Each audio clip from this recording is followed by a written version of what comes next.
So we'll say, turn that down a little bit. We'll say that this is like day, like it's been a day since you guys have returned from the festival. You are, it's like the day after a con when you're just exhausted and just want to sleep.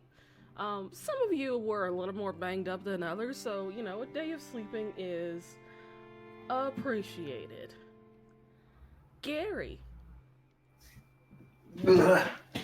Yes? are you present, Gary? Yes, I am. So you have slipped into a deep slumber. The world around you has faded, and everything kind of like shifts into sort of like a desolate landscape with a giant frozen lake in front of you. The air is frigid, and there's like a weird stillness in the air. And you find yourself standing on the edge of this vast lake that seems to like stretch out into infinity. Um, what do you do? Um, I have no reason to think this is some kind of nightmare. I'm just dreaming. Looking around, I don't recognize this area. This isn't like the north where we met the drow, or Oh, perhaps the ice island that had the school on it. looks unfamiliar. Well, curiosity never killed anyone. I'm going to look down at my feet. Give it a quick tap. Am I on ice? You're like on, you're like on the edge, kind of like, Hmm. sort of like a weird pale blue grass. But you see the lake surface like maybe a couple of steps in front of you. Hmm. I think I'll just sort of. Is the lake frozen or is it It's just frozen. water? Like if you look into the lake, it's almost like a reflecting mirror, and it's reflecting like a super starry night sky, but you cannot see the bottom of this lake. It's like plummeting into an abyss. Oh, that is beautiful. Hmm. Using the stick first, just tapping ahead, checking the stability of the ice in front, I will carefully make my way forward. Okay. Um, you step onto the ice and then walk a little bit, and you notice that your reflection is not of your mortal fleshy form, but more of like a spectral, ethereal version of yourself. And the ice beneath your feet cracks a little ominously with each step, almost like it could shatter at any moment. And you look up feeling a weird pressure in front of you, and you see a hooded, cloaked figure standing in the middle of this lake. Before I even continue, I will take just a second to try and capture in as many details about what I look like underneath that ice. It's almost like a ghost version of yourself as a human.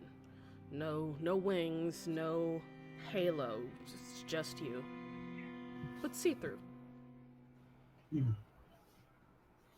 Then, tracking upwards, I'll look towards the cloaked figure. It extends a bony, skeletal hand, beckoning you to come closer. Oh, I'm not dead, am I? God, in my sleep? Ah, fine, right. Okay, sort this out. He's beckoning closer. I'm just going to try and summon my best friend Loki. You try and summon Loki, and nothing happens. Right, that is concerning. Well, not going to get answers from over here. I will cautiously, again, watching my footsteps, making sure I'm not cracking the ice, make my way towards them. Oh, it's cracking as you're walking, like it's not breaking, Hmm. but every step it's cracking. But you get, Well, I'd say you get putting within. two and two together with the gentleman in front of me beckoning me forwards, I start walking at a more calm pace, knowing that this may not be real. Okay. You continue walking until you get about, I'd say about 10, 15 feet away. And you hear a feminine voice echoing in your ears. And voice mod is not working, so no echo for you. Bearer of secrets, I watch as you dance with the threads of fate. A looming shadow threatens to engulf all you hold dear.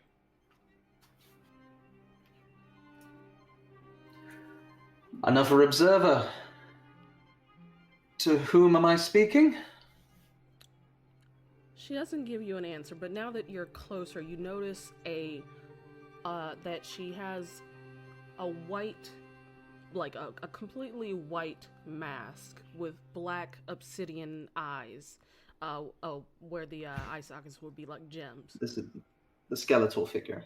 Yeah, like skeletal. You can tell by the hands, face covered by this mask, wearing like completely black robes, long black hair.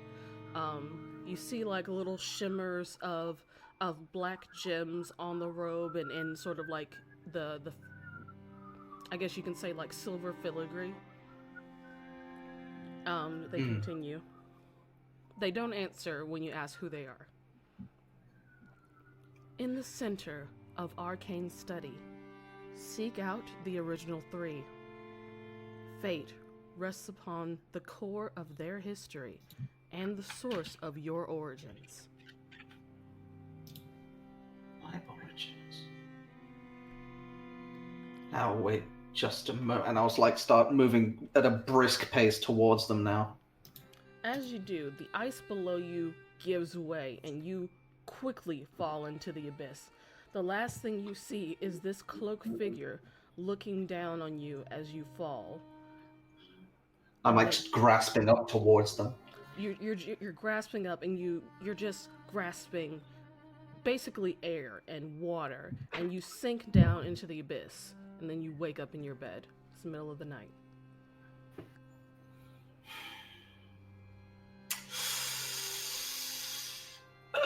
You know, like the first 5 minutes after a dream where you are trying your absolute best to remember every detail because you know in 5 minutes it's going to be gone. This is a dream that you have absolutely no problem recalling. It is as clear as day to you, as if it happened. Grand. I suppose through my head I'm going to run through my basic education on religions and see if I can place an icon to that mask. Make a religion check or a history check. Try religion. 19? It's 19. You think, and you've had a pretty decent like basis of education because of your mom and wanting you to find some form of God. And there's really only one that has that sort of aesthetic. The Raven Queen. Why? How would she before people come to me? Actually, no, that does make sense. Oh, Loki, I need an alarm clock. Loki kind of like looks up at you and thinks for a second, then just starts screeching at you. Shit, not the others. Wakes up Marcus.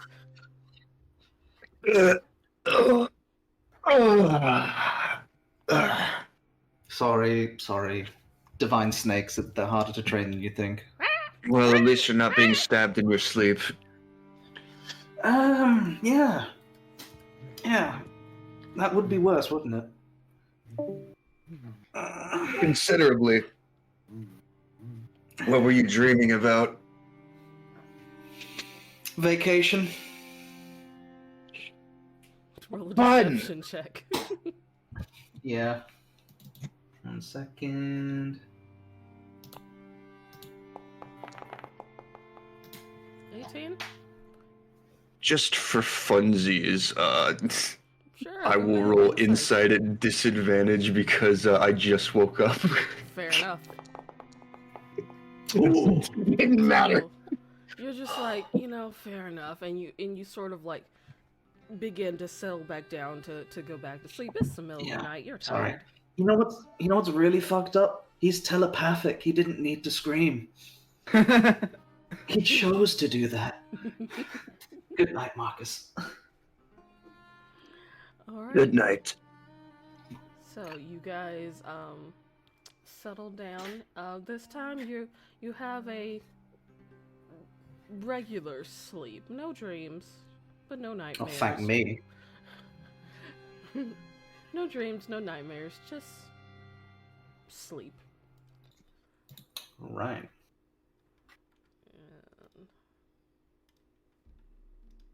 Morning comes. Sweet.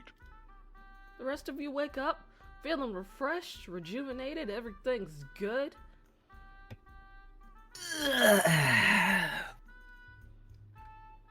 You ever just wake up and get the feeling that everything's good? Razzle, you wake up with a start because you forgot he was there. When did you move in? Oh, just last night actually. Sleep was delightful. You did you know you snore like a wild bear? Razzle, I've been you told. you don't remember he was there when you went to sleep.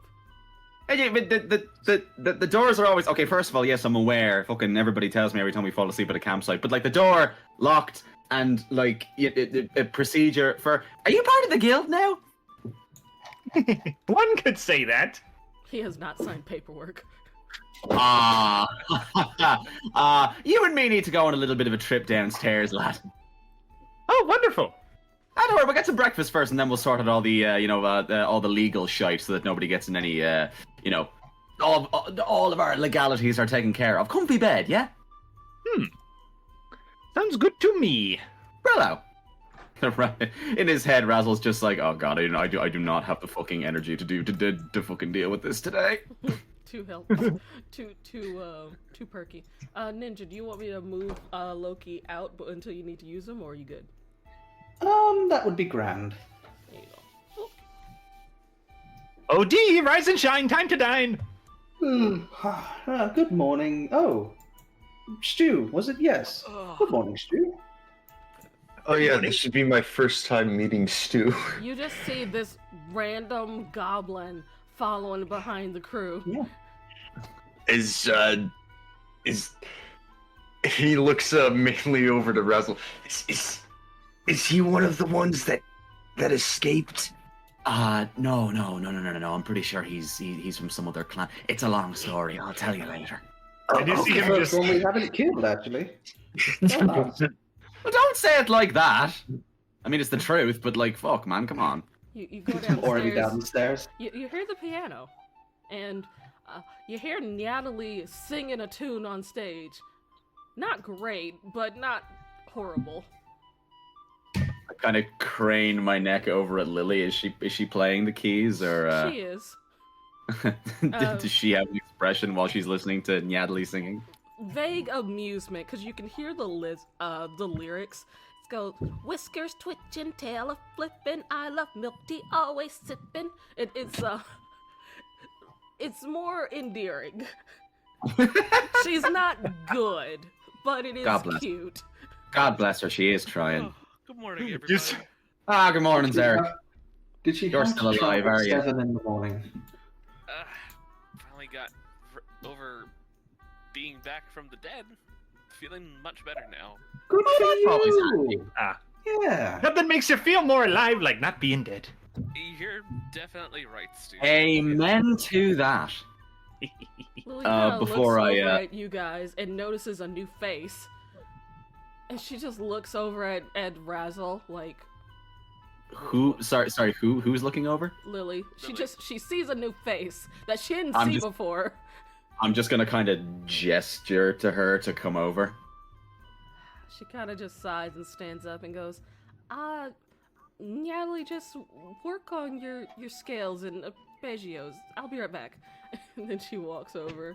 Natalie, like, walks over. Let's see. Oh. Not good at the piano either. I got this. It's just a cat walking on the table. Oops. Do-do-do-do. Lily, Arpeggio. Lizzie, God damn it. Wrong Lily- tiefling. Lily walks over, goes, "Good morning, everyone." And intraconic in over by the couches, you hear the two dragons go, "Oh, thank God! Oh no, she started with the keys." Ah! Lily looks over and goes, "Hi, new person." Hearty morning to you. I enjoyed that Sunset Symphony you played for us. My name is Soup Stew. Okay, welcome, Soup Stew. Are you wanting to join the guild? I like to think I've made myself at home already. I've met so many lovely people so far. Okay. That still does not resolve the mystery of how exactly you got in last night. Yeah, aren't some of the best things in life better left untold? Razzle just fixes him with an icy look. Lily kind of like goes, "Right. Wait here, Stu," and she walks upstairs. Would you perhaps like a tour of the guild hall, Stu? You can meet everybody. Oh, that'd be lovely. But before we partake, can I interest you in some Soup Stew?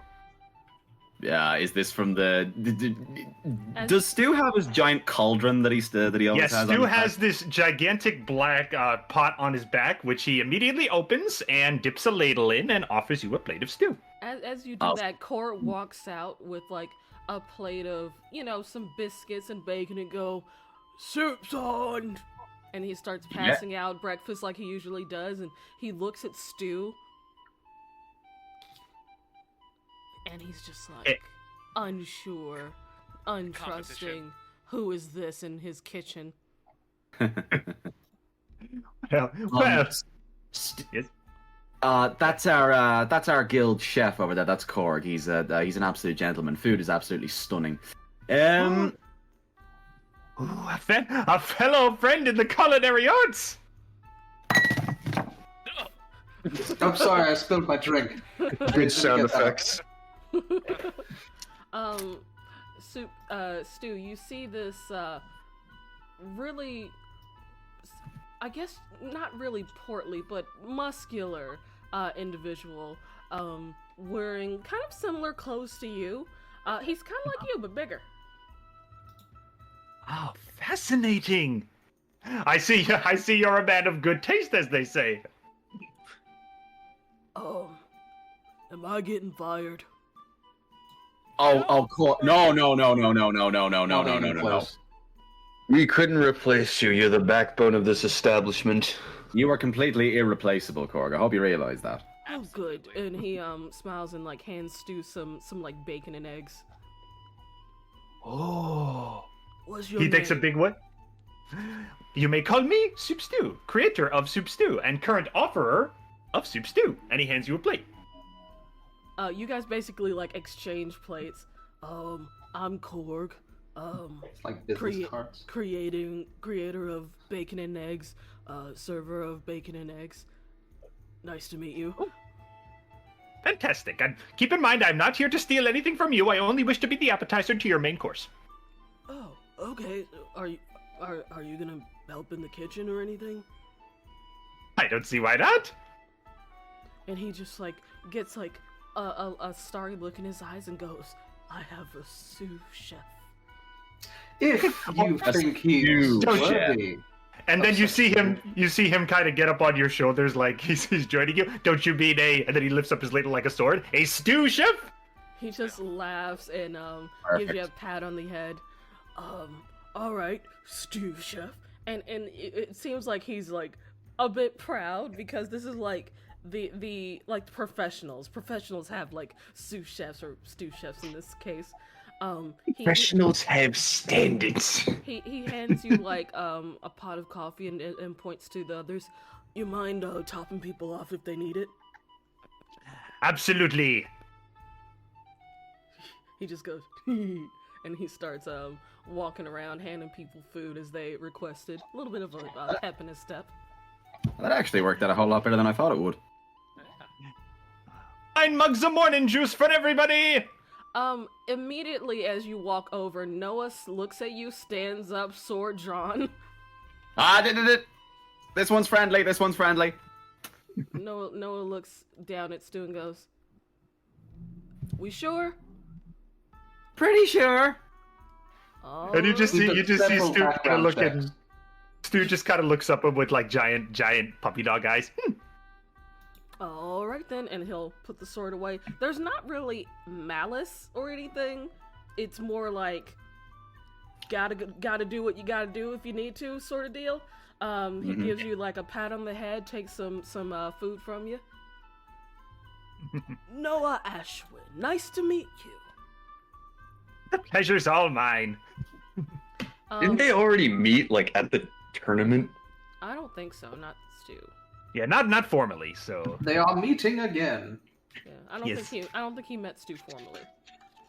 Yes. As you are giving out food, Meg comes from downstairs with Lily, and she goes, "I hear we have a new person." Wow, that does seem to be the case. Technically two, I say under my breath. Who's the two? The one in the pot. Oh yeah, that reminds him because he's got a lot of people to serve now. Stu actually leaves his pot open now, and a deity of smoke emerges from it. Meg is visibly disturbed and goes, "You come over here." Yeah, I would have saved that trick for like 5 minutes after you get your certification. I'm gonna kind of look over in Meg's direction and just sort of like kind of indicate to her in like sort of a "do you want me to help" sort of way. She kind of like waves you off and goes, "Little guy, come over here." Coming! And then he whispers into the pot, "Don't worry, Dee will have plenty of work for you later." And then you hear him from the pot, "Joy." All right. So, Lily kind of like steps away and goes, and Meg goes, "All right, I'm gonna need you to, I'm gonna cast a spell, and I need you to sort of just willingly let it happen, okay?" Very well. Okay, cool. And she casts Zone of Truth. So, if you willingly let it to happen, so you are not allowed to lie in this space. Okay. She goes, "I guess first question is, are you here to kill anyone in this guild?" Absolutely not. Killing is my least favorite thing to do. Great. inside check. What is that thing in your pot? Oh, this is my friend and I guess you could say my maitre d', D, short for delicious. He helps me serve my food and he keeps it hot and warm for everybody. I said, what is he, not who is he? Oh, well, I'm not actually quite sure what he is. All I know is one day I opened a book and we wanted to, he said he wanted to be companions with me. He told me that he was a god of flavor and that the more I spread my dish around, the more powerful he would become and he would bestow upon me great power. I'm gonna push my plate of stew away from me as he says that. Zarek's just gonna, his middle of sipping it, he's just like, Right. Okay. How did you find it? Do you want the long version or the short version? Short version. Okay. Well, I wandered into this temple of sorts that I thought would be a wonderful place for a restaurant. I'd searched everywhere and no places were in my price range, and I found this place completely abandoned. It was beautifully decorated. There were, skeletons, and there was, a very gothic, old-style feel to it. It felt like it was already themed and everything. So, I found this book that I thought was a cookbook, and I followed the recipe exactly. I added a few mix-ins for good measure, and all of a sudden, as I knew, D emerged from the stew I had created. And immediately he told me that he was a spirit of good flavor. He said if I should spread my recipe throughout the land, and so he would help me do so. She looks at the pot and goes, D, can you come out? If I must. And I guess, roll a wisdom saving throw for D. Yeah, because if his secret gets out immediately, that would kind of suck. Yeah, roll a wisdom saving throw. Okay, one sec. Also, keep in mind that you can stay silent. You just can't lie, and you can Okay. also just talk around the truth, depending on what it is. Got it. Let's see. Roll. I'll get a roll for me then. And you said wisdom? Yeah, wisdom saving throw. Okay. Saving throw. And normal. Okay, pretty good. Okay, so D succeeds. Meg knows it succeeds, but she's gonna ask questions anyway. So what are you, D? I am a friend of a friend, as it would seem. Are you here to eat people? No, certainly not. Don't believe that, but I'll let it go for now. And she'll snap her fingers and release the zone of truth. At the very least, Stu's not malicious. So I guess it's fine. We'll keep an eye on you, though. You're on a probationary period. Okay, my turn. What is your favorite color? She looks at her scales and goes, I guess blue? Ah, lovely. Like the sky. Right. Go over to the lovely tiefling over there and she'll get your paperwork started. Very well. Then she'll kind of beckon Razzle over. I'll walk over. Before you say anything, it wasn't my idea to bring him here. Where did you find him? That's a very good question. I actually can't remember. Where did we find him? This is the player asking now. I forget Oh, where we. you guys- We were hunting a giant chicken in the woods. Yeah, you guys Yes, found we him. were. We were in Slain. Of course it's slain. Always slain. It's always I know. slain. I really don't want to keep saying that like bad shit keeps coming out of Slain, but I just gesture to the pot. Yeah. It's always sunny in Slain. I think Stu's fine, but I am concerned about the pot, so just keep an eye on that. Probably don't eat the stew. Yeah, I kind of figured that. Yeah, I don't get a good feel from that thing. You want me to do any kind of research into that thing? I mean, maybe ask some of our arcane guys about it, Azealia maybe, or just see generally what's up. Maybe start with seeing if you can figure out where exactly he got it from, that location. Sure, yeah. Stu didn't give us an exact place that he went to find the cookbook, did he? Not in that summary, but you could ask more questions. He might know some identifying details. Okay. Alright. Okay. I'm going to go out, make sure things don't burn down while I'm gone. I'll do my best. Okay. Good luck. She'll walk out.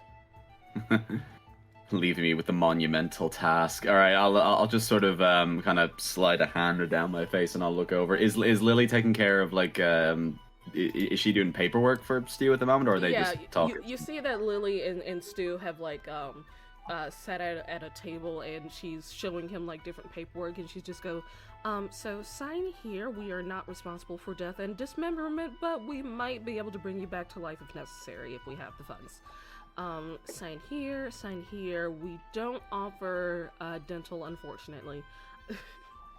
just going through a few different things. That's perfectly fine. I try to keep my teeth in pristine condition. Okay, good. So you sign your paperwork, and she hands you a little badge. I think it's silver right now. A little silver scale-shaped badge. With this, you are a member of the Platinum Scales. Congratulations. Thank you so much. And you see Stu, you take the writing implement that they were signing the paperwork with, and he draws a little badge drawing on Dee's pot. Oh my god. Just draws it in magic marker. She kind of just laughs because it's in black and the pot is black, so you don't see it. Yeah. Can't Can't you kind of see? squint in the sunlight. Perfect. She just He's looks kind at- of CG? She just looks and goes, I can't, he's cute. I can't be mad at him. Dee, we're part of the guild now! She- And then he looks down at the pot. I don't see a thing. She gives you a pat on the head and walks off to go file your paperwork. Mm-hmm. What are the rest Huh. of you doing? Pondering if we pay taxes. I'm gonna have a chat with the dragons about something, but if anybody else Not wants there to yet, I guess.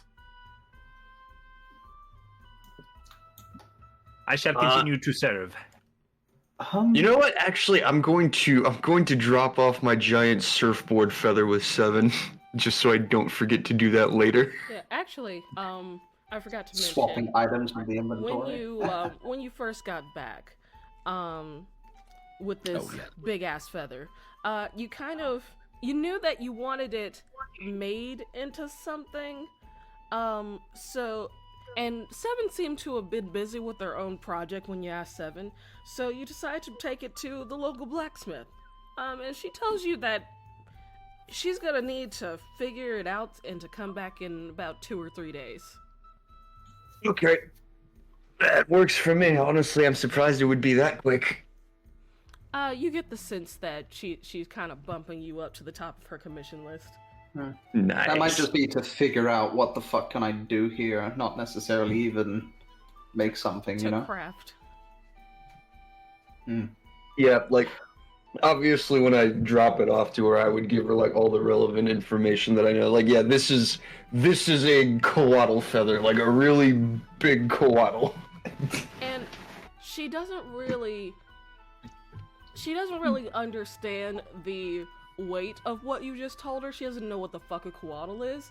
She just assumes that it's a really rare creature, and she goes, okay, let me know if you have any specifics. I need to see what the properties of this is.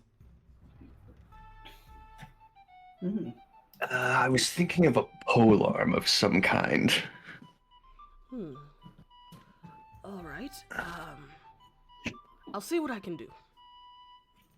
Oh, I can imagine. And, holy shit. How much would I owe you for something like this? Because I understand this is quite an exotic material, all things considered. Give me a sec so I can look. Let's see. 1 second. I did write this down.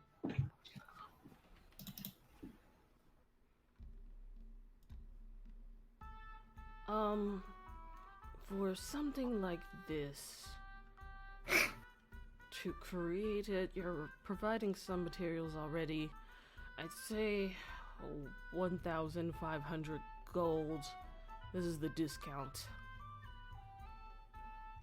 Okay, I happen to actually have that much on me for once, which puts, yeah, I got that much on me. Okay.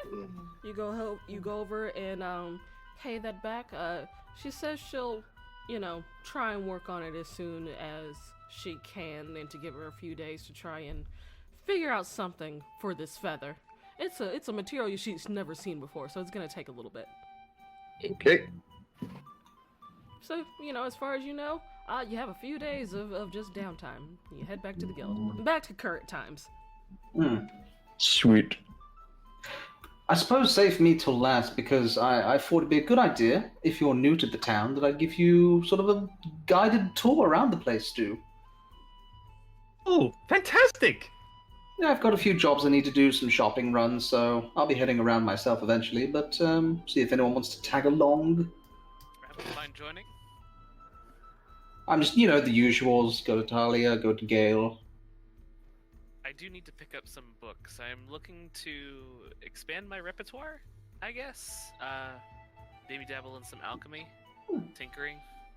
Well, when people are ready to head out, that'll be what I'm doing. Yeah. Around this time, Julius pops in because he's done his usual morning routine. What's up? There we go. Okay. Covered in blood. I'll get rid of him. Go. Damn it. That was my own. What? He's on your shoulder. Yep. Good morning, everyone. How are you doing? Morning, Julius. Good morning. Good morning! No looks over and goes, salutations, Mr. Silverwind, or Silverberg. Silverberg. And hello, what was Noah's last name again? Ashwind. Ashwind. Good night. Good day, Sir Ashwind. I hope you're doing well. Yes, Got used. I am adjusting used to to the all- adventurer lifestyle quite well. Glad to hear that. We have a new team member, Amogus. Oh yes, I already had the pleasure to meet Stu. Stu, I hope you're having fun with that wand I gave you. Yes. I appreciate it. Gave him a wand. Yes, I had a wand of steam, and it just seems to be very fitting for Stu. Oh, interesting. Good way to keep incognito.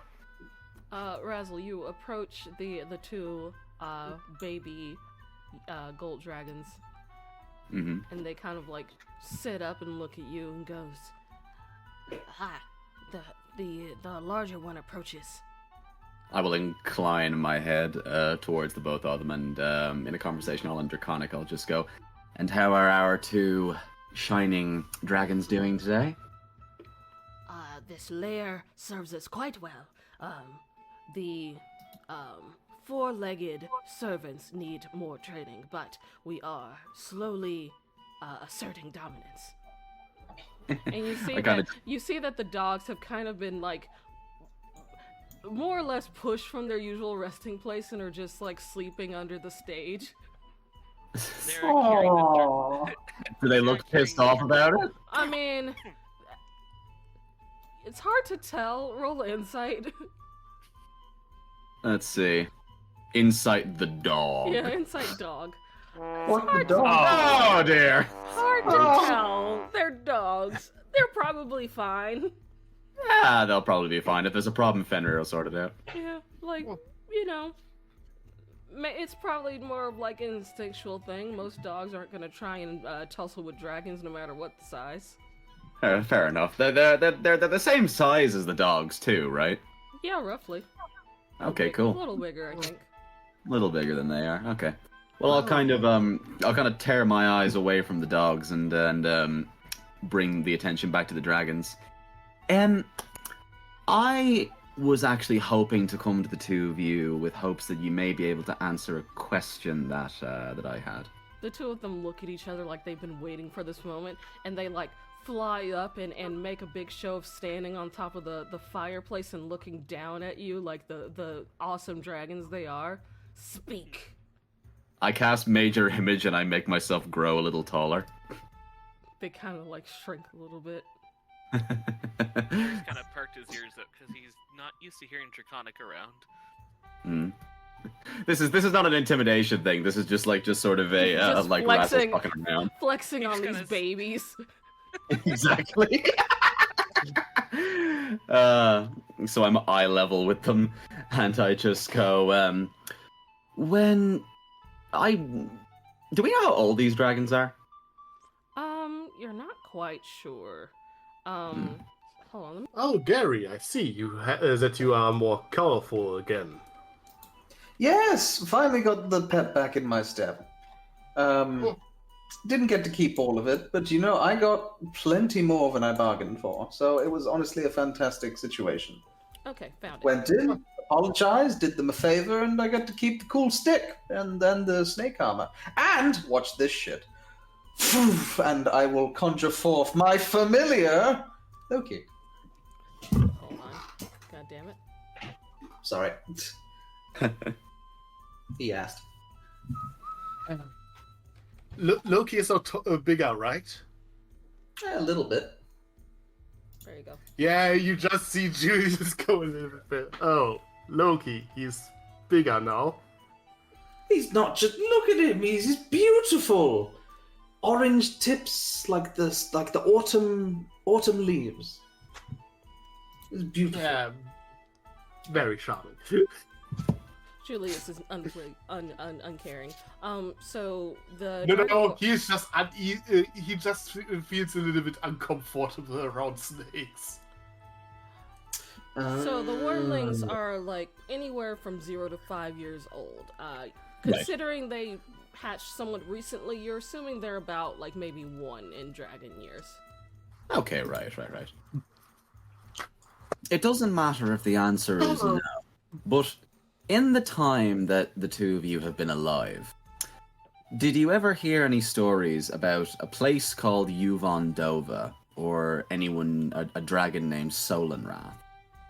The two of them look at each other and think. Let's roll intelligence for you.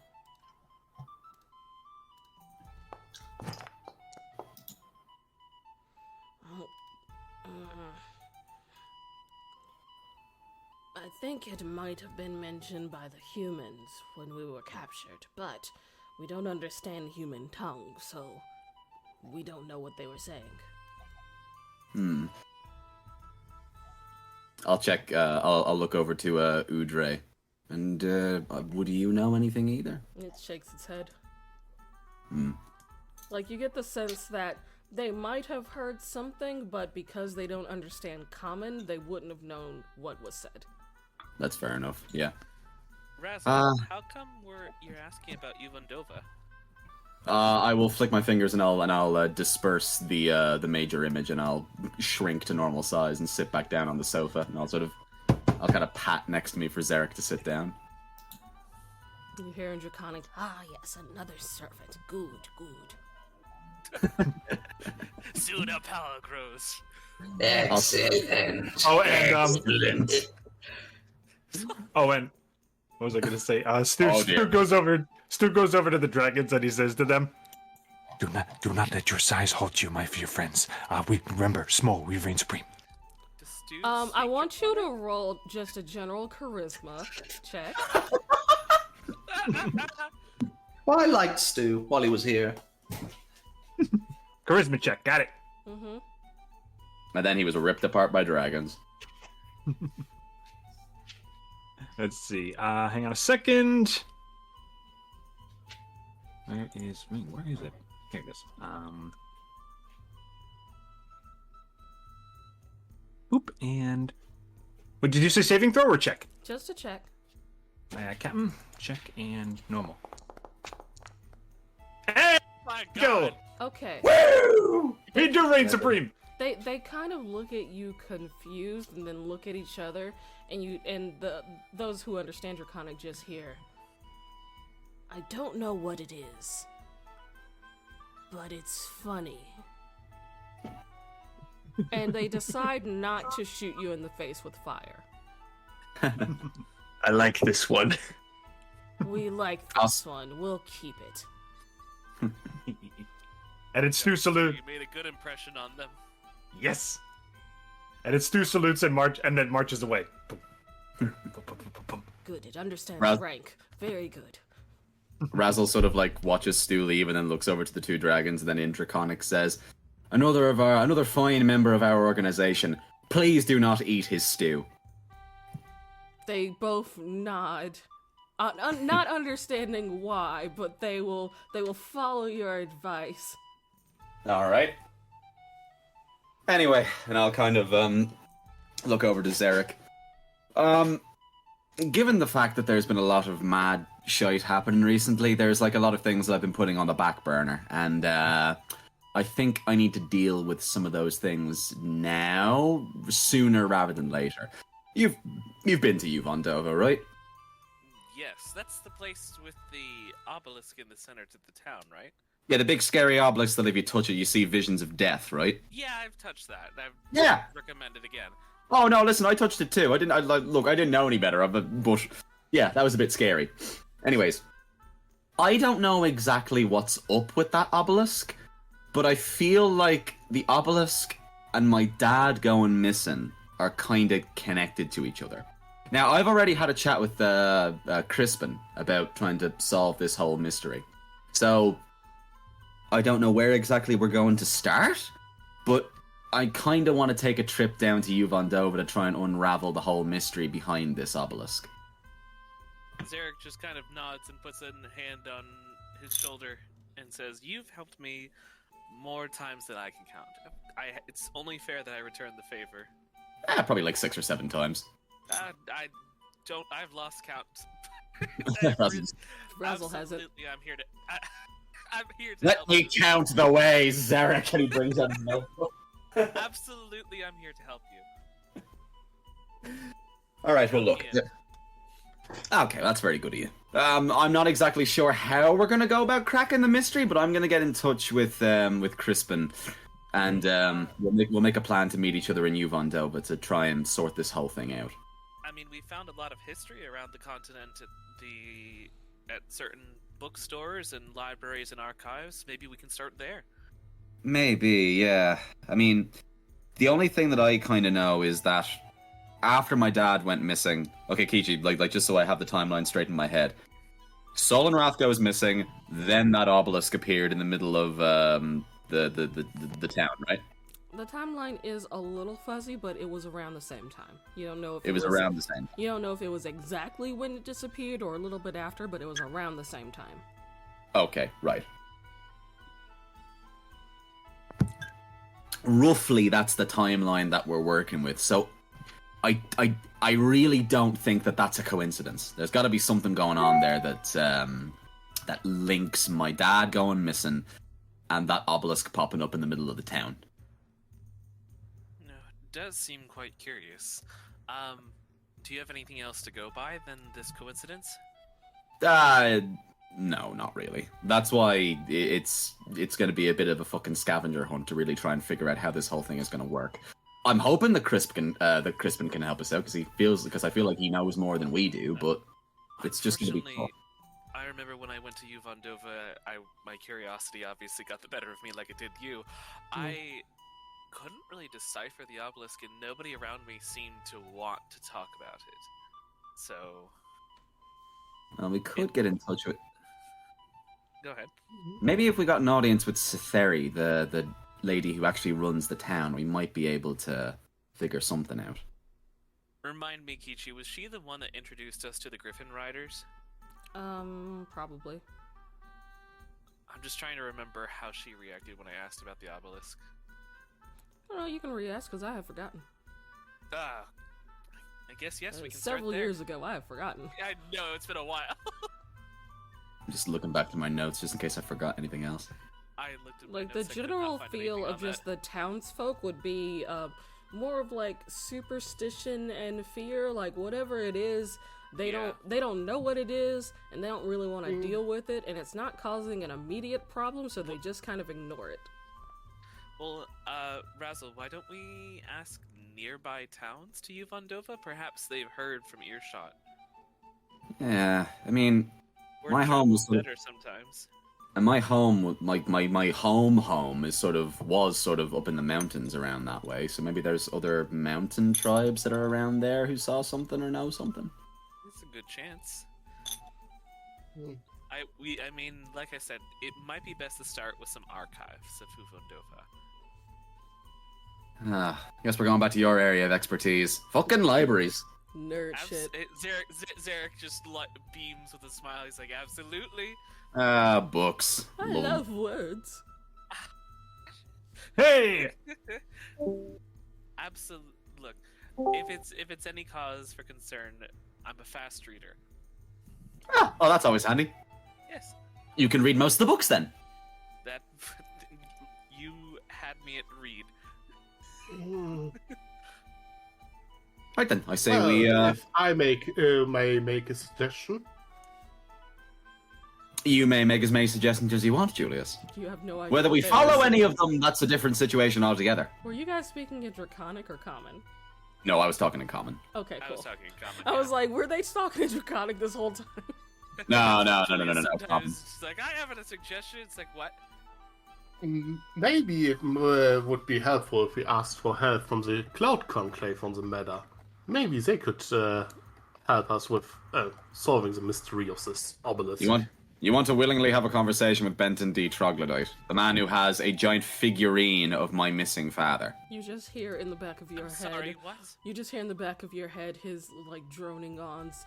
They're made of polymer fibers. Who's this troglodyte person? Exactly, he's a troglodyte, and apparently he could kill us by clicking his fingers. Oh don't really like death anymore. I will be quite honest. It's funny, neither do I. Wow. I haven't died yet. Well, I have. Well, we could maybe ask if someone else is available, but besides the point, if it helps to find your father, wouldn't that be worth putting up with? Sir, I would quite honestly be honored to introduce you to Benton D. Dr. Troglodyte. He's a delightful man. Why would you? He's wonderful.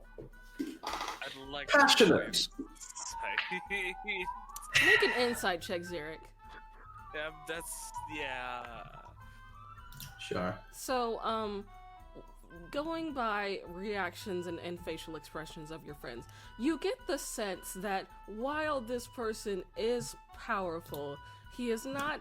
He's probably not dangerous. Razzle just does not like him. Oh yeah, Gary does like him. He knows you probably won't like him. Yes. But you're bad feelings about this. you're not sure, but you are curious. Oh, that reminds me. While we're out gathering things before we leave Slipwood, I need to see if there's any Church of the Raven Queen here. The Or Raven anyone Queen, that- you say? Or someone that celebrates worshipping the Raven Queen. Yes. Well, in town there is a church run by Father Roy. There is, I believe, another church in the upper district. Although that cleric tends to mainly work with the royal family. Remind me, is there another church in the upper district? Or am I remembering you that haven't wrong? looked. I haven't been around there. But there's Father Roy, and that's sort of like a generalist church, if I remember. And mainly Bahamut there, though. Well, he might know somebody who celebrates the Raven Queen. Yeah? Well, food for thought. Something to do while we're out. So we'll start with shopping. And as we're Shopping! going around the town, I'll just be pointing out various locations to Stu. But like, yes, that's the orphanage over there. That's the bar. Over there is Gale's. We'll be around there in a minute. Yeah. So you guys pop into Gale's shop for a quick moment. And you guys, Stu, you see a large gray furred cat man in wizard robes. Large gray furry. Gay. Large gray furry. Yeah. And he seems to be you see like several boxes. And he seems to be like waving a hand and just things are floating into these boxes. Impeccable garb and impeccable magical ability. And he kind of turns and looks at you guys and goes, didn't notice you were there. Hi, welcome to my shop. Greetings. You getting some new stock in? Actually, I'm going to be closing up shop temporarily soon. Oh, really? Are you going somewhere? I am. I have to, go and visit family for a spell, and I might be gone for some time. For a spell or for a spell? Yes. Get it? That's a good one. Finger gun. Well-dressed, magical, and funny. It's a pleasure to meet you, sir. Oh, it's a pleasure to meet you as well, little guy. You seem to be a new face. What's your name? You may call me Soup Stew, creator and current peddler of Soup Stew. Care for a dish? Oh no, I'm fine, thank you. Over Stu's shoulder, Razzle is just going like sliding a hand across his throat. Roll stealth. Okay. I think he was going to refuse it anyway, but this might help. Ooh, that was good. So 20. Nice. very much like Kronk telling Yzma not to drink the wine. Gale just gives a slow. He doesn't even give a nod. He just glances up at you and looks down at Stu, not losing his like business smile. I'm fine, but thank you. There you go. I still have some wares, for sale. feel free to help yourself, and he'll turn and start, continuing to pack things. Where is family in the grand scheme of the world, actually, Gale? Where is a tricky subject? Just not from here. Fair enough. So, if you're packing up shop, that means that there must be a sale on, surely. Make a persuasion check. Alrighty. Can we get a discount? Persuasion. Billy, that's barely a Steam sale. I rolled a. Oh, no. He kind of Can you divide what is it? No, I'm not using it on this. he turns and laughs and goes, I think we both know the answer to that. Ah, I saw it in the cards. Moving, And then you see Stu just kind of look at him. I don't know. What's the answer? the answer is no, young one. Moving costs and all that. I see. If I may ask a question, Gale, this particular potion, where did you get it from? And he's going to point out the potion of sheep's clothing. Potion of sheep's clothing. Oh, well, I actually found it in some of my travels. Found it in an old box that I'd long forgotten about. Now, I would like to try and insight check that. Okay. Is there something we don't know about that particular one? Read it. It's interesting. Ah, terrible. In fact, oh crap. Can I add my divine favor to checks? No, it's only saves and attacks. Dang. Hard to read. Dang. Alright, that's gonna just go in a tick box somewhere. The only other thing is, I don't think I see a price for the deal maker's ring. Oh, hold on. It's free. Grab it. Shut up. Grab it! Yoink! Oh, I guess Guess I there's didn't no price tag. I guess I didn't Must give it a be price. free. Give me a sec.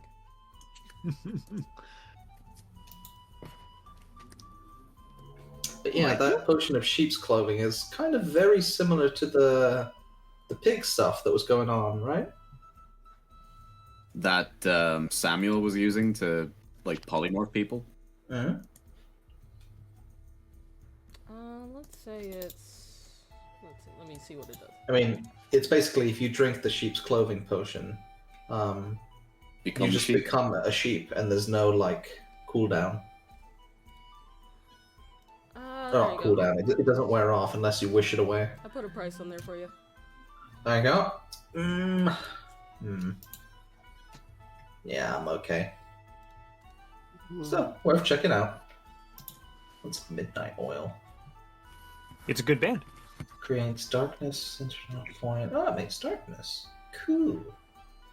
Gale, I was meant to ask you, do you still have some spell scrolls lying around? Not on hand, unfortunately. Haven't had time to make them, and the supply chain of where they usually come from has dried up for a bit. Well, that's a bit disappointing. On my last trip to Kushina, I realized that having as a spell water breathing ready might be of help. Yes, that's a spell that I'm surprised you guys haven't taken already. I don't know, make more wizard friends, exchange spells, do it the old-fashioned way. Sarah just kind of waves, hello. You don't count, you're already our friend. And I don't think you have water breathing. Half of the spells that you know. Wizards exchanging their own spells? I don't know, you're rich, aren't you? Yes. I'm sure you know some wizards. It's just not natural. We could go to the nobles district. Oh, there is hoity-toity people with rich magic spells all over the place. No, we don't really get to the Cloud District very often, do we? No. Don't fucking kid. What was I gonna say? Oh, sorry. Go ahead. Do you want to go first? Gale just goes, so where are you lot headed this time around? Just showing the new comrade around the town for the moment, and then after that, a few of us have a plan to head to Yuvon Dova. So a little bit of some downtime for you. Seems that way. Oh, it's good to take some time off. And what was I gonna say? Stu reaches into the inventory and he pulls it out. He says, "Oh, black pudding bomb. That sounds delicious." And then D turns it around so he sees the label and what it says. Back now. Don't recommend eating that. Could get messy. I can see that now. Put it back carefully. Don't want it going off.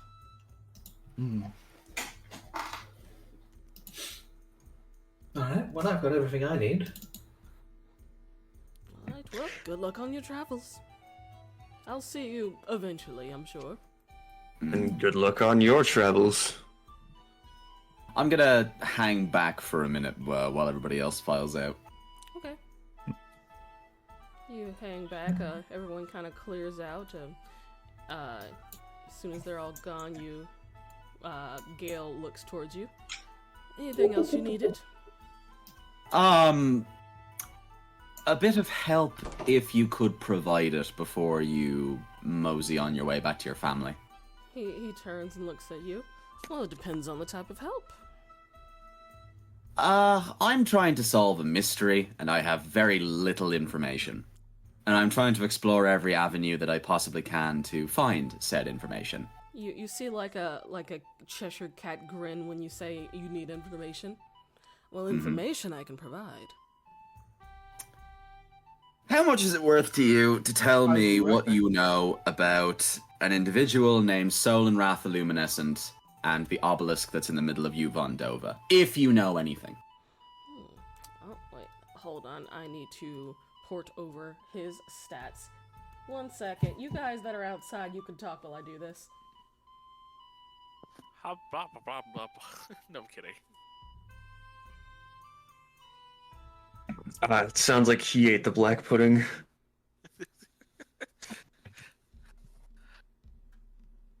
I would advise against it. The ingredients don't sound savory or healthy at all. Would everyone here be okay with us stopping by the Cloud District? I haven't been to those shops in a while.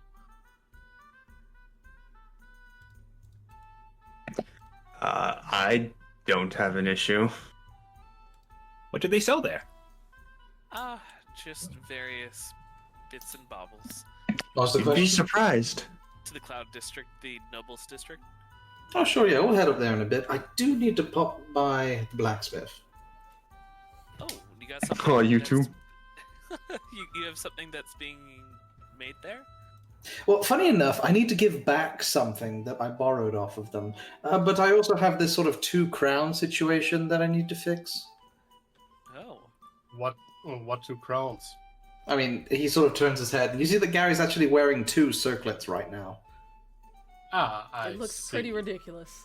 Yes. I forgot about that. Yeah.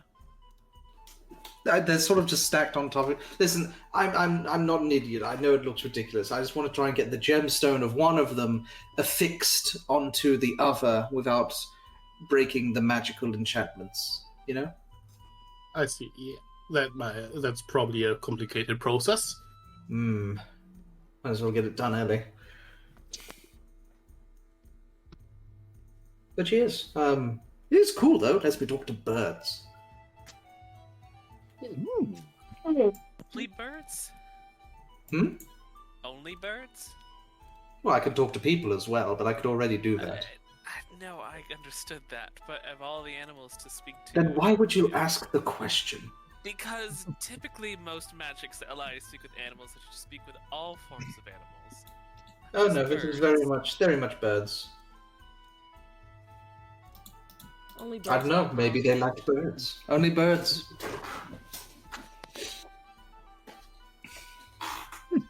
You got a problem with it, Zarek? No, I'm just confused by the limitations. And what was I gonna say? D emerges from his spot and whispers to you. You might want to stop the conversation now, or he might have a bird he can give you.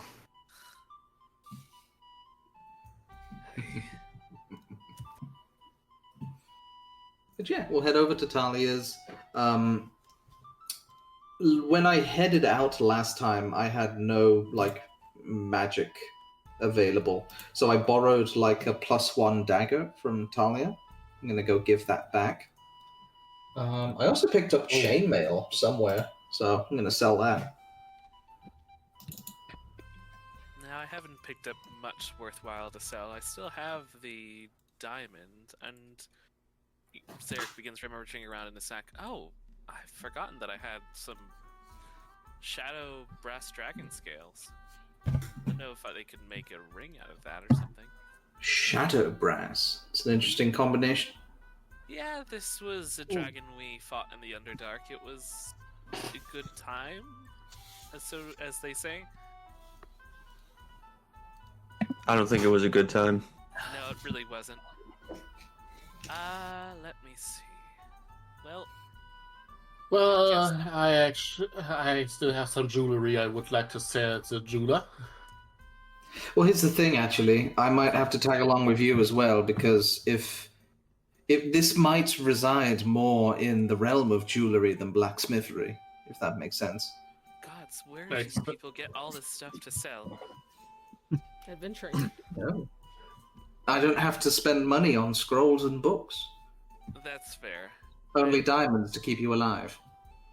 I guess I've never really thought of picking up anything along the journey, which has been my own fault. It's called looting. Most people do it during adventures. You got another souvenir? Zarek points to his hat. I did get this from looting. I mean, if you ever need any money, Zarek, you can always ask. I'm okay, I think. He counts. I've got 73 platinum. 73 platinum? You've got more money than me, you bastard! Oh, I'm sorry. I'm sorry. Standard wizard. Oh, I'm so poor. Oh, Freaking please, rich people. sir. Freaking rich I have- people. I was poor. I have 750 gold jangling in my pockets. Look, in your mind, you're just thinking, he's a noble. This checks out. Oh. My new friends are talented and rich. If you all need some, I'm happy to help. Why, thank you, Zarek. That's most generous of you. Okay, I've got Gale's base stats put in here. That'll do. Cool. Oh, good, you're rolling initiative. Good luck. So let me think. That's I funny. guess I'll go with his investigation because this is something he would have had to look into. Which spell? Okay. Oh. So what did you say you are wanting to know? Any information that he may have on Solenrath, or the obelisk that's in the middle of Yuvon Dova. Okay. I might have some information. How much is this information worth to you? Let's start with this, and if we go higher, then we need to go higher, and I'll put down 3 platinum. He gives a nod and just lifts a hand and the platinum flows towards him. Okay. So, as far as the obelisk goes, I believe it's how long ago have you been traveling? We've been probably... has it been a year since we joined the platinum scales at this stage? I'd say yeah, roughly a year. And how long were you just roaming around before that? Oh god, let's say it was probably more like... How old is Razzle? I think he linked up with Dazzle, and then they were in a band together for a while. I think 3 years. So he'll say, well, I know that the obelisk appeared about 3 years ago. It seems to have some sort of a fear effect on those who try and get a bit too close to it. The locals more or less avoid it. I can't say that I have tried to go down there myself. As far as Solenrath goes, I believe a little bit before that, for some reason, the people forgot who he was, which is odd because I'm fairly certain his clan protected that town. It was all around the same time, and right before then, I believe they saw a man with silver hair in the area. Wait, so before everything kicked off, there was a man with silver hair knocking around? Yes. Sort Oh, of a grungy looking man. Said he wore robes. Does that description link up at all with Crispin? He doesn't wear robes, but he does have silver hair. Is he shabby? Not really, is he? Yeah, he's not really shabby, is he? No, pretty clean cut. The description you got is like sort of a little bit grungy, kind of messy. Okay. Gale has not seen this person, so he can't give you an exact description, just what he's heard. So, Just typing that down. grungy, wearing robes, silver hair. Didn't seem, I don't know, on the scrawny side, I suppose. Okay. Locals will probably know more about this chap who was hanging around the place then, yeah? If there's any that have been around for a long time, then sure. Okay. Alright, well that's something. I'll have a few more folks that I can probably ask about that. Gail, enjoy your holiday, say hello to your family, and I'll see you when you get back. Razzle, Yes? I will say, normally if there's sort of an event that affects that many people, it's usually related to some sort of strong form of magic. I kind of guessed that, yeah, like a whole town losing all their memories. Screams dark magical power to me, as far as I'm concerned. Yeah. Let's see. Roll an Arcana check as well. Me? Okay. Yeah. Attributes. Arcana. Normal. 16. Okay.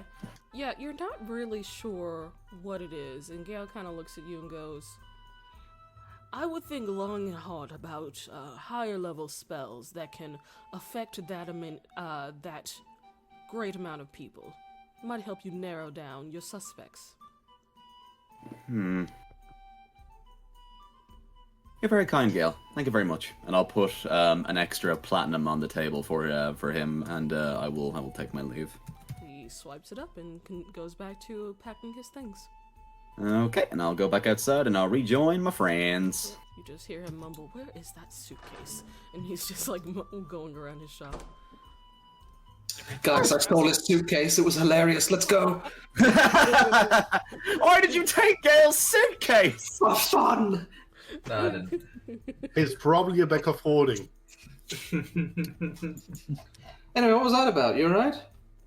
Yeah, just trying to figure out more about this whole Yuvon Dova thing. Oh. Anything in Did you particular? roll or- anything? I look between Zarek and Julius. Is there anything that either of you two know about really powerful magical spells that can affect the memory of thousands of people? I am offended. Thousands of people. Those of you who are trained in Arcana, roll. Drat. So, I feel like I've heard a spell like that. So, the both of you kind of Oh, like, shit. You go through the archives of just magical history and study that you've both done, and your first thought was modify memory, but you do know that that's not something that can affect thousands of people at the same time. The only thing you can think of that could do something like that is a wish spell. yeah, honestly, the only thing I can wish think of is a wish spell. I mean, but wish spells they're not something that just anybody can cast. That's beyond, way beyond even I feel like my family's capabilities. And Razzle, now that you know the name, you have heard of like legendary bards who sometimes dip their toe into other spell, I guess, lists, spell collections, other classes' spells. And sometimes they do get that spell, but in all instances, it is a very high-level person. Yeah, like, you'd need to be magically strong off the charts in order to be able to pull off something like that. It's practically a demigod spell. Oh, great. That's encouraging. Razzle, If I was going to snipe an ancient gold dragon off of the map, I would probably bring the biggest gun.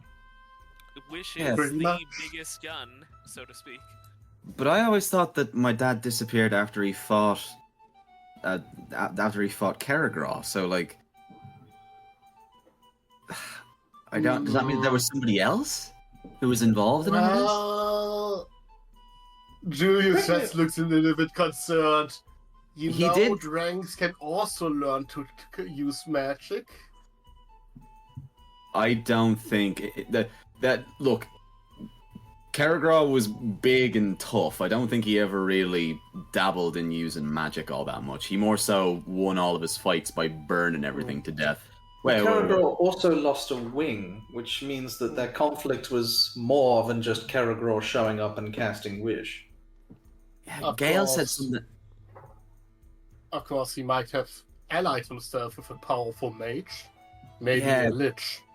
Well, Gale said something when I was just in there that the whole timeline, so I understand it, is that my dad vanishes, then all of a sudden this obelisk shows up in the middle of the field. That was about 3 years ago. And then Razzle kind of stops pacing. Razzle kind of stops pacing and he's like, I've told you guys about that whole fucking weird thing with my dad going missing, right?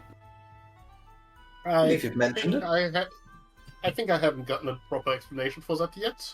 First time I've heard of it.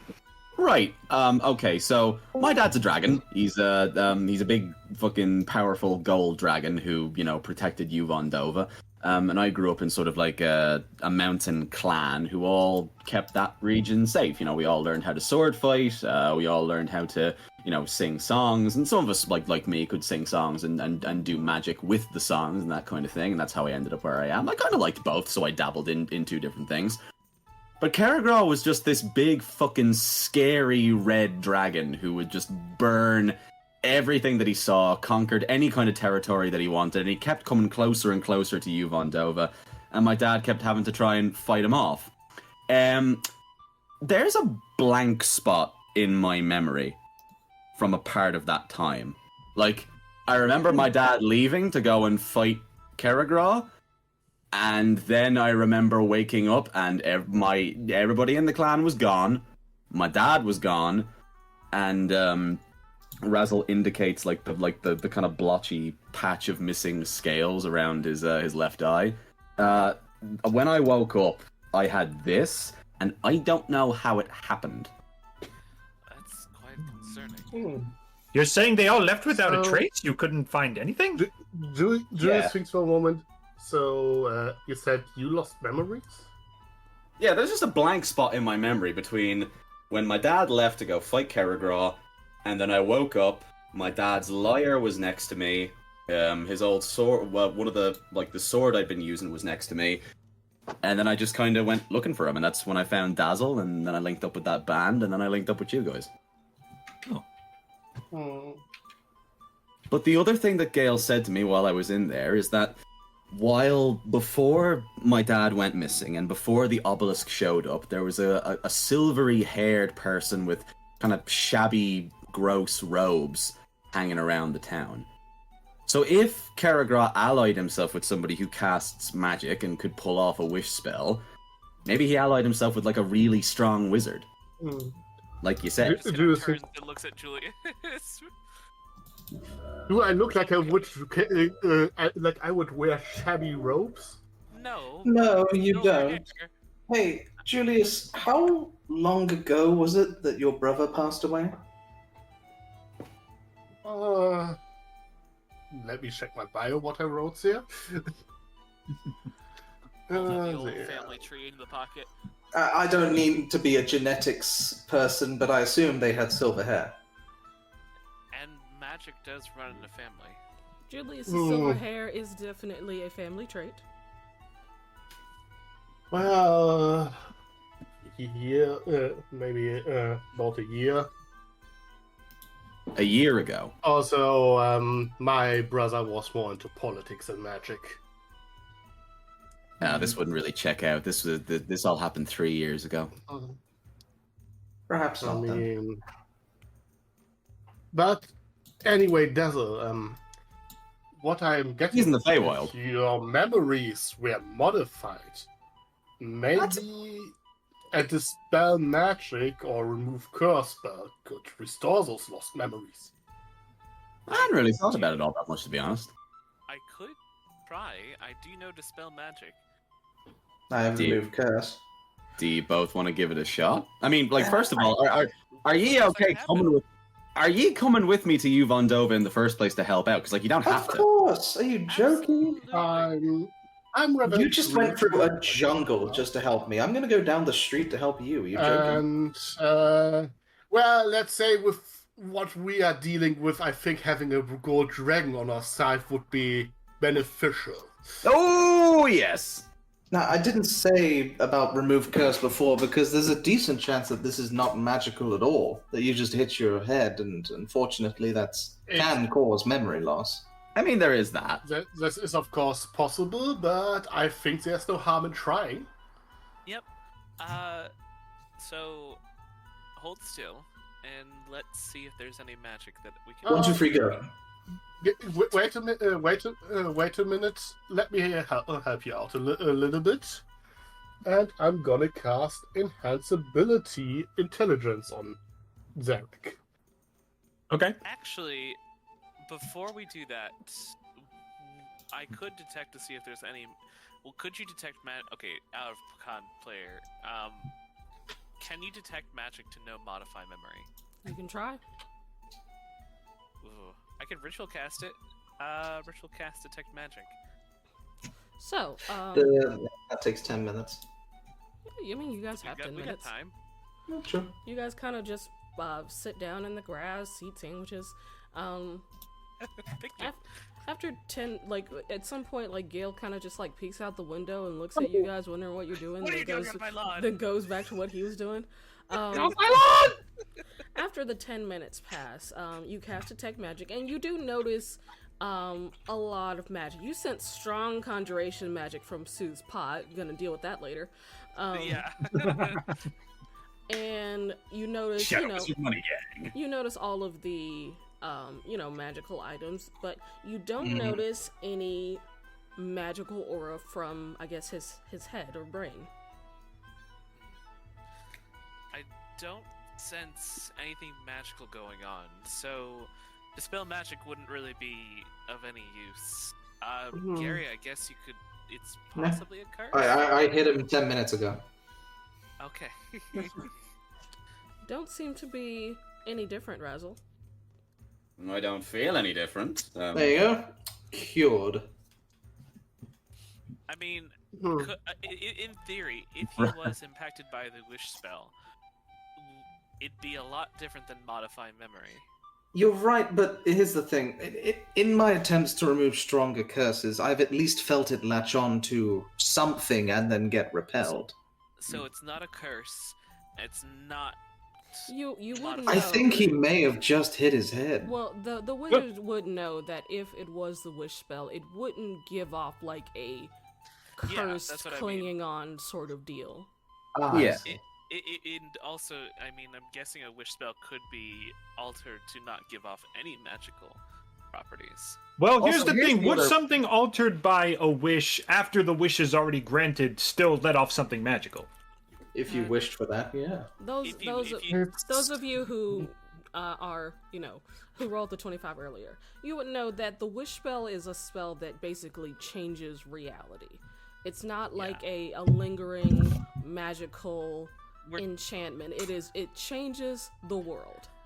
We're Yeah, I talking thought about so. something that warps reality. We can't. There's no magic, If you residue used or anything. If you use the wish spell to change the sun to the moon, then the sun is the moon. Yep. Yeah. So honestly, we'd be best just trying to figure out the past normally, without. Well, any then magic. here's the real question. If this wish can alter reality as we know it, why would it not just kill Razzle? Wish spells are complicated. It all depends on who's making the wish. There's a lot of motive behind one. There's a lot of reasoning behind what they're wishing for and why. So Not a monkey's really, paw shenanigans. Funny enough, this is where the divine also step in. I've heard So- stories and whatnot of wishes that are far more ambitious than the gods would allow to happen Exactly, to so you reality. You can't just you wish really- the world away because the god of the world will step in and say, no, you can't do that. you can't really draw the attention of all the gods on you. So something more simplistic like wiping the memory of thousands of people is not even a drop in their bucket. But why am I the only one then who remembers my dad? Because everybody else forgot about him. Well, again, wish spells are extremely complicated. They could wish for anything Uh, and everything. Julius just kind of looks down. Razzle, you gotta hate this, but we know one other person that still remembers your father. Crispin? He I just like will- he brings up his hands and he smiles in like a please don't say the other guy kind of way. It's a smile creeping on Gary's face. Oh, fine, okay. Let's go to the feckin' Cloud District and talk to Benton. I'm not looking forward to meeting this person based on your reaction. Oh, he's fine. You're all a bunch of stuck-up I wizards. And... don't believe you, Gary. I don't believe you, but let's, I guess, get a move on. First, I just need to stop by the church Well, to see about that. he is a bit eccentric, but he Right. has been That's one way a of putting it. trustful ally in the past. We have jobs to do. Let's get a move on. I will All escort, right, let's I'll go. escort Zerok to the church so that he may be converted. Okay. Onwards to new questionable people. All right. So you guys head to the church. 1 second. It's all right, Zerok. Everyone finds that God is beside them every once in a while. Yeah, but when the god is the Raven Queen, I'm not exactly sure of what I should be seeking. Oh, she's a lovely woman. How do you know? Oh, I just know of these things, you know? Why are you interested in the Raven Queen actually all of a sudden? Well, it's who I saw her familiar when I died. I'm betting on a Okay, now I can hear you guys again.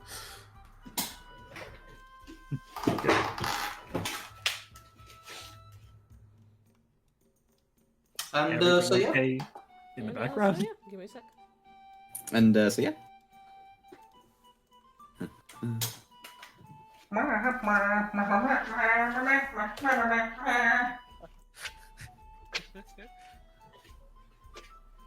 So you guys go to the local church. You see that they're just finishing their sermon. You see Father Roy. He seems to be, handing out little bits of like food, little bits of bread and a little bit of wine for something like a communion. And he glances over at you guys and gives you a nod and finishes up with everyone and does his like final closing out spiel. May Bahamut be with you, also with you. Go out, do good things, yada yada yada. Amen. Amen. And after he's done and people start clearing out, he approaches your group because at this point he knows that you guys are not interested in learning about Bahamut. So what do you want? Hello, Father. Forgive me for asking. I know it's not someone who your church is a part of, but do you know of anyone who might be able to tell me more about the Raven Queen? Let's see. Guess this would be.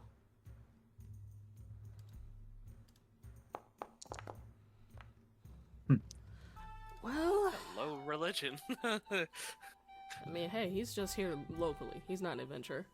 He's just a Yeah. dude. Sure. Just a dude. He's just a dude. He thinks for a moment and goes, well, I don't know of anyone locally. The local religion is Bahamut. You can probably find some things at one of the local bookstores. Raven Queen is a known goddess. Why do you ask? I might be able to answer some questions. Just really curious on seeing how one would. What one does to worship, what one does to interact with her. Well, as far as gods go, the only thing you need to do to worship them is to start. It's fair. It's not really a qualification on who can worship and who cannot. The gods will kind of take what they can get in terms of who reveres them. I would recommend maybe doing some research into seeing, what she's about. It's a bit of a spooky goddess, so, but good-natured, essentially the goddess of not death, but the passage from life to death. I see.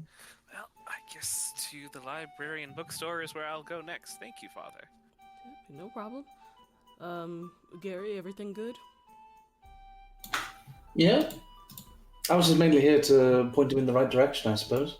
Oh, I did meet your mom the other day. Oh, lovely woman. I'm reading his face. What the fuck does he mean by that? Make an insight check. Let's see here. Insight check. It's about to be a new meaning to the term Father Roy. It doesn't seem to be nefarious. It's more just like hey, met your mom the other day. Your mom talks about you literally all the time, so that's... Yes. So... Gary, how's your mother? I do apologize. She can go on a little bit more than is perhaps needed sometimes, but an excellent religious teacher. She might be able to find a place here. She is also a student and follower of Bahamut. Yes, we did talk about that while she was here. That's actually why she came. She heard about this church, so I was thinking that we might bring her on as one of the priests. She told me a bit about her story. Not much, just that she had to move because of various circumstances. So I guess I wanted to just run it by you, since I am aware that you are involved in a lot of things. I am, yes, but I think it would be good. I think it would be good for her. Absolutely. All right. I'll send a letter to the God, what was that name? Be careful, she'll have you out of a job. Honestly, I wouldn't mind a vacation. Maybe I'll go out and be an adventurer cleric. Who knows? Oh, that's the spirit. But Half Height, that's the word. That's the name. I'll send word to the Half Height house. Excellent. And he just turns and just kind of stares at Stu, who's like wandering around, and he goes, "Oh God, Stu, that's holy water. No." And then he's very excited, and you kind of hear his voice kind of echo off the walls. I find your wealth of faith intriguing. A lot of the just normal people kind of like scooch away because they're like, goblin.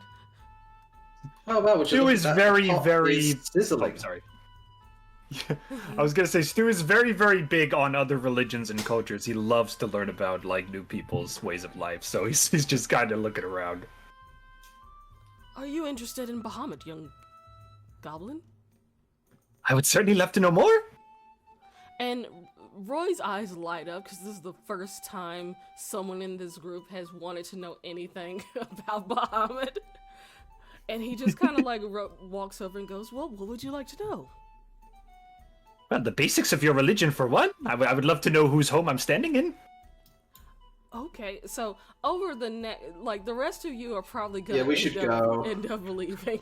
They're gonna be here for another 5 hours minimum. You go through an extended conversation about Bahamut, the Platinum Dragon, basically a very just and good aligned god of like dragons and dragonborns, metallic, and he kind of just goes through there all about punishing evil and setting the world right and keeping order and all this. It's a whole spiel. You're there for a good hour and a half. Does everybody wait outside for me, or am I just kind of No, gonna they be leave you behind. Oh, Finger guns. We'll say that you know what, this will be funny. Like after you're finally let go, you don't know where they went because you're new to the city, so you go back to the guild, and this is actually something I wanted to do, so this works out great. Give me 1 second. Sorry, Stu. I already had one childhood's worth of this. So yeah, you're pretty much done.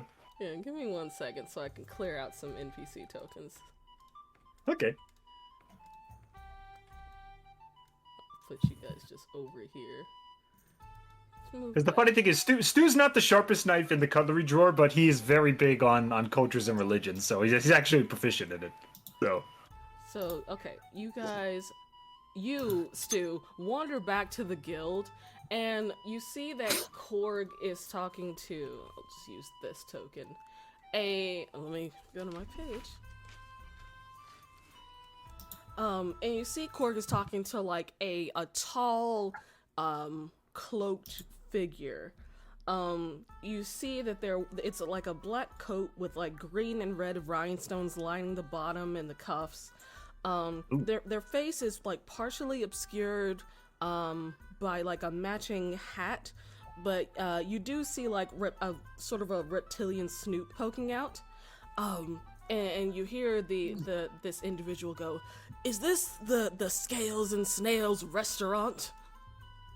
And Korg seems horribly confused, but you know, this is your chance. You can run a restaurant. Oh.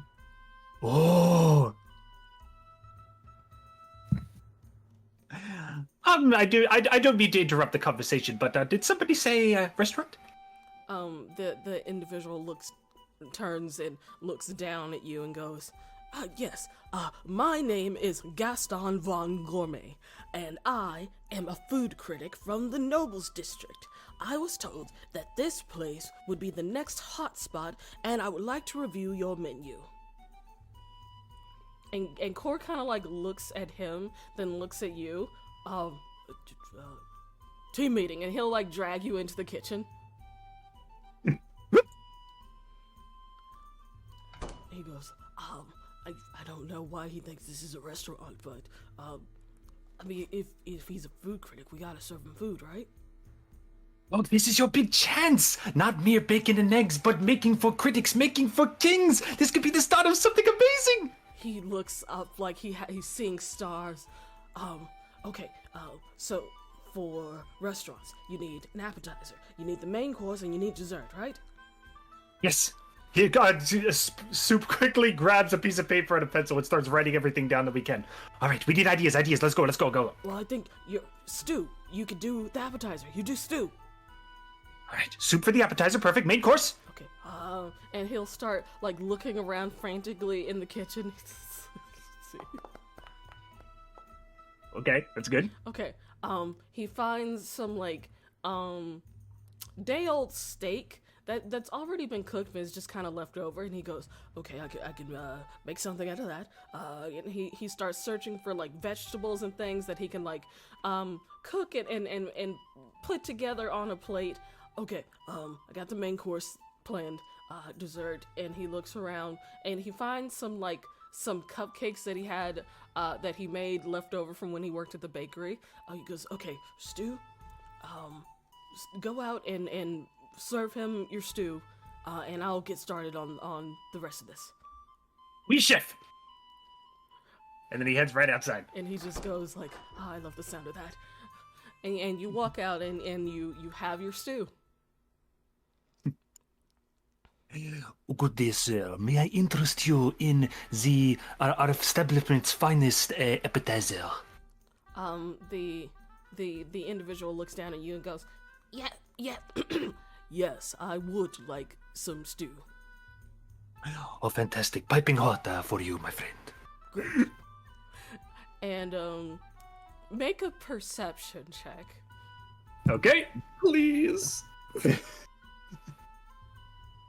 Perception. Normal. 13? You notice you notice the sound of like a stomach growling, but it sounds like 3 times as loud as it should be. Ooh. I sense hunger in you greater than any customer we've ever served here before.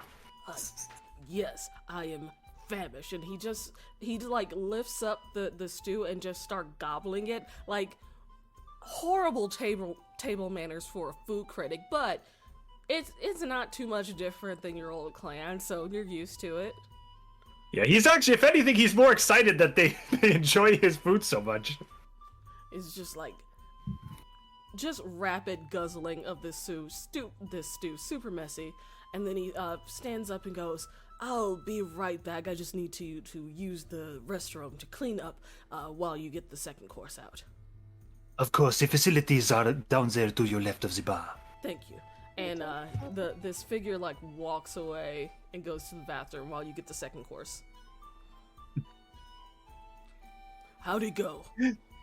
I think we're going places. Okay. He guzzled the entire stew down like an animal that hadn't been fed in years. He loves our food so far. Perfect. And Korg like presents you with a plate of like cut up bits of steak with like a bit of a steak sauce drizzled over it. He did his best to make it look fancy. He put some like garnishes and some vegetables on the side. Let me roll his cook's tools. Let's see how you did, Korg. Yeah. Come on, Korg. Wait, I have cook's tools. Can I help? All right, sure. I'll roll again to give him advantage. Yes. We're gonna be sous chef powers. A little bit better. Right. So it looks how it was described. It looks like leftover steak and some vegetables just kind of splattered on the plate. Korg is better with desserts, but maybe the guy won't notice. Okay, maybe I can get him with a charisma and kind of like present it well. You use the power of your face. You got a good face. You got it, chef. And then he kind of like puts his hands over his face. All right, game face. Okay, All right. later. All right. You go out, and the visual is sitting back down. Fine dining and breathing, fine dining and breathing, fine dining and breathing. Hello, monsieur. I do hope your trip to the facilities was, soothing. Yes. My trip was just fine. Thank you. Make a perception check. Okay. Let's see. Perception. Boom, and normal. Uh-oh, that wasn't very good. Checks out. You put down the plate. How do you sell this plate? This is what we call the steak à la courge. It is our special house dish prepared finest for you, made from the best meat and the best spices in the house, and designed with the signature everyman yet professional flair that we love to serve here. We treat every customer like a king, but we do not want to forget where we came from.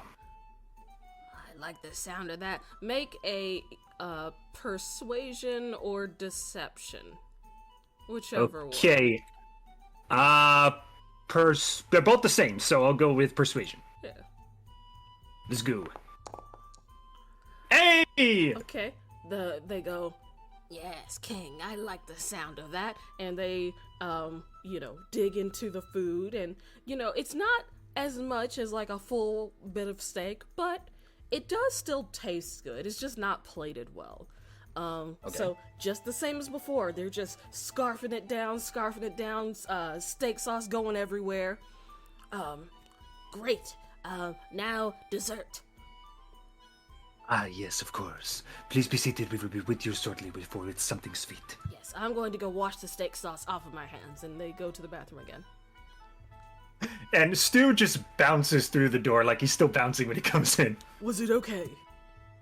They loved it! Oh, good. All right, now we just gotta bring it home. All right, let's get those cupcakes, chef! Yeah. and I'll have him roll. And this time, because you notice it was a little bit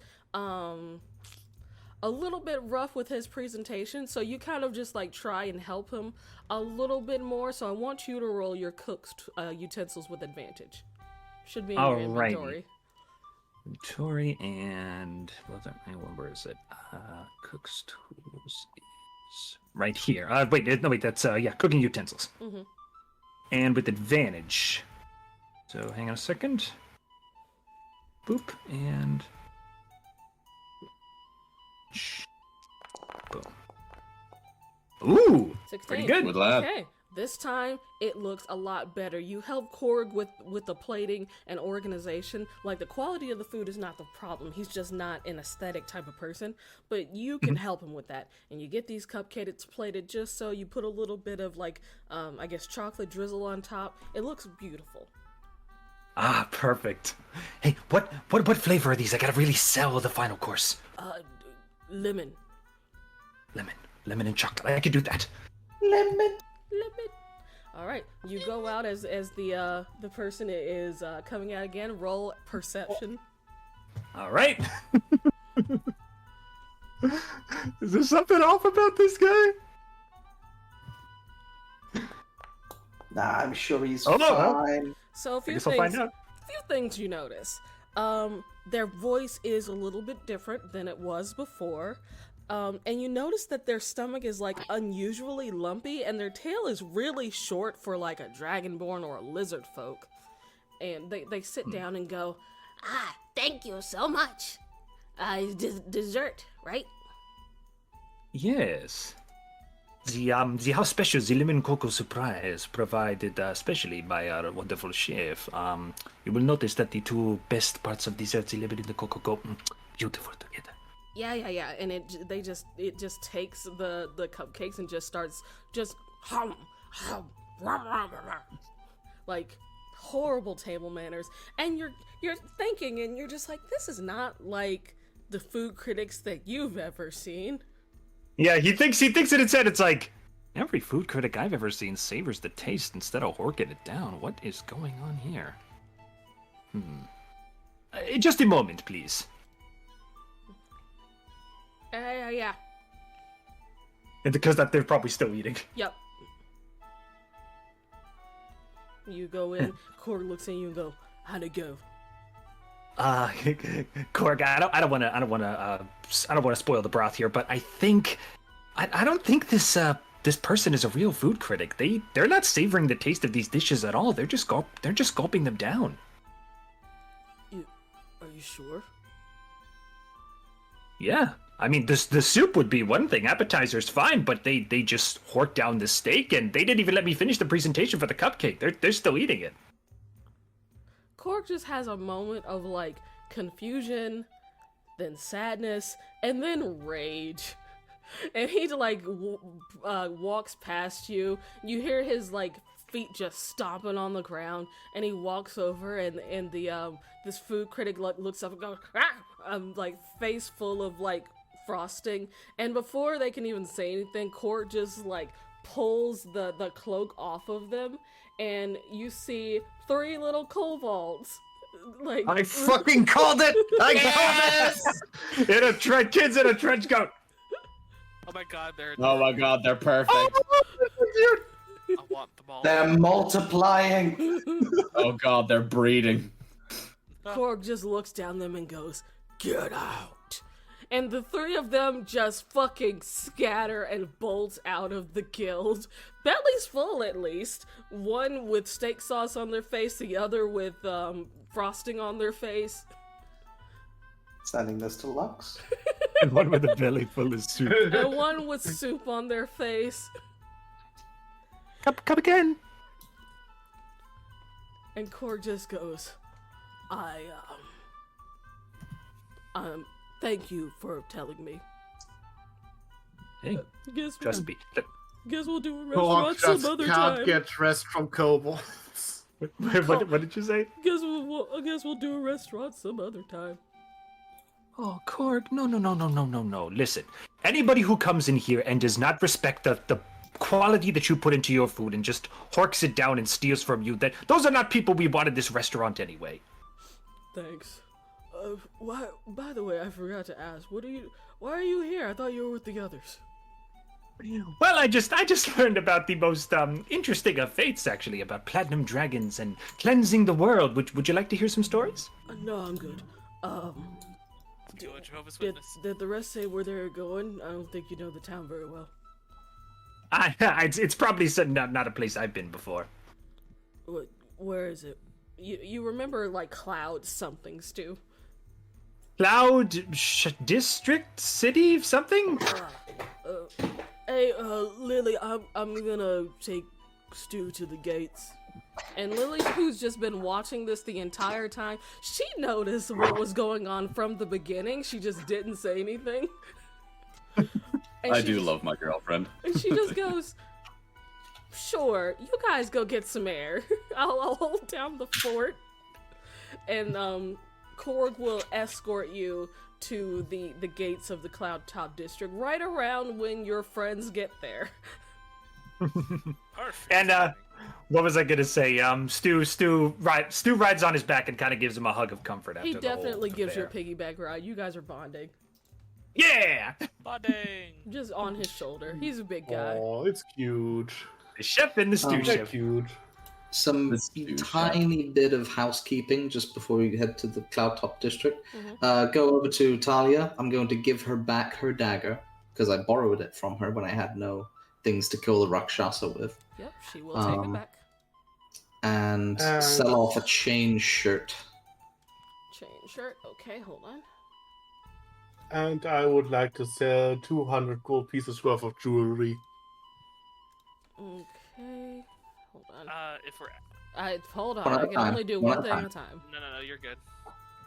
All right. So chain shirts are 50 normally, so she'll buy it off you for normally 40? Yeah, you know what? Normally it'd be half. Roll a persuasion check for 40. Sure.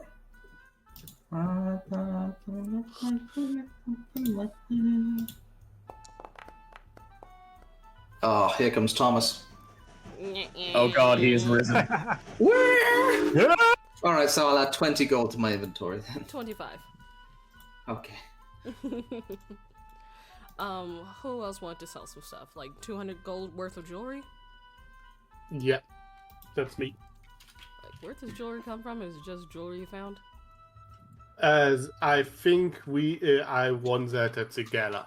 Ah, I see. 200 gold. Okay, yep, go ahead. That's fine. 200 gold worth of jewelry. Okay. Sarah? Anything else? Anything that you can make out of shadow brass dragon scales? She kind of looks at the scales and then, like, looks at Marcus, and you can see on her face she's just like, what? Why do you keep finding these things? And she goes, how many scales do you have, Zarek? I have Like, One. He counts it out. 8. 8 dragon breast scales. Well, I don't believe that your wizardy magic types do armor. No. Could probably make a staff or perhaps a weapon, a dagger. What sort of thing were you looking for? Well, I guess something to help me with surviving a little more, maybe like a ring? Although a staff does sound nice. Okay, can't really do a ring. I can see if I can make something like a fancy staff for you. Sure. I'll take a staff. Okay, That does sound metal. give me some time. I'm currently working on another project. Perfectly And- fine, I understand. Just to check something with you, if I wanted to take the gemstone out of this circlet and put it on this one, that's not your field, right? That's more jewelry. That's more jewelry. Right, sir. I can Thank you. I can weld them and stick them together, but it won't be pretty. I do like pretty. All right, that's where I'm heading next. Yeah. You do know that there is a jeweler in town. Yeah. Although, if there's one in the Cloud District, I'll go there. There's so many jewelers in the cloud. Absolutely, So, then. We'll save that for Cloud District, then. Okay. Realistically speaking, Kichi, would these scales be able to... I guess what I'm looking for is a ring of AC. Oh. Ring of protection. Yeah. That's different. Okay, I tell you what. Razzle like turns to. Have you told the crew that this is what you're looking for? No. Okay. Thalia cannot make you a ring of protection. That's okay. She can make you a staff. Is it a magic staff, though? It'll look cool. You'll find It out. would. That is, You know what? that's code for the DM has to figure that shit out. Get like a wooden staff with like yellow. It was like bronze, right? So you'd have like, you know, when you smash a pot and use gold to fill in the cracks. Yeah. You know what? I will. Let's play around with the staff. Let's go with the staff idea. Okay. And we keep calling it Cloud District. It's the Crescent Square District. Crescent Square District. Sorry. Skyrim will win us all. I was wondering where the Cloud District came from, and it's like. I think it was maybe because I said earlier Cloud Conclave. Yeah, Oh. that's it. Okay. The fancy people area. Yeah, rich folk village. Rich pricks. Fancy. Alright, give me a sec so I can copy you guys onto that thing.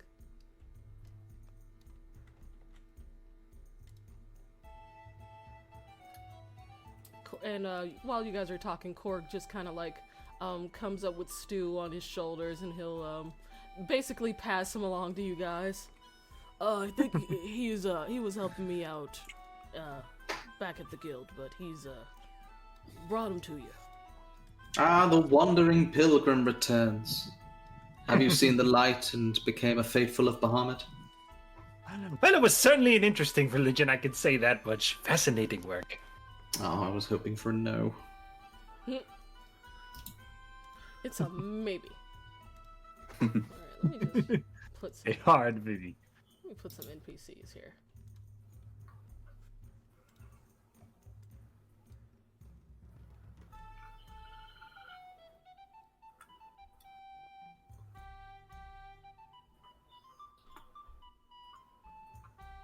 Yeah, that's fine. If you're looking for anyone in particular, you can just let me know. Yeah. Activate.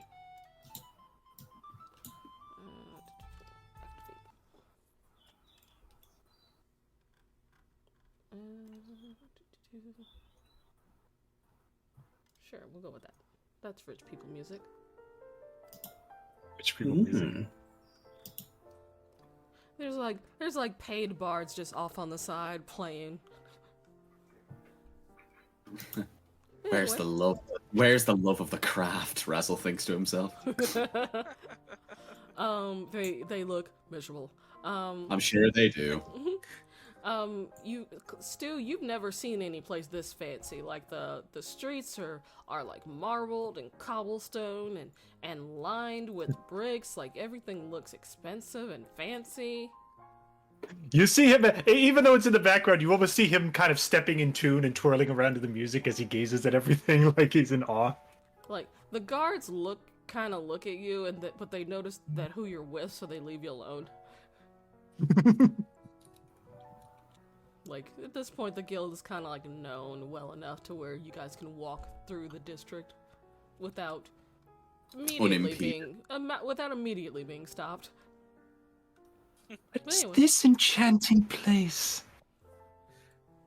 This is where the nobles live. Yeah, Amazing. you notice like a bunch of noble ladies and noble gentlemen just like walking around and going like, "Oh, jolly good. Oh my, look at the adventurers." You know, just general rabble. Ha Rabble. Ooh, you hear a lot of Nice hair. Good share, jolly good share. Alright, jobs to do. Anyway, you go to the shops and just tell me what you're looking for, because I didn't build one. So what are you looking for? I'll let Gary go first because he came here first. Okay, I'm going to a jewelry store, and I'm looking to commission getting the ruby out of my original crescent, taken out of its socket, and put into the avian circlet that I found, while not ruining the enchantment on it. Okay, so pretty much you do find a jeweler. You see like a half elven gentleman, brown hair like pulled back into a bun, glasses, sort of thin type, a little bit of scruff, and he goes, "Hello, sir. Give me your circlet. Give me a second." And he pulls out a little monocle and adjusts it while he looks at it and goes, "Well, the best I can do is fix the star to the top of the circlet. I can't remove anything from the avian one you have here that would ruin the enchantment, but I can fix it to the top or even in front of the original jewel. I might be able to do something like I guess cutting a circle in the middle of your star and sort of using it as a frame around the gem that's already in the avian circlet. Which option would you prefer?" Sorry, so cutting a circle inside the star ruby and then sort of like slotting it in there? Yeah, like affixing it over the Over it. Yeah, I see. basically making it so that the jewel in the avian circlet is like the center of the star. He's saying Sure, let's go with He's that. saying he can't remove the jewel itself because that would ruin the enchantment. So you can do Right. that. Like, Yeah, I think whatever looks the most aesthetically pleasing, and I think that sounds about correct. Okay. He'll charge you like 20 gold for this. Mm-hmm. Because it's not especially difficult. I'll come back in about 2 hours, sir. Of course, thank you. Very good. And he'll take it to the Alright, back that's me done. and get to work. Anyone else looking to buy stuff? Or you going, Nope. Or are you going straight? Well, I'm looking at spells to see if I can look at a scroll. I'll let Julius go. I think he had something.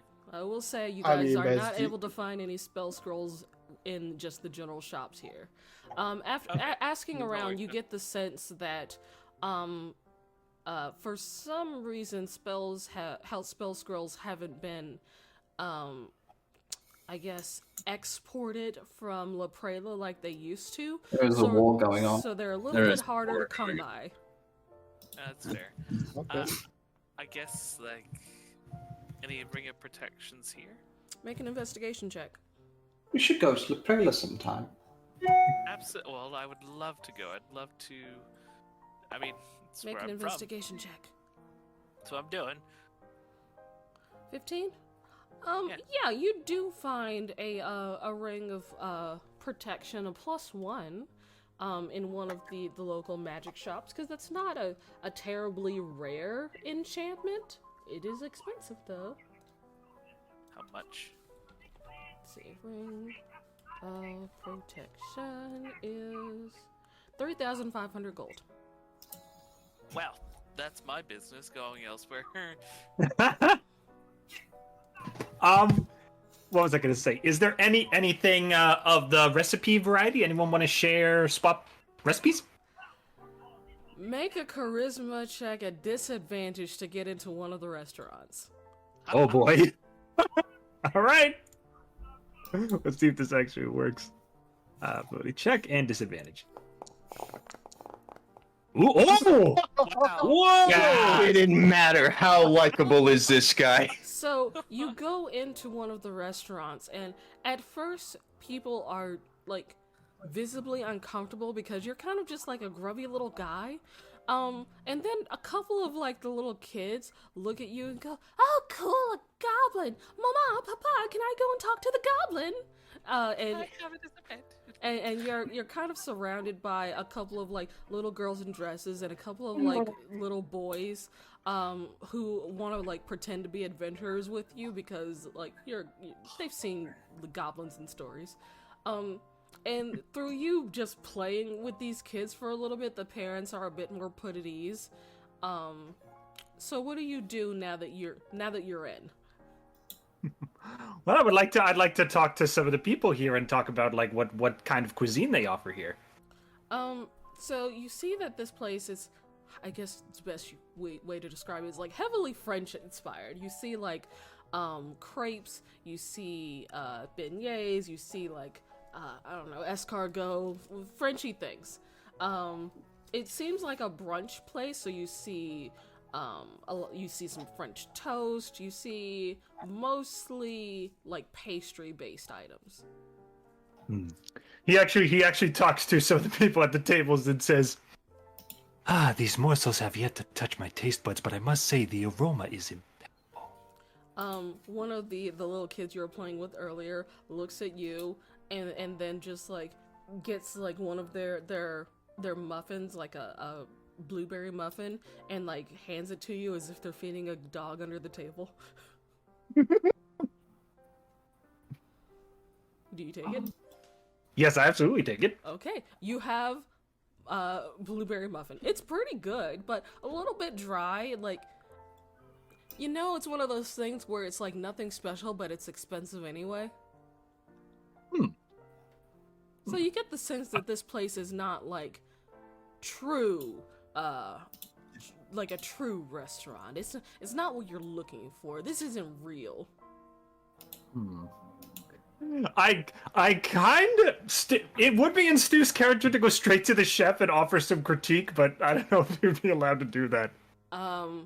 It would be in his character, but Stu is aware that has not gone well before, because he's done it before. Yeah. So he's kind of resisting the urge, but he kind of gathers together his composure and says,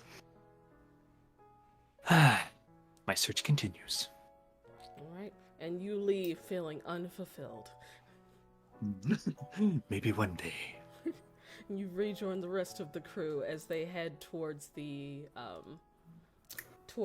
little tower where normally you go and see Benton. A great man can be found. The man. Razzle, should I know anything before this person shows up? Just try and keep everything to do with your personal life to, don't give him too many personal details, don't talk too long-winded about too many things that involve dragons, hold your nose.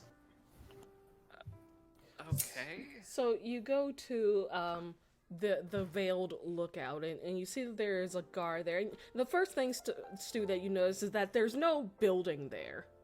There's just a guard. Huh. And what do you say to the guard, guys? Good day, sir. We represent the Platinum Scales Guild at the outskirts of Slipwood.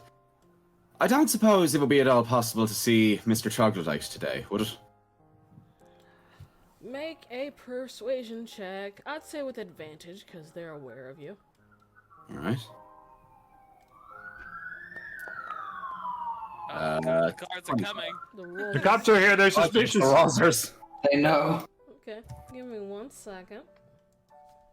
I gotta get the next map ready to put you guys there. Also, Umber, check your DMs.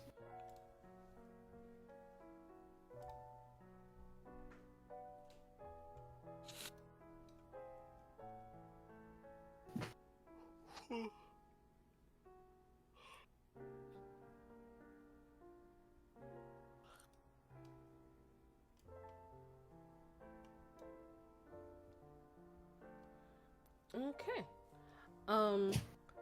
The guard, he pulls out what looks like a sending stone and goes, Mr. Troglodyte, the Platinum Scales are here to visit. They didn't really say what they needed, but I know you usually let them through. And you oh no, I don't think you guys hear the other side of the sending. So you just see him pause and give a nod and goes, all right, go ahead. And he reaches behind him and like grips just nothing, but it looks like he's gripping onto something circular. And he twists it and pulls, and an unseen door opens, and you see the interior of the Veiled Lookout. Magic's pretty cool, guys. Yeah, it is. Yes, Pretty yes, dope. it is. And you are greeted with the sight of both Benton Troglodyte and Urus Ifrid, the two wizards that you are most familiar with so far. Benton steps forward and go, "Hello, my compadres. It's very nice to see you today. To what do I owe the pleasure?" And yourself, your mighty magicness. Would it be at all possible to discuss with you some things of a draconic nature? I feel like you'd be the local expert to speak to. I would love to speak to you about anything related to dragons. Jesus Christ. I like this Stu guy. and I guess Zarek, you guys see a rotund figure of a man.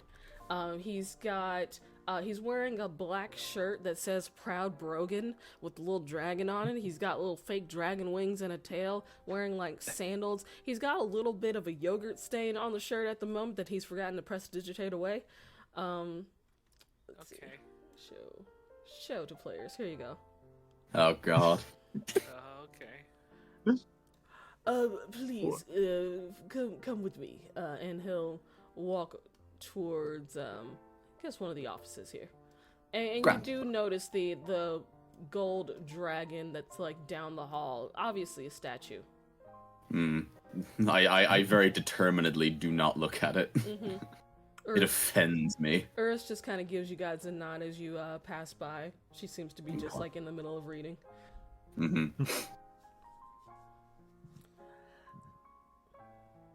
And he'll there's only like 2 chairs, but it's fine. You guys have stood before. Yeah, we're standing men. Benton kind of like sits down and intertwines his fingers together and goes, so how can I help you? What would you like to know? There's also like reflecting in his glasses. Oh yeah, his glasses are magically enchanted to do that when he pushes them up. Anime glasses. Fucking Gendo. Oh god. Christ. Razzle sits down, and he goes, well, sir, we're trying to solve a bit of a mystery, and we figured that you'd probably be the best person to come to ask the questions that we have in mind. Well, I do love a good mystery, and he like gestures to a small section of the bookshelf labeled Benton, and you see book titles that's just like The Dragon and the Ladle and Wormlings in the Attic. Like you see a bunch of just like dragon related mystery items, mystery like young titles. adult novels. I mean, they might be. You don't know. I Are dare there any not fan ask fic- the Are there any question. fan fictions of us?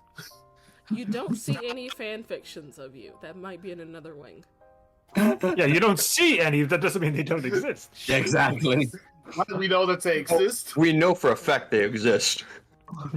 But anyway, Guys, it's a library. Of course, there's the restricted section. that's true. the veiled of the Veiled Lookout. But anyway, Right then. What sort of mystery? We plan on going on a bit of an excursion later on to Yuvon Dova.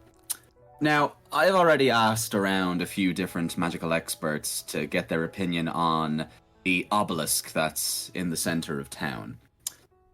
I'm wondering what information, if any at all, you may have about that obelisk. So far, what we already have is that we know that Solenrath and the appearance of the obelisk, the first appearance of the obelisk, seemed to match up time-wise about 3 years ago. We're just wondering if you know anything else about the obelisk itself, how it got there, what it does, anybody who might be connected with it, that sort of thing. Well, unfortunately, I don't have much more information than that. I have gone to examine this obelisk. What I can tell is that it seems to cause an intense fear in those who are not stout of will as someone as such as I. I believe that actually, let me roll for him. TikToks. I'll just roll. Guess I'll have him roll investigation. 14. Okay. As far as I can tell, it seems that whatever is stored in that, it must be. It seems to be connected to some type of memory. I can't exactly get a bead on what is linked to it. But there might be a clue to Solenrath's disappearance. You think that the obelisk contains a memory? It appears so. Whenever you touch it, there seems to be like flashes of different scenes from the perspective of someone that is, at the very least, not my own perspective. So I can only assume that it might be a memory. Hold on, there's a lot. What did you see when you saw the obelisk? When you touched it? Hold on, I think Emerald said be right back. I gotta go eat. Is it okay if we pause here for a bit? We'll pause here then. So, Benton, he was basically just saying, yes, it appears that there is someone's memory. It might be stored in this obelisk, because whatever visions occur are from the perspective of someone else. So, is your theory then that it's somebody else's memory who's stuck inside the obelisk? I believe so. Either that or it's giving visions of the future, but I don't see a future where I have clawed fingers as much as I might wish it. Is it possible then that there is some form of magic that we can use to find out exactly whose memories are in the obelisk?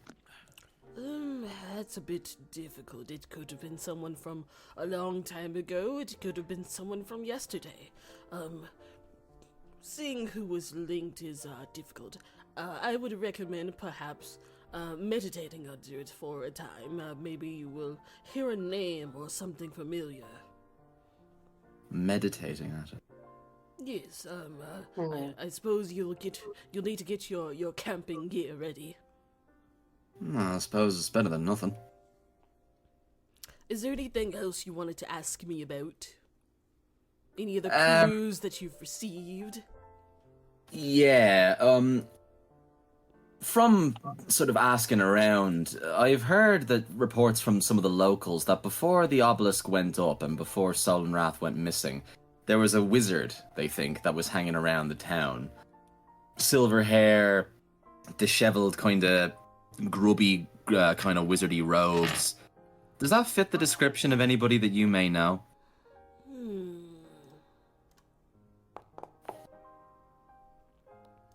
Oh, you tease.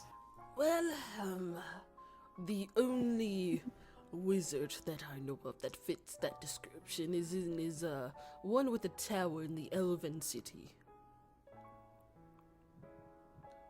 I don't think I've met him yet.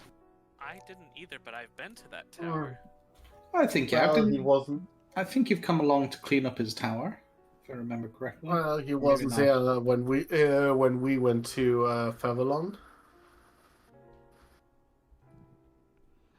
Well, regardless, that's the only wizard I know of with that description. Whether he's actually connected or not, I am unaware. I can't say I've met the man, so I don't really know about his disposition.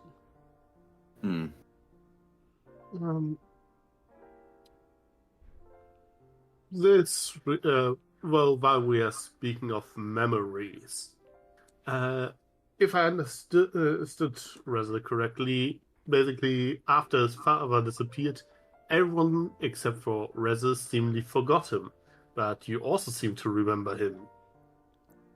Well, it might be the particular wording of whatever spell or magic was cast at the time. For example, if I were to say, I wish that everyone in this room would suddenly love dragons, that would not affect people outside of this room, now would it? I suppose that's true. So it really just depends on the wording of such of a spell. It's like I said to you earlier, Julius. Well, maybe. Well, of course, I'm well aware that this is a possibility, but maybe there was something more behind it, and it didn't hurt asking now, did it? You should listen to No. your Dragonborn friend a lot more. They tend to be very wise. Thank you. By the way, thank you for granting us a moment to talk. I actually have a question myself. Do you know where I could talk with someone who knows more about the Raven Queen outside of books? Oh, well, I believe there might be a church or two of the Raven Queen in Babylon. There's not really much in terms of worship here. I don't really know much about myself. I'm a practitioner of the arcane. We don't usually deal with the religious rabble. No, neither do I until recent events. But the Raven Queen might be something more known about in Babylon or different places where there are more elven types. Okay, thank you.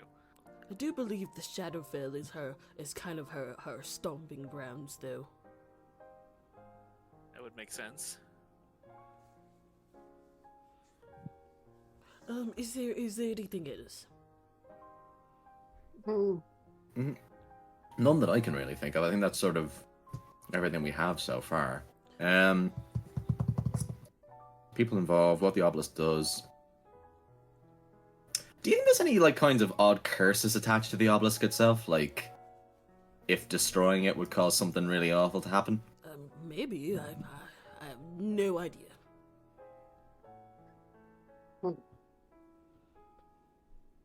The locals tend to leave well enough alone. It isn't actively harming them, so they've left it alone all this time, and I'm not one to go destroying random artifacts in other towns.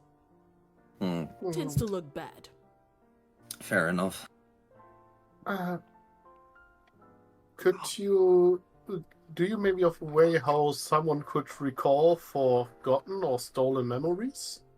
Well, it honestly depends on the method that the memories were taken, I guess. If it's something like a modified memory spell, then a high enough dispel magic should do the trick. If it's something like the wish spell, then really the only way to counteract it is another wish spell. If it's something like maybe you had head trauma, then I don't know, perhaps a great cleric might be able to restore your memory. But honestly, without the knowledge of how you lost your how the person lost their memory in the first place, the method to restore it is a little difficult to grasp.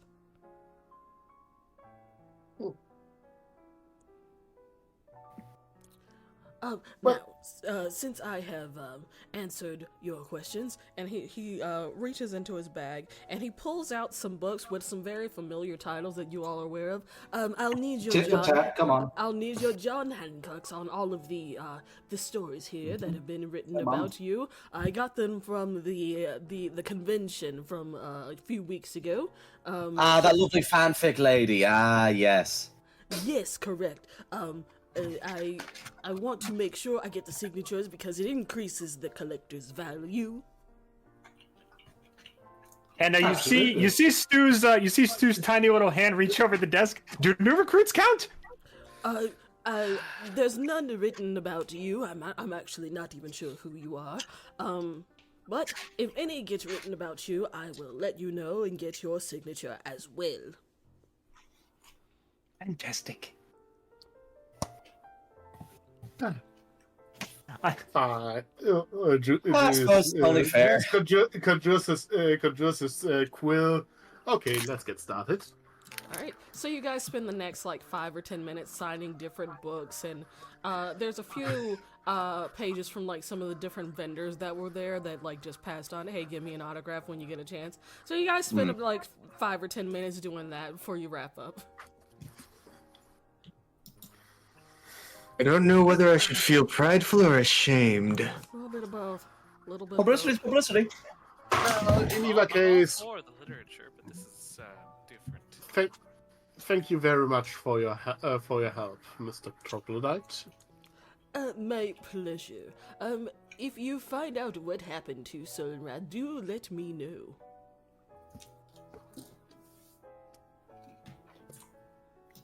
Shall we grab our things and start absconding then? I don't have any questions. Alright. So you guys turn and leave the Veiled Lookout. Alrighty. He seems nice. Very well fed, too. Definitely very well. I probably shouldn't be saying that too loud. You wait until you get out, and then you're like, yeah, definitely well fed. But anyway, what do you do now? I think that I feel was like we've all for exhausted our all options for to-do list. questions. I was going to pick up our jewellery, but yeah. I'm gonna touch base with Crispin, let him know that we're ready to go if he wants to link up with us, and that'll be that for the moment, and then we'll head out. Well, I have to see Genevieve later today, so I think I'm gonna leave for today. We can even tomorrow morning, or when do you plan to leave? Tomorrow suits me. There's no urgent rush. Yeah, I'm good for leaving tomorrow. I'm gonna grab a couple books before we head home. So. Okay. Tomorrow then. Julius, you split off to go have dinner with Genevieve's parents. I'm pick up the dress I bought for her in Kushina. Yeah, you pick up the dress. I guess we'll start with you. You go home and swap to a similar style of clothing, but a little bit nicer. The clothes that you're wearing are your adventurer's clothes, so they're a little more durable, made of a more rough material. And as you are deciding which shade of light blue tie you're going to wear, you just hear a voice behind you. I recommend going with a dark blue. Julius turns around. Who's there? You see your book floating there? Oh. Yes. Thank you. So,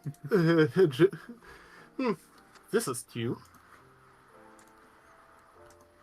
Yes. Well, I usually don't stick my nose into your affairs, but this seems like a rather poignant meeting because you need to impress the parents of your soon-to-be wife. I completely agree there. How about we give it a little bit more form? It's a little bit weird talking to a book, and I use my manifest mind feature. Okay. Which makes the mind look like a fairy. Okay. It looks like a fairy butler. I mean, I gave you a handout for that some time ago, but... Hold on. It's basically the same as the face spirit, but different outfit. Oh, yeah, there it is. There it is. It looks like that. Still talks like I'm talking. Mm-hmm. So, sir.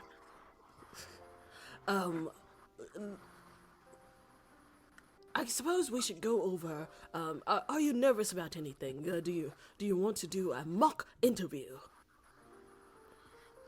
Might not be the worst idea. Sure. What you got for me? Okay. Things that parents might. I don't actually have parents, so I'm not exactly sure what they would ask. How much gold do you have? Well, my family runs a pretty substantial silver mining business. I can't recall the exact numbers, but it allows us to live a comfortable life here in the upper city of Slipwood. I believe that And is have some money on the side. I believe that is all that would be of interest to nobility parents. I'm sure you will be fine. There's a little bit more to it. This has been your use of manifest mind, and then it just kind of goes nerd. You're rich? Great, we're friends now. But anyway, you finish getting ready, and you basically send the dress ahead to Genevieve's house, so she can go ahead and get dressed before you get there. I actually bought a matching outfit. Okay, you wear the matching outfit. Snazzy. You hop into your carriage and go to the Goldberg estate. As the name suggests, there's a lot of gold everywhere. There's like gold flakes in the cobblestone. The trees are like gold colored trees, like not painted. It's just like whatever species has kind of a gold tint to it naturally. You see like gold topiary, like everything is gold in this manner. Yep, before I leave the carriage, I'm gonna cast Enhance Ability Charisma on myself. Okay. So, you exit the carriage and you're escorted inside because, obviously you're expected. And you are brought to a dining area, where you see Genevieve and her mother and father. Genevieve gives you a nod. You see her father is like sort of a tall, statuesque gentleman in his late 50s. Hair a deep chestnut color with blonde highlights. Well-trimmed beard and like a handlebar mustache. Wearing like a tailored tan suit with like gold embroidery and accessories and a little gold pocket square on the coat. Eyes sort of a striking hazel shade. He's got like designer gold rimmed glasses and a gold cufflink. And he goes, "Son, I say son, it's a pleasure to finally meet you." And he like walks over and gives you like a really firm handshake. I take his hand to shake it. Baron van Goldberg, it's an honor to finally meet you. Xanathar Goldberg, actually. And this here is my wife, Ophelia Goldberg. And you look over and you see a lady who's also in her 50s, like flawless skin, long gold hair, which you assume is where her daughter got it from. Has most of her hair pulled up in like a bun, held in place with like little gold pins. She's wearing a white and gold gown and so much jewelry. You see necklaces, bracelets, rings, all studded with like rare and precious gemstones, dark brown eyes, no glasses. And she gives you a little curtsy. Charmed, I'm sure.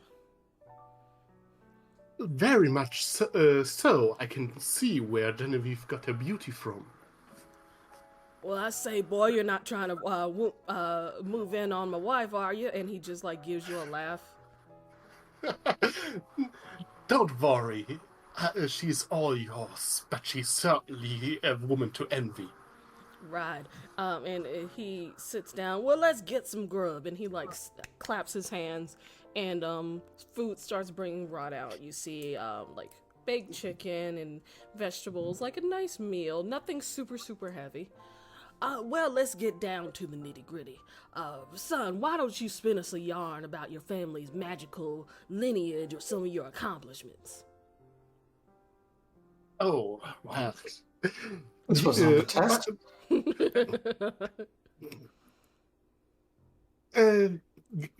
Kichi, give me a moment to structure this. Is getting turned into a statue count? I wasn't turned into a statue. I just died. Oh yeah, that's right. Our people's deeds are so great, we are often turned into statues.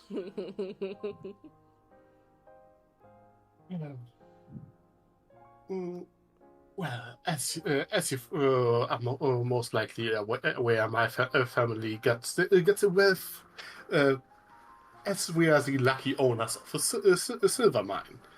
The purest silver in all the land. It gave us a name, fortune, and well, ever since my family has been rather influential in this field. We like to make trading business. My father was getting into politics. He was quite adept at it, only to be eclipsed by my older brother. May he rest in peace, as he was a politician of the first class, making alliances that greatly benefited of family. I myself, I studied the arcane and became, I would say, quite the accomplished wizard in the meantime. Now the sad passing of my brother, of course, was a great shock for me and threw me a little bit of an unfamiliar territory. But I would say that I managed to adapt rather well in this new life, though I do still follow my pursuits to become a great wizard in my own right, to leave my mark there. Now, you mentioned your late brother. How do you aim to keep our precious daughter safe here in this world of hootenanny and hullabaloo? Well, like I said, I'm studying the arcane, and I made some intriguing allies over the past. We do with allies like these. I'm sure that we can handle any dangers that might arise. You're talking about allies, boy. What kind of allies you got?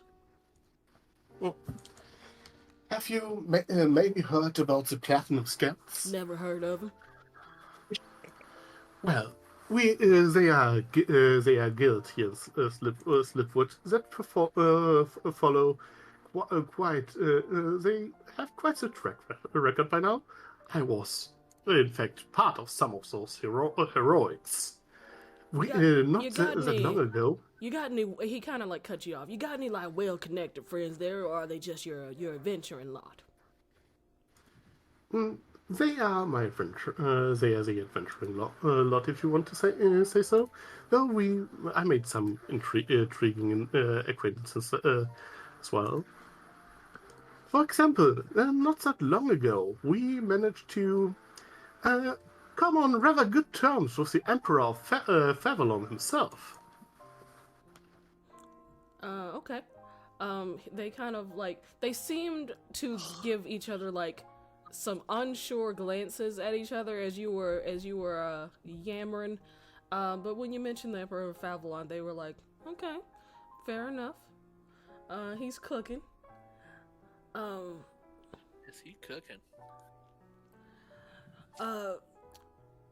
Let me ask you something. I want to test some of your moral fibers there. You ever been caught up in any ruckus in a morally questionable waters? Speak up.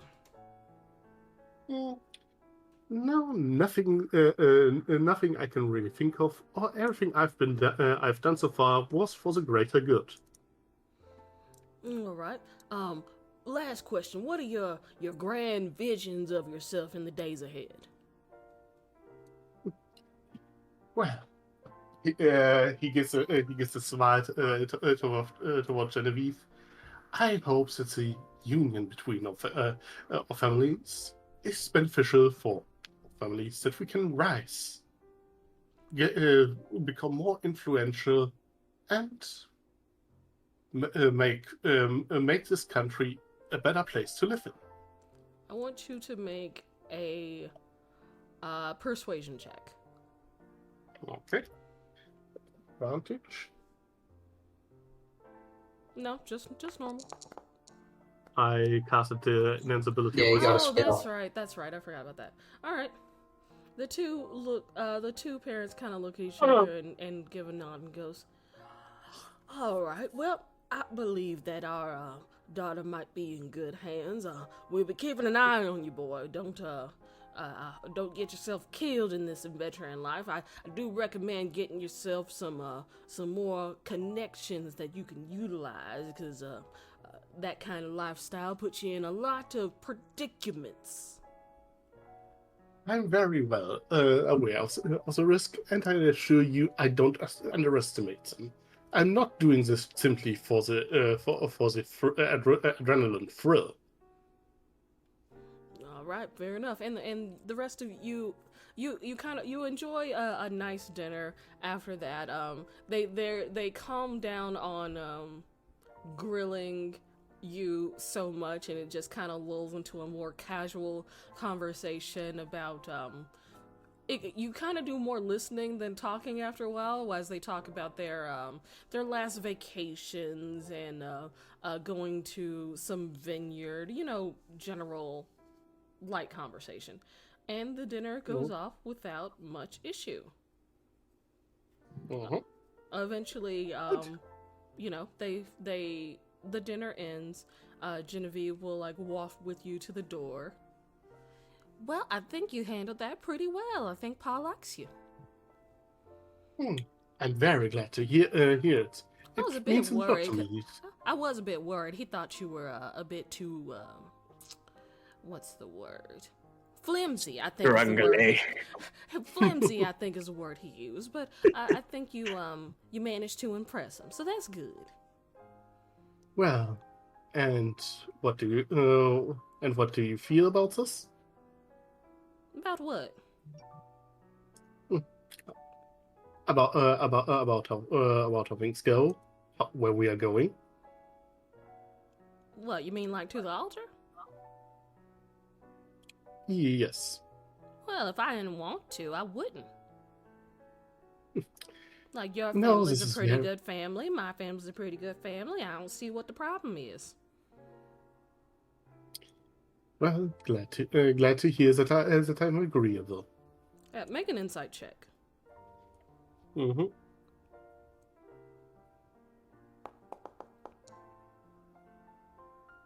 Yeah, seems fine.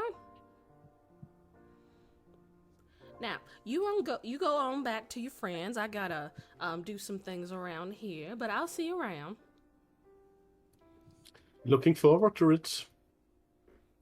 And she turns and walks inside. You go on back to your home. Yep. While this was happening, anyone else wanted to do anything before we move on to the next day? I'm just gonna cast Sending on Crispin really quick. Okay. Razzle here. Hope you're well. We've got a party heading to Yuvon Dova tomorrow to investigate the obelisk. Are you coming with us? You get a response back saying, "I'll meet you there." All right, that's pretty good. Okay. Good to hear. All right, so let me just go to the little calendar. We are on the 14th set. Okay. I wanted to add the alchemy books, if that's okay. I mean, it doesn't have to go through a whole meet and greet. Just say I went to them and picked them up. What are you looking for again? Just Zarek's learning to begin learning in alchemy, and I guess tinkering. Is that the thing it's called in D&D? Making mechanical objects. Okay, make an investigation check. Okay. Let me see. Hey Finn, I think you have a phone or something near your mic. I do? That's that My staticky. mic was off the... Wolf. Oh, my mic was off the whole time. I'm sorry. Oh, there was some staticky sound. That's usually where that comes from. Yeah, Let me try unplug. Hang on. Okay. Okay. Alright, so for a 10, Zarek, you're able to find some just basic alchemy and tinkering guides, beginner's guides. Okay. For those, I'd say, let me check how much am I charging for ebooks. Give me a sec. No worries. What is the price of knowledge? Let's say Priceless. let's say 1 gold. Okay. I'll add 1 gold, pretty cheap.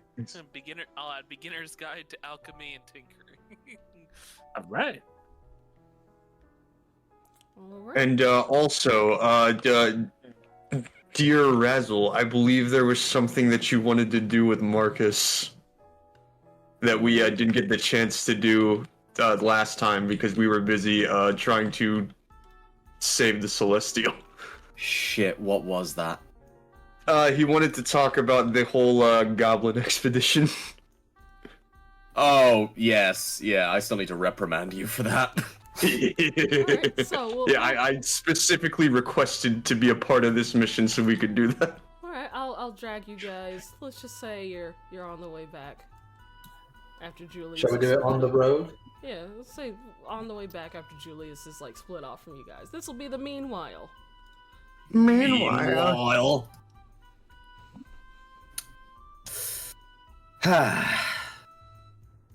You know, someone's actually just occurred to me. What? I had to have words with Rakarm quite a while ago. You remember when those goblins attacked the guild hall? I was not there for that. Okay, well, we had a bunch of goblins that showed up at the guild hall. You know those ballistas, those like catapult things that are out the front now? Those I do recall, or at least I recall them being built. Well, the thing is, they weren't really built.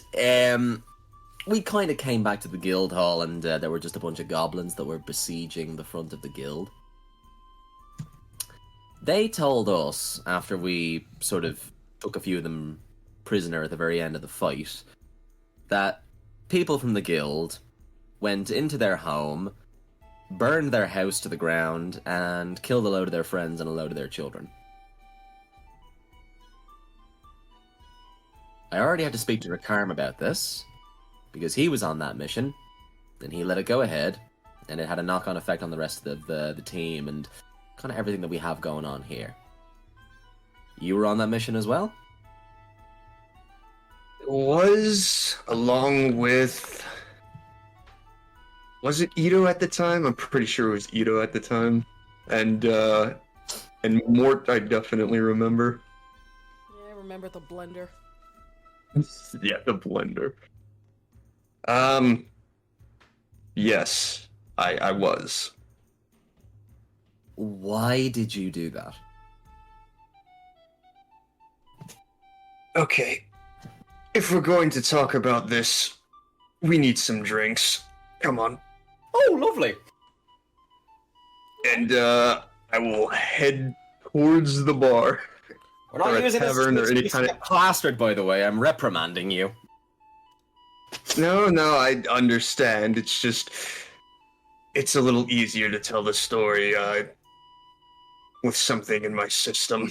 Alright, you guys head over to the Drunken Monk, which has become like your kind of go-to dive. You see a few soldiers around having their drinks, and you pull up your own table. Half-Height comes up and goes, "Hello, here's some drinks to start you off. Here's some water. What would you like?" I think 2 very strong glasses of porter to begin, please. Yeah, we're gonna need something strong to get through the night. Okay. Surprise me. Alright, so she'll walk away and she'll come back with some porter for Razzle and some dwarven whiskey for Marcus. Oh boy. Don't tell a dwarf that you want something strong. Well, Yeah. well, she's not a dwarf, but they have dwarf friends. Go on, then. Go ahead. Okay, well... Frankly speaking, this was... I believe the second mission I had ever done for this guild. The first led me into the Feywild, and quite frankly, almost everybody in that expedition ended up almost dying. And that was before we even got to the Feywild. I think. You were there for that one. You went to the Feywild? You aren't there. You're not there. Shut up, we're drinking. The men You're are not in this Oh, episode. that's right. Just the 2 of them. That was before we even got to the Feywild. After the Feywild, I don't even remember what happened inside of it, But as far as the second mission went, well... Quite frankly, I saw orders, and I sought to follow them. This was...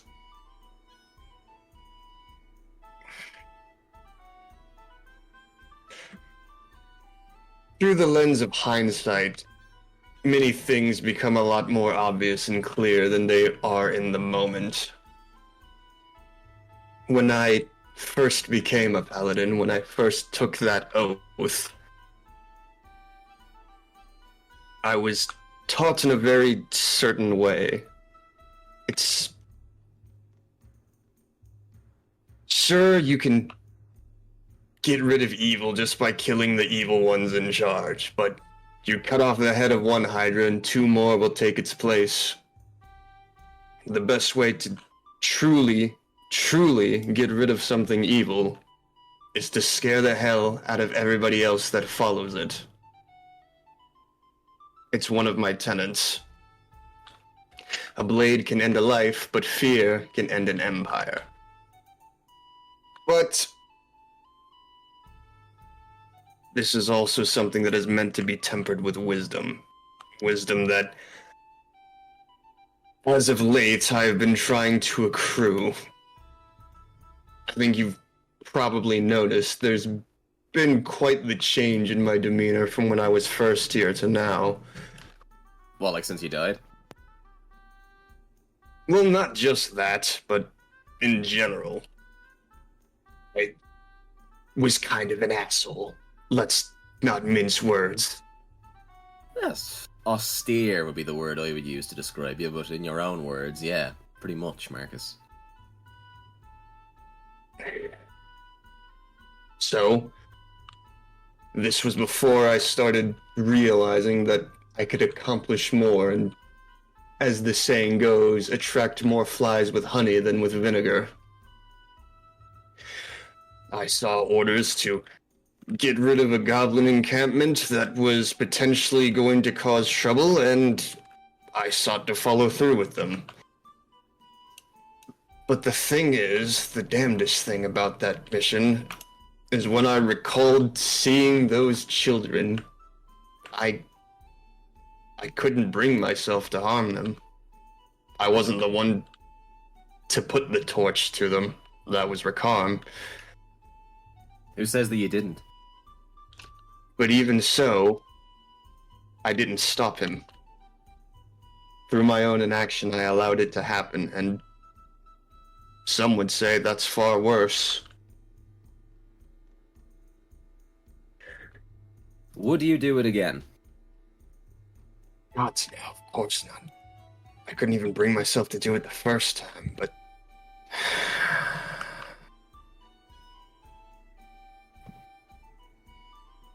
Ignorance of one's own actions is no excuse to take them. But it is words of warning for the future. Everything we do is going to have a knock-on effect on the guild and everybody in it. And Trust so me. long as... I'm learning that now, especially with the trouble that we get ourselves into.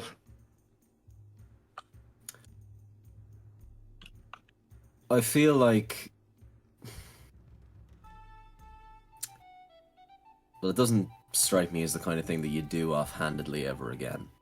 And it definitely seems like you've learned since...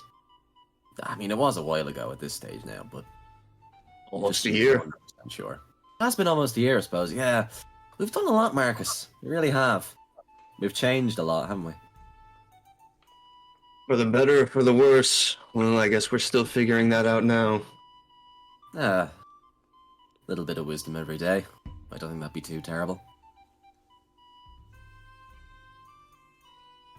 If it's not if it's not something that you do ever again, then I don't feel like I need to really bend the ear off you too much. Just talk to us, yeah? If there's ever anything that you think is wrong, or a decision's being made that you don't agree with. You're as much a part of the team as everybody else, and you're playing a blinder since you've been here. Honestly, everything you've been doing for us, it's been great.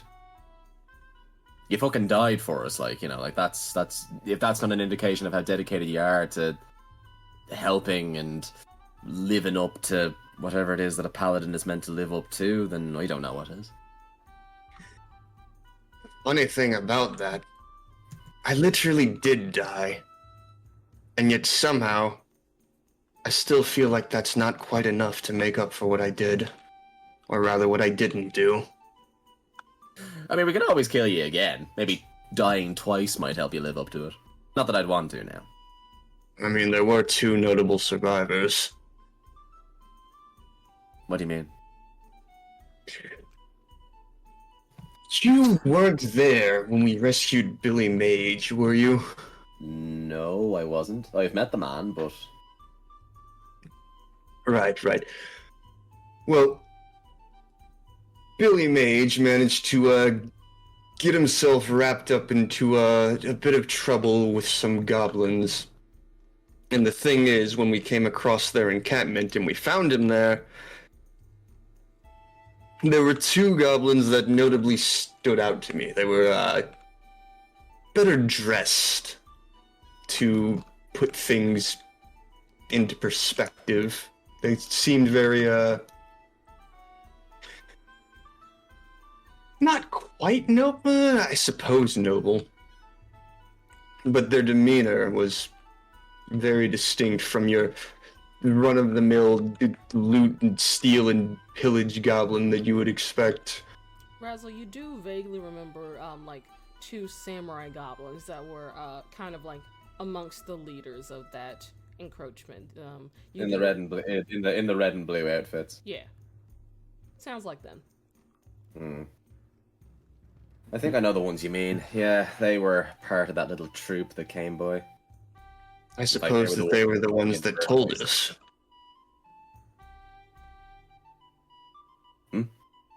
No, I was saying I suppose they were the ones that told you about this in the first place. Yeah. Yeah, they were.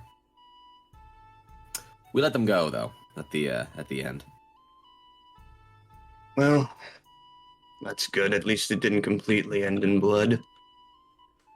I have a strong reason to believe that those 2 are the ones that escaped. Do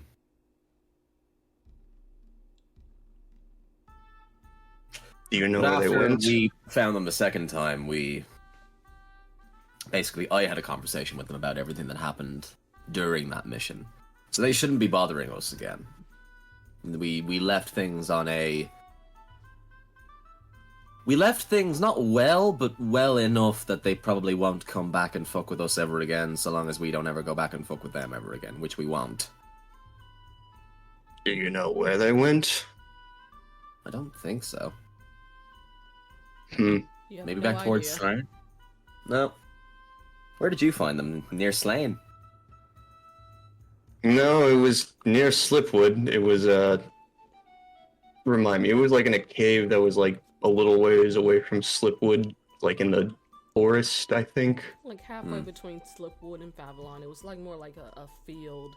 And now that you think about it, you remember the ballistas that are now out front in that encampment. So you get the sense that they were specifically there so they wouldn't have to travel far to attack the guild. Yes.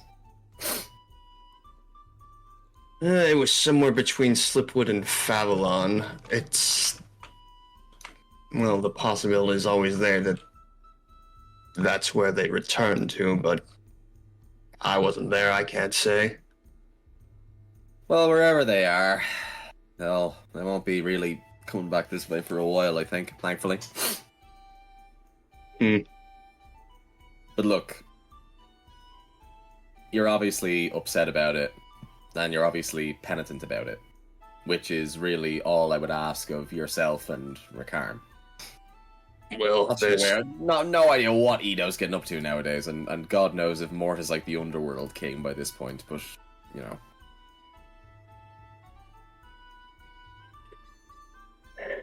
There is something I would ask of you, if it's possible. Razzle leans forward. Just on the off chance that we do run into them again, I think I'd like to at least attempt to make peace with them. At the very least, I can apologize. If I find out where they are, you will be the first one to know about it, Marcus. You're a good friend, you know that? Yeah, I tried to be. You do a good job. Honestly, you probably hold up an oath better than I could. The armor's not really for me. Anyway, I'm noticing that these things are still looking fairly full, and I pick up the glass. Yes, let's fix that. Clink. Con saves. Yep.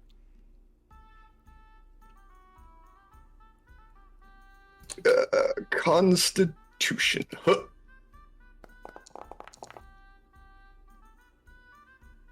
Nine! Marcus. You also get a +3 because you're within 10 feet. Oh, so that's 12. 12. Yeah. Alright, you're both fine. Marcus takes it like a champ as usual. Razzle, your drink was not nearly as strong as the dwarven whiskey, so you're fine. Grand. Lovely. Lovely. Yeah, you go home with a little buzz, but you're good. I appreciate a buzz.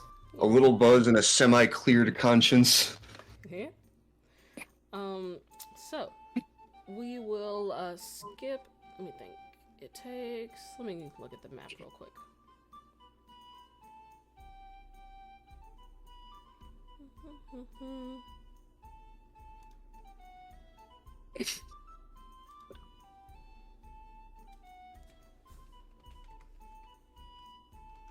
It takes about about 2 days to actually get to Yuvon Dova, we'll say, with your Right. horses. Okay, cool. Oh yeah, your horses. You gotta go get your horses, guys. Woo! Oh yeah. Woo! Yeah, Horses! baby, that's what I've been waiting for. That's what it's all about. Woo! Woo! Let's go, Hermes. So you guys go and get. I say actually to Yuvon Dova, it's about 3 days because you gotta get through the mountains. Grand. You Can go I take to a carriage? what? It takes a carriage. Part of the way, sure, and then you'll be on foot because you're going through mountains. Well, God forbid you Okay, get I you guess get the carriage the blistered, Julius. in this case, I guess I gotta get myself a horse. You do realize there are actually wanted posters of us, right, Julius? Wait, what? Well, like, yeah, Yeah. there have been assassins who have come for us in the night. Yeah, so we've always been able to fight them off. Of course, but a carriage? He wants to be. He Well- wants to invoke his nobility. Oh, and he will Anyway, invoke his nobility while how- they gut him how for much- his pockets. How much is the riding horse again? Let me look. Oh, if you don't have a horse, you can borrow mine. You can ride side saddle. Let's see. If that is acceptable, my liege. I mean, honestly, I would say Julius would have a horse. Like, Okay. you would have, if you have carriages, Yeah, that means you have Who horses. pulls the carriage? Yeah. Yeah, fair point. So I'm just gonna take my horse. Yeah, you just take a horse from the family stables. The rest of you go to the stables. Owned by Carl, ran by Kyle. What's up, dudes? And oh, no dudettes today. Welcome. I got your horses right here, bruh. I can't describe it, but I'm mashing A through the dialogue tree.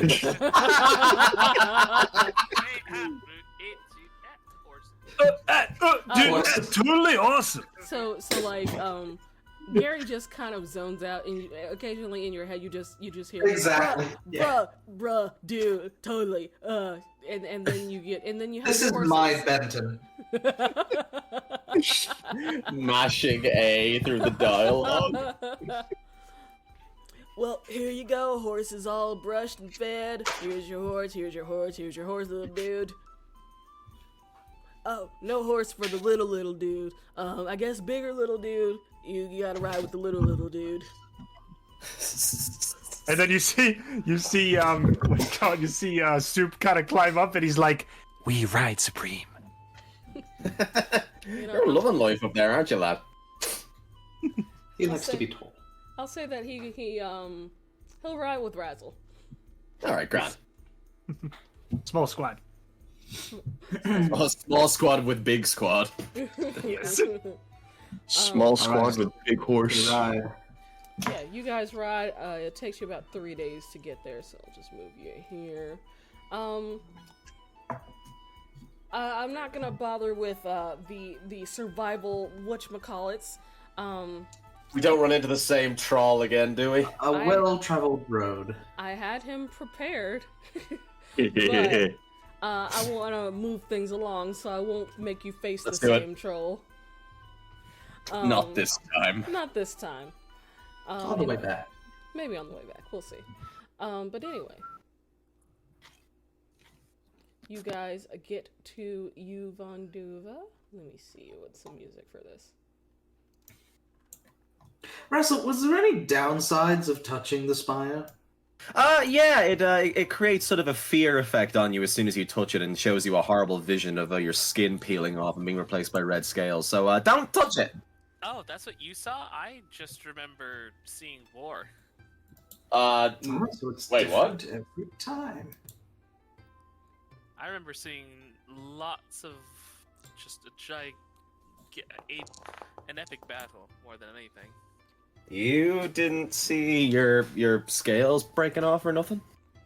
No, I remember seeing an epic battle taking place and me standing over hundreds of bodies, but Huh. That's a bit freaky. But informative.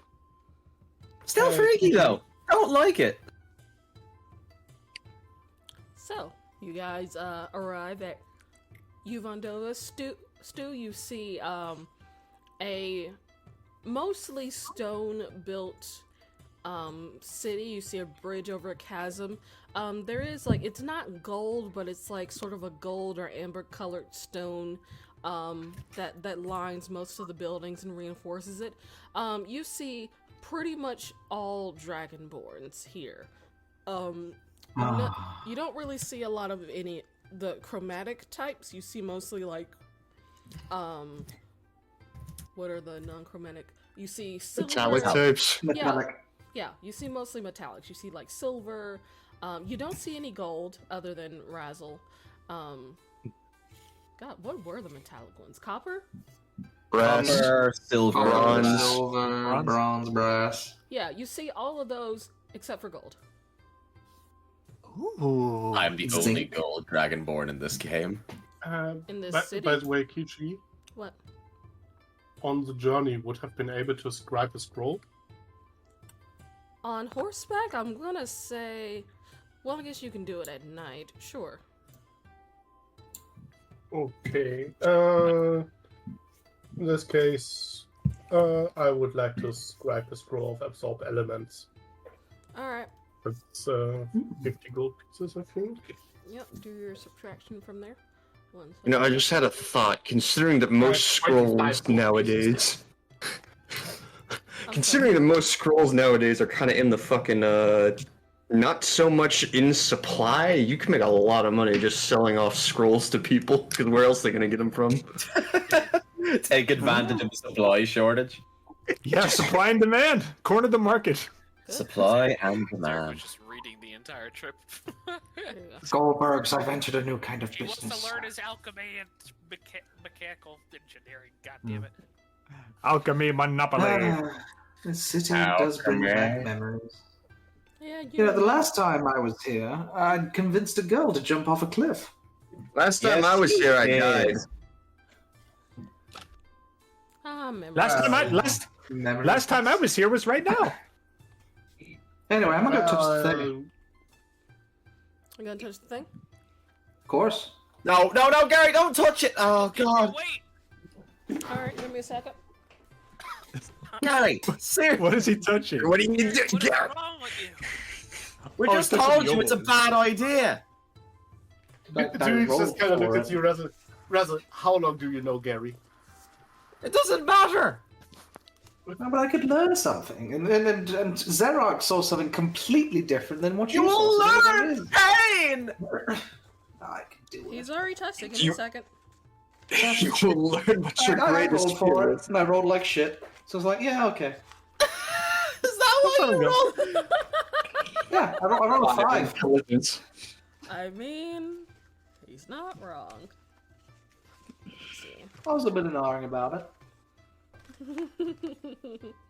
Listen, if we just dispel it, then we learn nothing.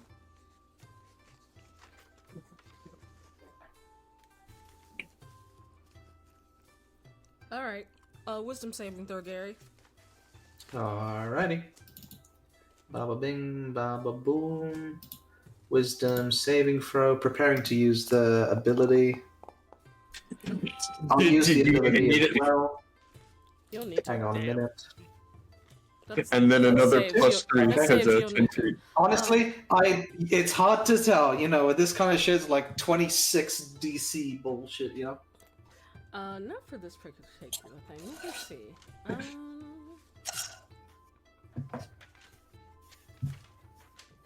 finding my page. Give me a sec. This episode brought to you by. Gary's bullshit strikes again. Gary touches everything. Ding. With consent. The words of the day today are the words of the day today are impulse control. So Sure. Gary, as your hand connects to the obelisk, you feel your body becoming weightless and your vision goes completely black. And it feels like you're being sucked into darkness before your vision returns, and you are not where you were. You don't see your friends, you don't see the obelisk, but what you do see is like a campfire in front of you, and you're just kind of sitting there talking and laughing with some dragonborns near you, some gold ones, and they seem to be just like joking in front of a campfire. And then you look up and you just see a like a shadow fly over you, but you know, that doesn't seem to be super concerning. I have no voice. I'm just a passenger to this. Yeah. Right. Pretty much. Make a perception check. Alrighty. Here comes the one, by the way. Normal. 11. Yeah, that's enough. You look around and then you kind of look down. You got claws, dude. Gold ones. Oh. Of gold color. Mm-hmm. Starting to put pieces together. Interesting. Then the vision kind of ends. And the dark shadow of origin, I do not know what, just flew overhead. Mm-hmm. Roll a d4. Alrighty. 1d4. Baba boy. A flea. You take 3 psychic damage because your head hurts. How? I told you. It's like a mini migraine, but honestly, it wasn't that bad. Am I the only one who had horrific visions of death and despair? Like- You are the only one. Aside from like the look on someone's face when they've slightly stubbed their toe, Gary just seems fine. Yeah. Okay, so based on the research that we have thus conducted, it only gives horrific visions to Dragonborn. Got it. True, that's absolutely. Marcus, you know what touch it. that means, Marcus? He's racist. Marcus, I salute you to touch it. Well, Here. before you do, I will pass on this tidbit that I think I know whose memories are in there. Really? Because the memories that I saw, at the very least, were of gold dragonborn. Lots. Okay. Lots of gold dragonborn. Like we were around. I was like a passenger watching watching the scene unfold before me. I was at a campfire. It was sort of a starry night. How many gold dragonborn would you say? 6 or 7? Yeah, roughly. All dressed in Yeah. like guard uniforms, walking around. All in guard uniforms. I was a dragonborn, gold in color. All of us were gold.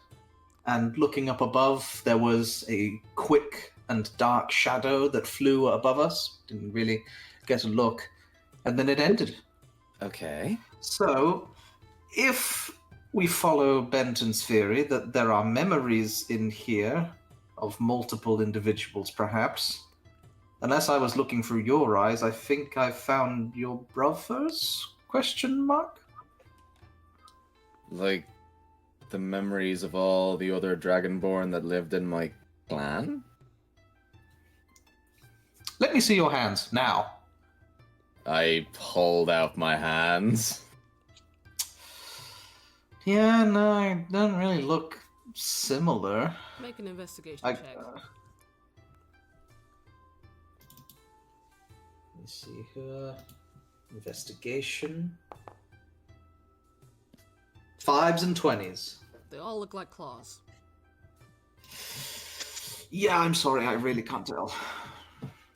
That's racist. Absolutely. Oh, right, so all gold dragonborn look the same to you, Gary? Your claws do. I flex my claws in his face. Crispin kind of just I like can walks. Crispin walks up behind you and goes, "What are you doing?" Oh, we're solving the world's problems. Oh, hi, Crispin. Just Gary being Gary. He's angry he can't touch the big statue.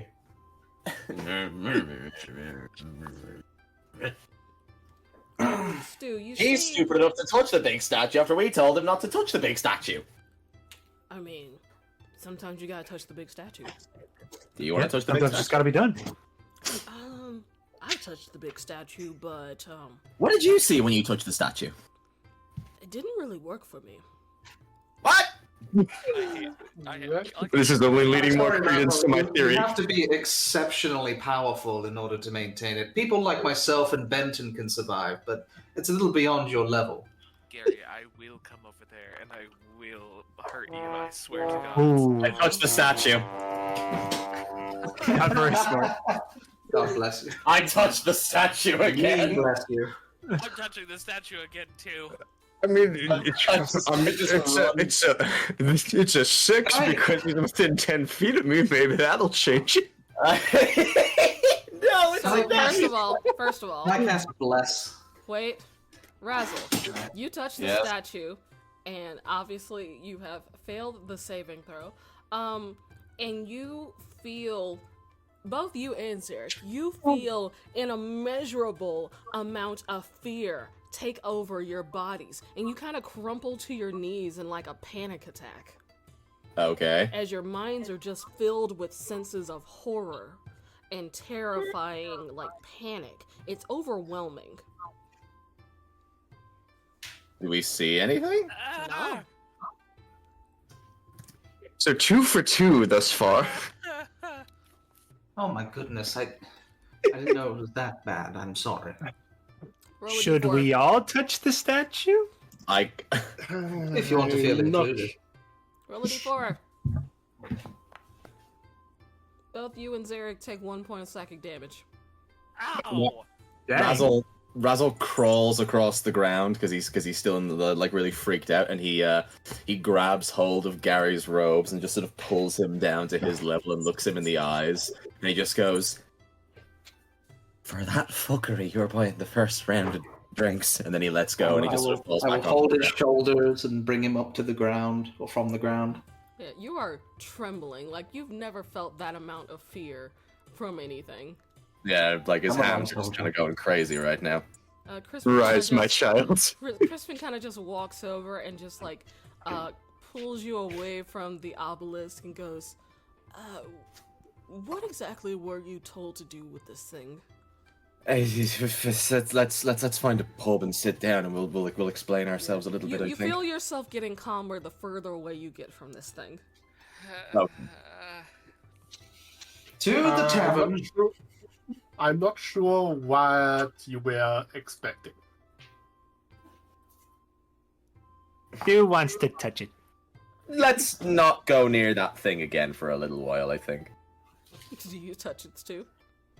Yes. Yeah, and then like D's kind of peeking out of the pot, and he's like, "No, I want to see where this goes." Stu kind of just like glances around and just boops the obelisk. Roll a wisdom saving throw. Boop. He seems like someone of strong mental constitution. Mental fortitude. Let's go. All right, wisdom throw. You said. Wisdom saving throw. All right, let's see. See if he survives. 7. Yeah. Not bad. You feel yourself being gripped by your unimaginable terror. It feels like something is about to try and eat you, and you just scream and scramble backwards. Like, D has never seen you this afraid of anything. Roll a d4. Okay. And roll. You take 3 Great. psychic damage. You guys just see Stu just frozen in absolute terror. Crispin Yeah, just, that's about what we expected. Crispin just like reaches down and picks Stu up like a sack of potatoes. Like, all right, come on, Aww. to the tavern, everybody. Yeah. All That right. sounds like a good idea. Let me check something real quick.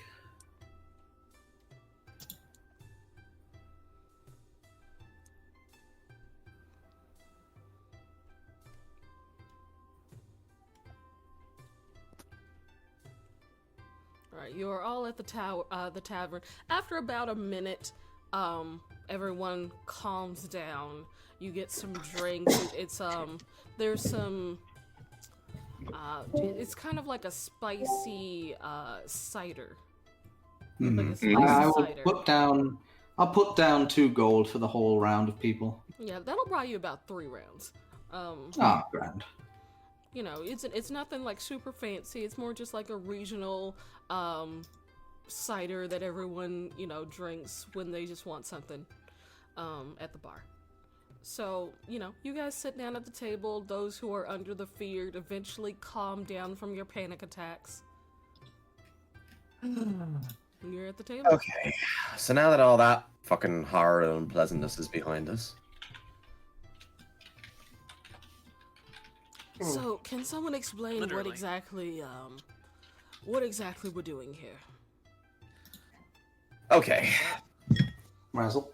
we're trying to figure out the whole mystery behind that obelisk because I feel like it and my dad are really closely connected. We've a couple of clues to go off of so far. Obviously, we know what happens when we touch it. A few running theories are that we're seeing the memories of the gold dragonborn that used to live in Solenrath's tribe or clan before he went missing. The other thing that we know is that it appeared after he disappeared. And the last bit of info that we've so far learned is that around the time before my dad went missing, there was a wizard or some kind of robed figure that was hanging around the town. Kind of grey hair, silvery hair, shabbily dressed, kind of looked like a wizard. Does it sound familiar? Wasn't you, was it? Oh, please tell me you're not actually fucking evil. I'm not a wizard. You're But weird enough to be a wizard. That's true. We all kind of assumed it was a wizard. He kind of just like bonks you on the back of the head. I'm a fighter. Ow! You have hard hands, man. Has anybody ever told you that? Crispin's Poor responsible wife. for this. I'm a fighter, not a lover. But Shut up! What I was about to say is that I've been doing some investigating of my own. And, you know that blue dragon that's been, that's been kept in captivity at that resort you mentioned? Yes. Well, I've heard that I've been following some, I guess, paper trails, and the scrolls that they receive to keep it in captivity come from one specific wizard with silver hair in Favalon. Oh no. So it's entirely possible that if he is willing to be conscribed to supply these spells for one dragon, who's to say he wasn't subscribed in the past to take care of another? So you Dungeon think... Mistress, I have a question. Hmm? So when I think it was me, Mel's, and Balzita, and a couple of others, we went to the Shadowfell. We went to the Wizard's Tower in Favalon because that was like Val's teacher, mentor, person. Yeah, That guy have silver hair? he did. Duly noted. And he was pretty shabby.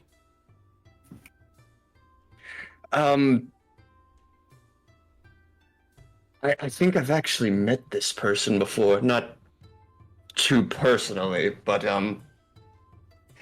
Zarek, I think he's teaching your brother magic. Ah, good. Well, maybe we'll And have an in? And your brother did mention he was a A what? A w- You cut off Solar, what? Oh, I'm assuming. a war mage because he was studying war magic. Xanius, was it right? I've met them a few times. Cleaned out their tower once and again. I didn't see anything fishy per se, but they did seem not fond of answering questions. Then again, You we weren't- were annoying. You weren't there for the mimic boat. The Well, what? I was there for the mimic boat. I killed the mimic The boat. fucking what? What do you mean you see anything fishy? Everyone who was not on this mission turns to you and goes, "The what?" Oh yeah, Yeah, that was quite we right. do get up to some hijinks, don't we? Hmm. Yeah, that one is fond of experimenting, shall we say? So, might have been him, or he might have a clue. Wizards tend to know each other. They do. I don't know him. What was the? What? You don't know your own brother. Derek, when we went to Favalon, we went to his tower. Remember the I trestle? remember going to the tower, but we never met him. Zarek, there's a Yes, he slam wasn't dunk there. here that I'm going to graciously spare you of. Some of you you did meet them because he gave you items at the end. Who was the fellow with the comfy slippers? That was Omar, the comfy. Omar, did he have silver hair? He seemed too comfy to be evil. He did have silver hair. God, damn it, Zarok are all over again. Do you have hair like mine? I'm going to. So you, Chukiri, I swear. I'm saving your entire race. I'm allowed a few jabs. You know, there was a point that I thought I was a unique wizard with silver hair. Oh no, it's common. Not anymore. and as far as like other wizards with silver hair, technically speaking, the Drow nobility, a lot of them are wizards with silver but that's true. That's But Occam's unlikely, razor. would suggest We're really not that's narrowing more anything down here, lads. unlikely to be them because they don't travel, but still. I also think that probably if they were Drow, someone would have recognized them as Drow. Bless you. Bless you. Thank you. An interesting idea occurs to me, Marcus.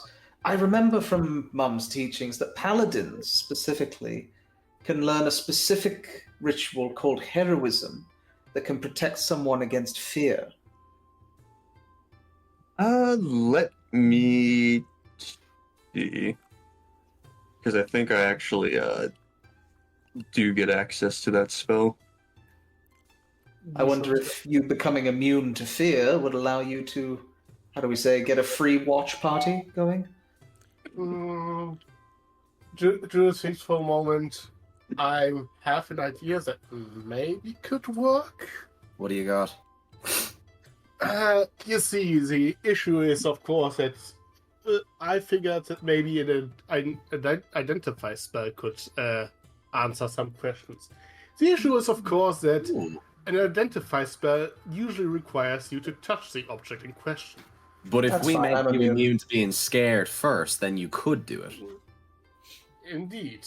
And I have maybe another idea. You see, I can manifest the mind of my spellbook, and What? it's a spectral being that appears then, intangible. But I can those near use it to cast spells through it. So I wouldn't actually touch the You would have obelisk. to touch it. Crispin kind of like looks at Razzle and goes, "Why don't you just sleep under it?" Have you tried that? Nothing really happens when I do it, but stuff happens Wait. when you guys do stuff. No, hold on. He said, "Fuck, Meditate. Benson." God damn it, Benson had a fucking point. Ah. Which was I have to go meditate at it. I mean, Would I- you I like can join. company? I was about to say I can join you. It's not like Crispin- you should have to be there alone. No, Crispin never kinda- mind. Go by yourself. I don't want to catch your cold. Crispin kind of stands up and goes, "I have a few things I need to look into in the mountains, but it is almost evening, so good time to do it." I suppose. True. What business do you have in the mountains, if I may ask? Investigations. Interesting. You know, it's been a while. I'm just gonna have a walk around town, if that's all right. It's not my town. True. Crispin will. Mind if I Uh, mind if I tag along? I have yet to see this place. Yeah, sure. I'm just going for a wander. No particular goal. over yonder. Yeah, you wander over yonder. Just you and me. Nothing seems out of the ordinary. You know, bunch of Dragonborn kids running around. People are starting to wind down from their days and heading back home because it's getting dark. Crispin kind of stands up and polishes off his drink. I will be back in the morning. Let me know if you find anything out from your meditation. Or sleeping. Yeah. Whichever. I never really Sure. knew the difference. Razzle just sort of like kind of nods without really looking at anybody, but in response to what Crispin said. And he turns and walks away. All right. I can never read this guy. That's Sometimes not yeah. everyone's a book. But anyway, make life a lot easier. you guys have maybe an hour before sundown, before it's nighttime.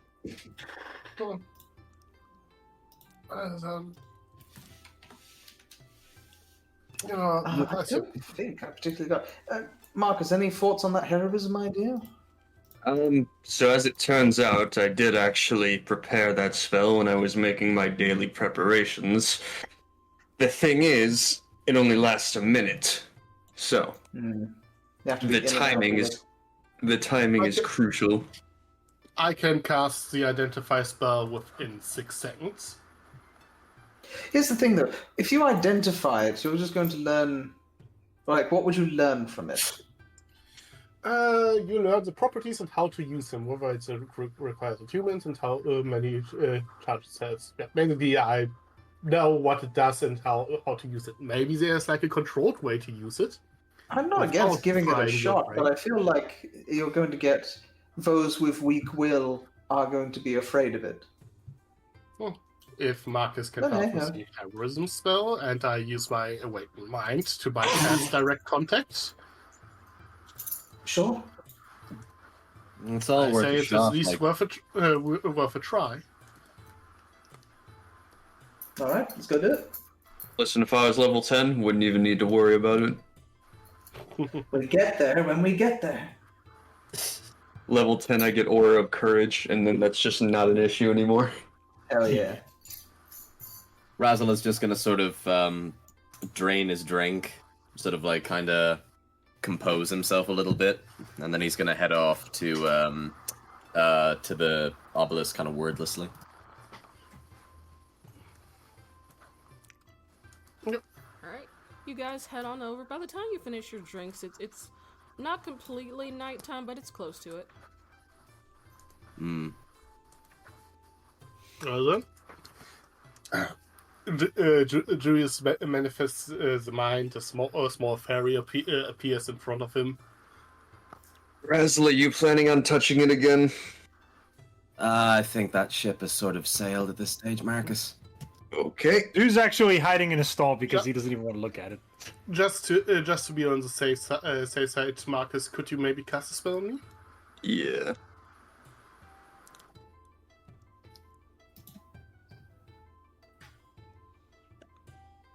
Hiya. Then I have my manifested mind go fly over to the obelisk, and I use my once per day ritual cast for as an action thing to cast Identifier on the obelisk through the manifested mind. Okay. Ah, yes, the Identify spell. This item that you are identifying seems to be a storing mechanism for other spells. A storing mechanism for other spells. How do we and how can I activate? Can we activate it? Only the creator can activate or set the activation of this thing. It might be set to activate automatically based on certain stimuli. This has been your use of the Identify spell. I do like that. It's good. Your call is very important to us. I stole it from Dimension 20 and it's so hilarious. I love it. Please hold.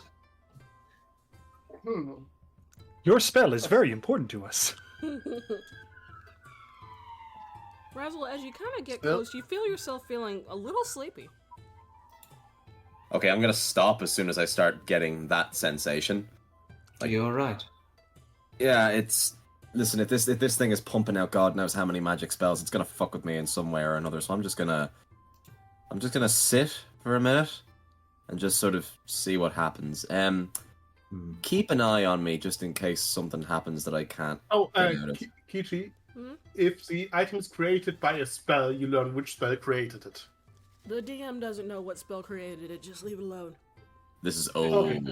This is Old magic. old magic. Old magic. This would only last for 10 minutes, but it should give you a good start. I'll cast protection from good and evil on you. Okay. Okay. So, who's going to be, I guess, on watch? I'll be keeping an eye on Razzle. I guess I'll be on watch too. I'll be on watch as well. So, you have no idea how long it's going to be. So, let me see. Activate. Oh no, the obelisk. Loading the obelisk. Ooh, here we go. So Razzle's just gonna kind of sit with his legs kind of If you don't mind, I'm going to cast Dark Vision on myself just to be sure. That's just cheating. That's cheating. That's just cheating. So I'll sit down in front of the obelisk, legs crossed, and I'll just sort of take a few deep breaths in, and I'll just sort of let my mind wander. Yeah, sure. I'm also going to cast Mage Armor on myself. I'll look through Loki's eyes. Alright, give me 1 second. All of you are doing Sure. things at the same time. Of course.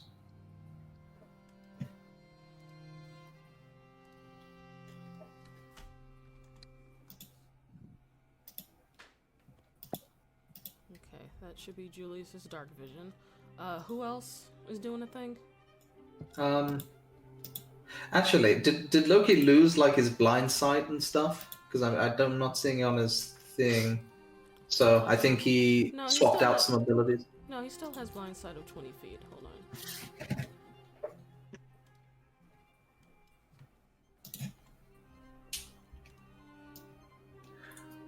Oh, in fact, wherever Razzle is, it would be good for him to be next to Loki.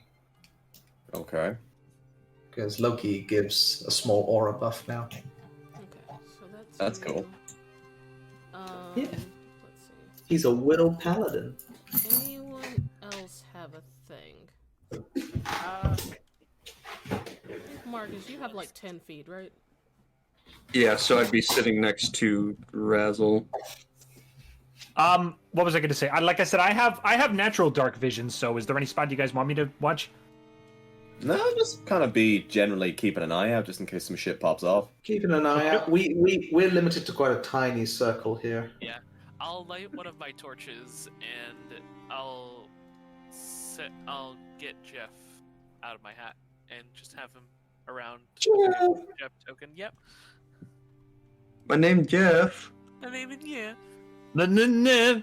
Jeff does have dark vision because he's a spider. Cool. Do you want your Do you want Well, it won't really make a difference if you have a torch. So you've got torch is like 40 feet and 40 feet, right? Yes. I can Google it for you real quick. 5e torch. It is a bright light in 20 feet and a dim light for an additional 20 feet. So it's 40 feet of light. Just 20 feet of bright light. There it is. There you go. I can see! Alright. So give me a second so I can get my notes. Nope.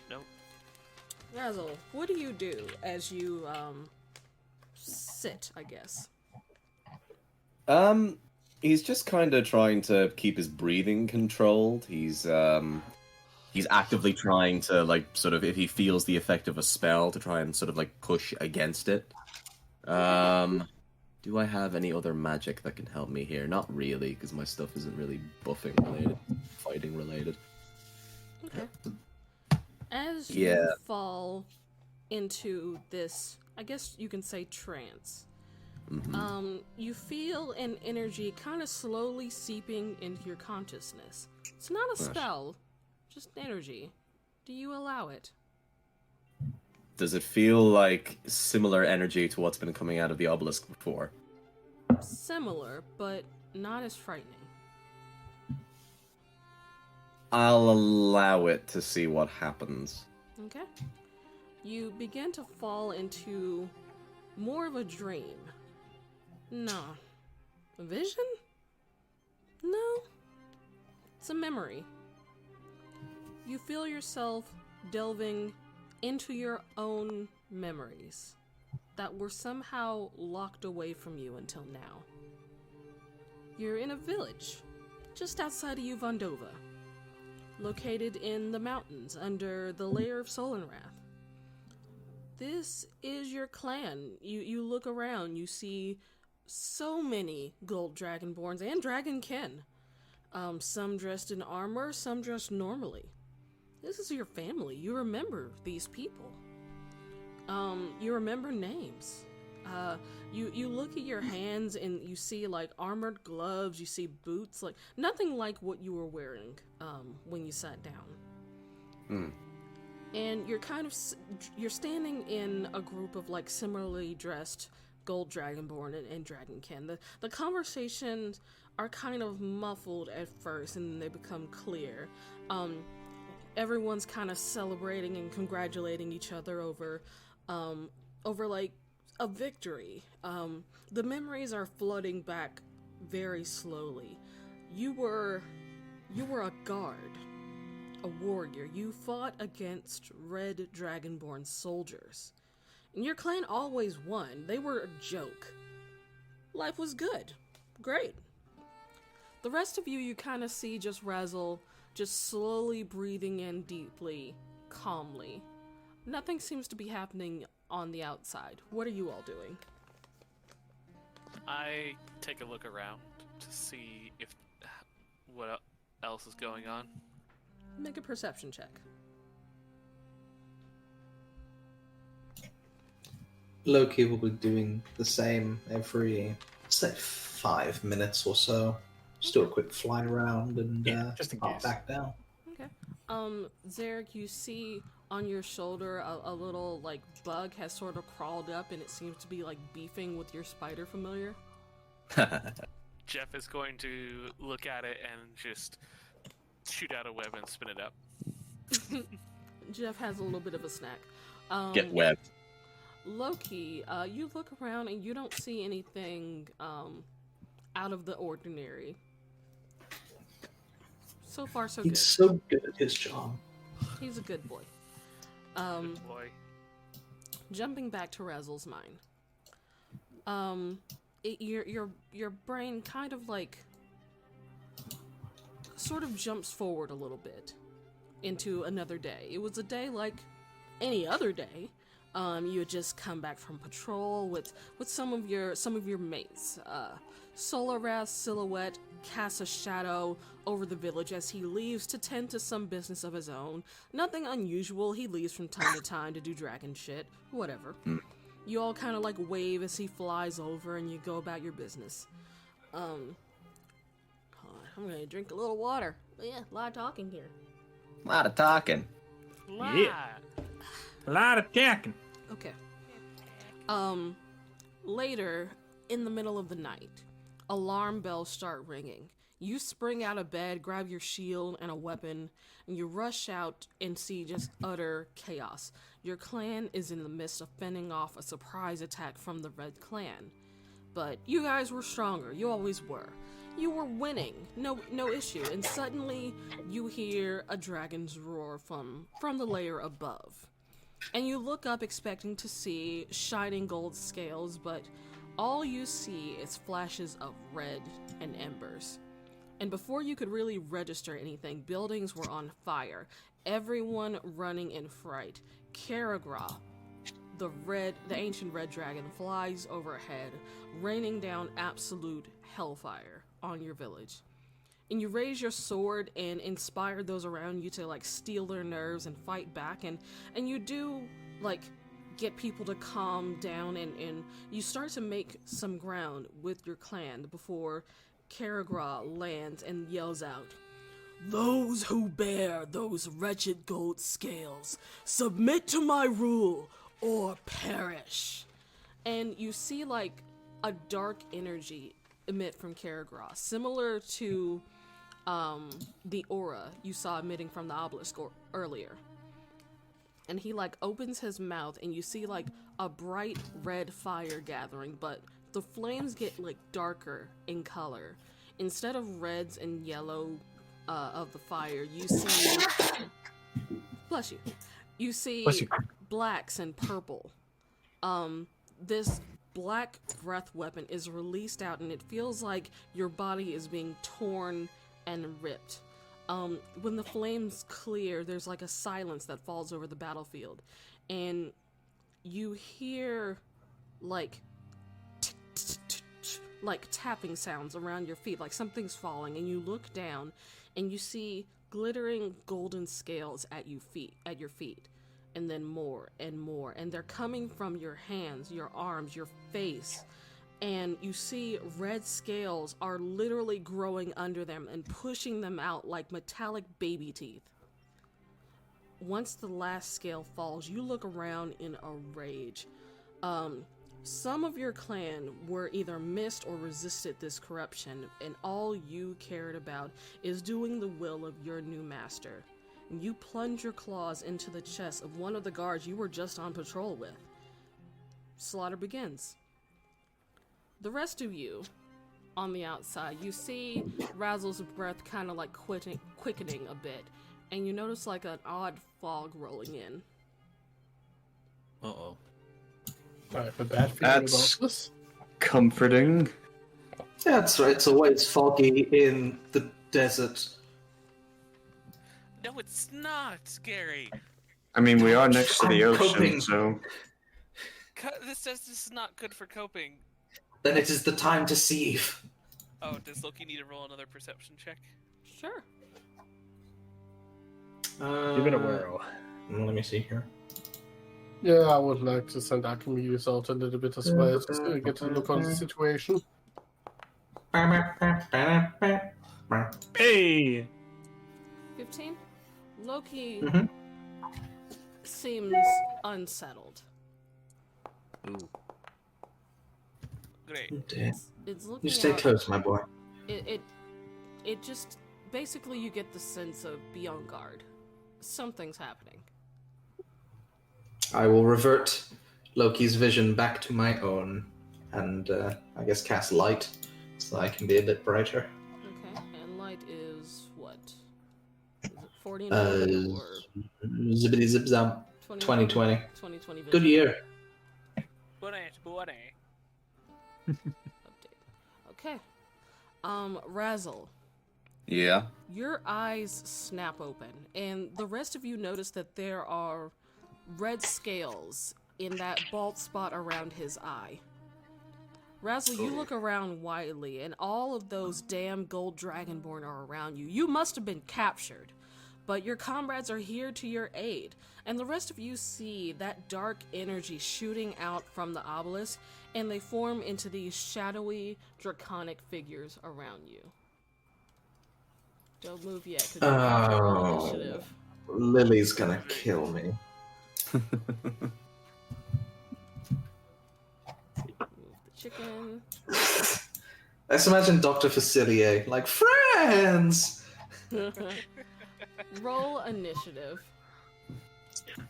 Oh boy. Razzle, Alright, here we you are go.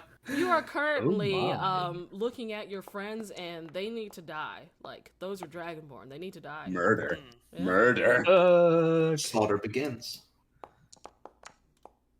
Well, I rolled low, guys. Oh, delightful. Here's my... Fantastic. The freaking Oh, did I title is prepare my Dragon Intros. anti-razzle That's spells? hilarious. Okay. Oh, pretty good.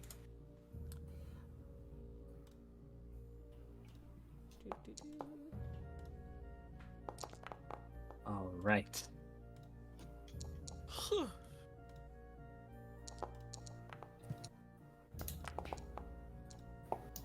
Oh my gosh. And I guess I'll click for Loki. I So don't many like it question here. marks. I like it here. I don't. The first thing You. that is on the turn order is a sort of a black, shadowy dragonborn. And it looks a bit bigger than the rest.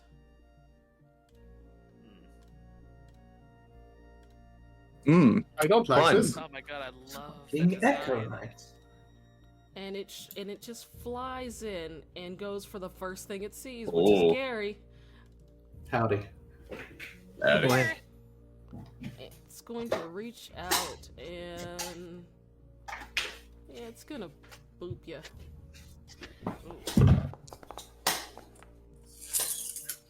Does a 19 hit? Ooh, that hits.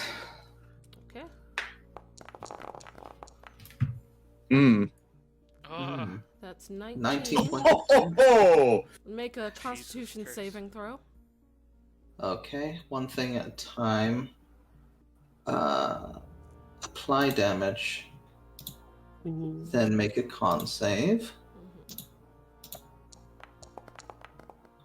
That's so sad. so Thomas, you forsake me! Okay. So, for until you finish a long rest, reduce your hit point maximum by 19. Alright. It's okay, No! it only cuts my health in half. Let's see. Do you? Alright, one Great. sec. Let me just make a note that I had a total of 45 before. Yeah. Actually, I'll put 45 as my temp hit points. Okay. Yeah. No, because just, the math might fuck it up. yeah. Just I'll write it just down. write it down. Yeah. Just write down your total. Yeah. And this My one, new max is 23. Let's see. wow, I hate it here. And I think this just happens as just a special action. So, as you Yeah. guys see this thing, make a wisdom saving throw. Does No, that yes. include me? No, not Razzle. Everybody else? Mhm. Right. Anyone next to Loki gets a +1. Woo! Anybody that is within 10 feet of me gets a +3. So That's plus not good. 4 then. So, Plus 3, Ooh, that's so actually I pretty still don't think good. I. yeah, you still There fail, we go. Stu. Yeah, I can. So, Stu, and I think with the bonuses, Zarek is fine. Stu, you look at this thing, and Archimedes is also terrified. Stu, you look at this thing, and it is terrifying. You are under the effect of fear for the next minute. Oh boy. As a, I got going anyways because a lot was happening. As a reaction to the attack, I'm going to activate the chest piece of the armor, and these divine serpent fangs are going to bite into and wrestle with the dark, shadowy creature. Okay. Is it not? I could have sworn it was on my character sheet. Well, things got updated, so some stuff might be a little weird. Let's see. Right. It's That is- this one. There we go. Cool. Tooth and scale. Use reaction. So it needs to make a dex save. Dex save. Okay. 60 feet. Jesus Christ.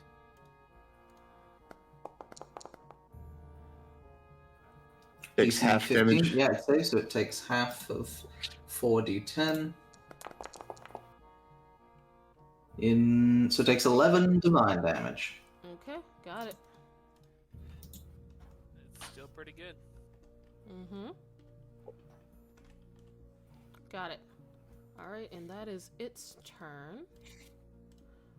Next up, what's Archimedes doing? He's afraid, isn't he? Okay, he's afraid of him, right? So we can't get closer to him. Correct. Can't get close to it. Oh, DM question real quick. Yes. I do have something called Pact of the Talisman, which allows me to add an extra D4 to any roll. Can that be done many times or only like once per day? Let me check. It looks like it's 2 that- times per day. Let me 2 times per check. day, Hold on. got it. That's for ability checks, not saving Yes. throws. So it Ability wouldn't- checks. Okay, so It wouldn't do anything for this because this was a saving throw. yeah, so I have to initiate the roll and then I can add 4 if I want to. Okay. Yes. On Okay, ability check. and those are like spectral dragonborn, correct? It appears so. Okay.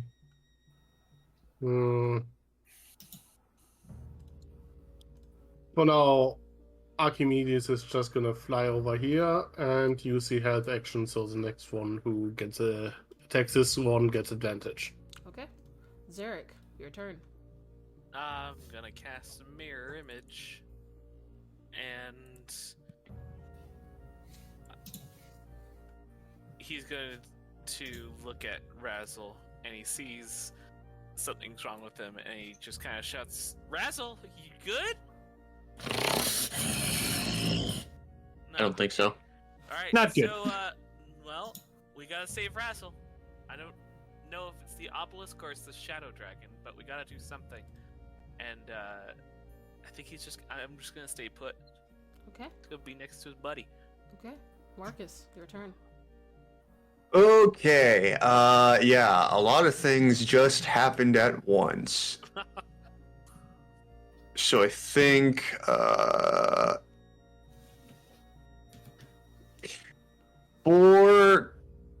yeah, okay, so I just saw Gary get, like, fucking mauled by this guy right here. So, I think what I'm going to do is I'm going to use an action. I will do something rare as a paladin. I will use one of my smite slots to cast a spell.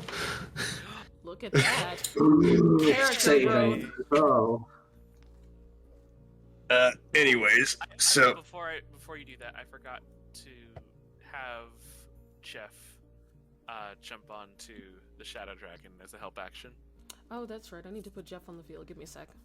Yes. Jeff! Jeff! I'll put him here, and let me roll. My name is Jeff. Gonna roll initiative for Jeff. Oh, yeah, gotta have him on an initiative. Never mind. Well, he might be before that. Let me see.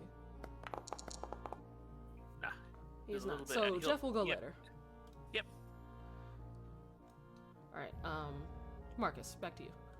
Yeah, so I will use my action to reach out and grasp Gary on the shoulder, and I am going to cast Protection from Evil and Good on him. Oh, thank you kindly. All right. And then, do I have any cool bonus actions right now? I do not believe I do, so...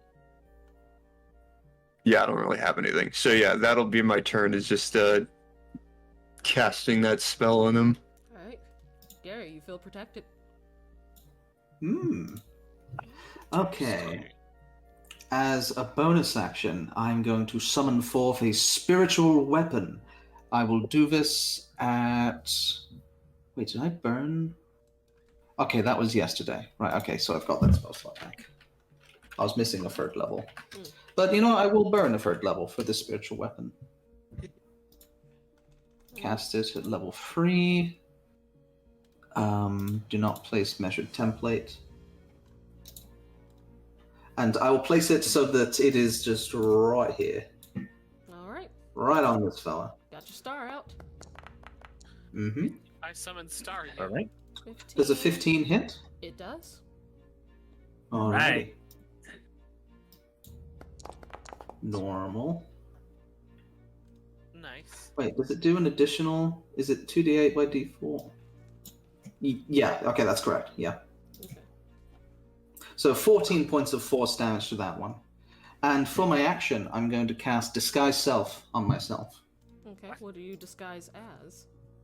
As a sort of a fair-skinned tiefling with black hair, fair complexion. I'm disguising myself as the bartender of the Platinum Scales. Okay. You disguise Lily? yourself Oh, not the bartender, as Lily. as Lily. Okay. What's your plan? You trying to calm him down? The power of love. That's a good yeah, idea. you're right. I guess make a deception check just for in general. I shall, at advantage, because I have a feat. Yeah. Yeah. Deception.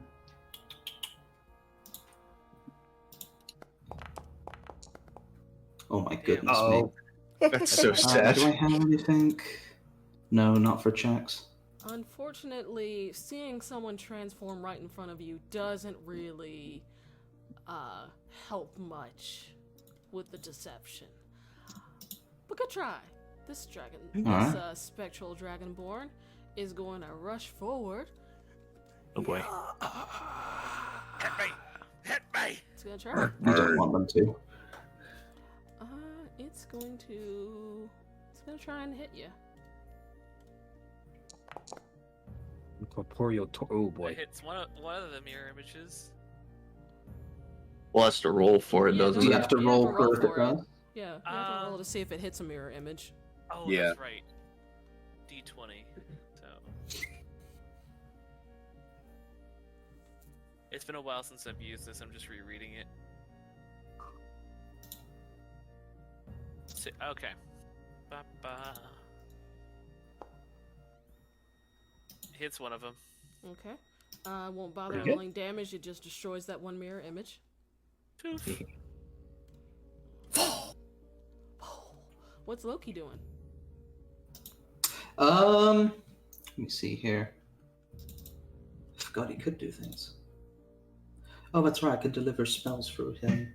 I think he's probably best suited to just stay close to everyone so that they get the saving throw thing. Okay.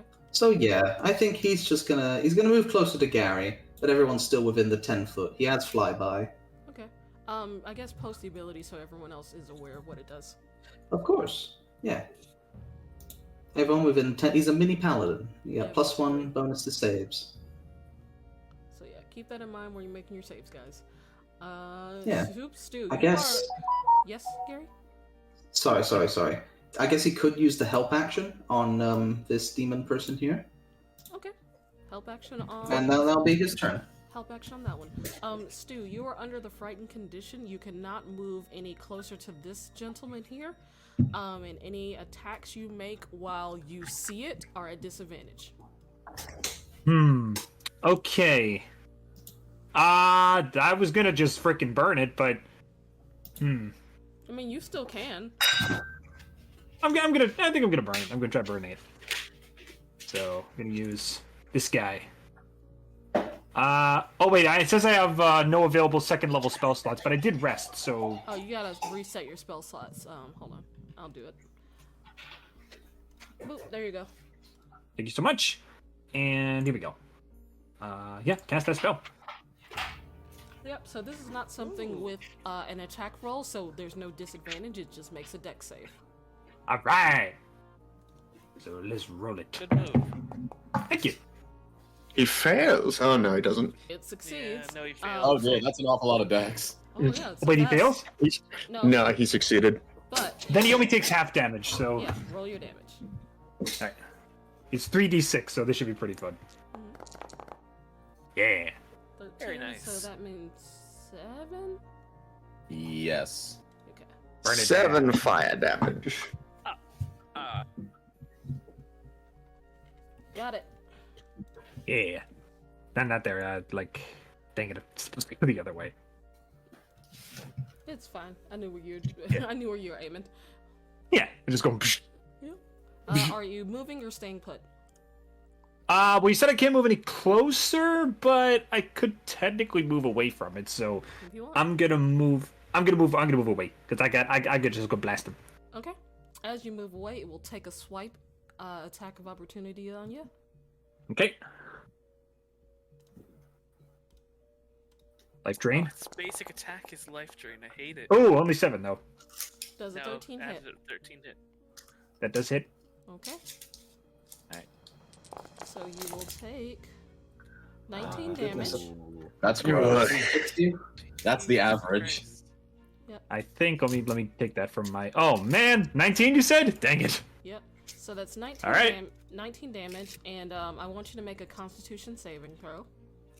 Sure. Let me just put that there and Constitution. Sure. Boosh. And saving throw. And. Hey. 15. 15. That succeeds. Yes. So your hit points are not reduced. Excellent. Good. That your turn? I'm hurting, but I'm still living. All right. Is that the end of your turn? Yeah. I think I can only cast one spell, right? Or can I do two actions? If you have a bonus action, you can use it. See. I think. If any of your That's spells all I say can- bonus action. Let's see. I think the only thing you have is Misty Step as a bonus action. Yeah, that's for running away, which we don't need right now. So, yep, we're good. Okie dokie. Alright, this specter is going to rush up on Marcus. I would rather she didn't, but okay. It's gonna. I don't want it. Oh wait, actually. That hits. Oh, okay. Hold on, I'm gonna roll one more time, because technically it is flanking you right now. Yes, it does. It's flanking with me. Yeah. Oh yeah. Okay, so not a crit, but it does do damage. 13. Okay. This one is over here, and Archimedes is just there, so it's gonna attack Archimedes. Mm-hmm.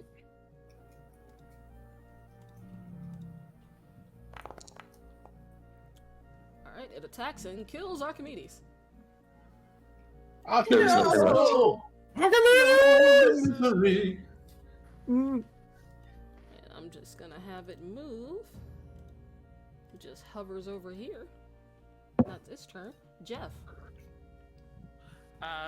Jeff is going to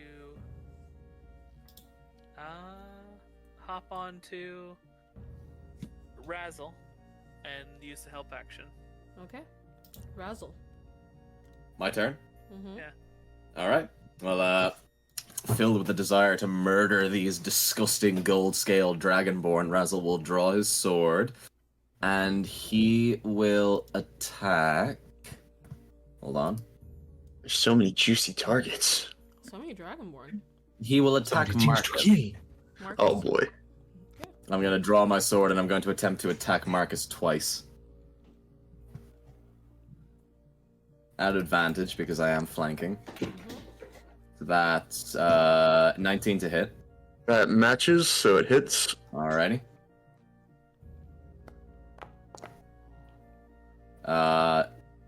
6 piercing damage. Marcus, Ow. you are distracted by the ghost when you feel a stabbing pain in your back. You turn and see your friend just glaring at you. Teeth 1 bared, second. teeth bared, just like growling. Okay, we're good. Next Gonna attack you again. Just pull the sword back over for like a strike across the face. Oh, Miss. I think that's a miss. Mm-hmm. Yes. Alright. this is like the second time you've been convinced to attack here, Fred. I'm sensing a The time pattern was here. at the fucking nightclub. Did It's I? it's not hard to convince. It's really not. I remember. We're not exactly the that, best yes. people. Then I'm going to look with my bonus action. I'm going to look at that ghost red dragonborn there. And in Draconic, I'm just going to point at Zarek and just go, slaughter him! And that'll be Bardic Inspiration on that dragonborn. Okay. Fantastic. It kind of. Oh, now he gives it out. Julius. Oh, no, sure, great. Okay, let's see. I'm gonna make this easy use for you. my once per day Misty Step. Oh, wait, hold on. Razzle, at the end of your turn, make a Wisdom saving throw. Okay. +1. Break. Plus Break 3. it out. Are those? Chef is there Hold to help on. you. Are those bonuses Come on. for allies? Let me see.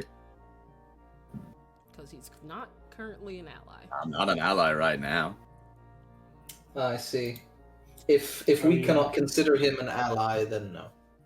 Yeah, he is not currently considered to be an ally, so your bonuses will Okay. not work. Yep, Okay, so then yeah. yeah, no, it does not. This is all at normal. That's like a very annoying interaction in Baldur's Gate 3. If you use Dominate Don't worry about Person on it. an enemy 14. and you're playing That's a pretty good. devout paladin. You Don't worry about it. you have like a split second of like clarity, but then you just shake it off. Freaking tricks from these tricky golden dragonborns. Them and their spells. Fuck them. God damn it. You see Razzle's gold eye like twitch, and then he just kind of shakes his head. All right, Julius, what you were saying? So yeah, I'm gonna use my once per day free Misty Step Okay. to get some. Yeah, basically, I'm just gonna go over here to the edge of the map. Move back one square. That Bye. was 35. Get help, Julius. God. Yeah, I still have movement, so. All right. There And you then go. I'm gonna summon my Face Spirit. Okay. Gonna place it here, please. Okay. One sec.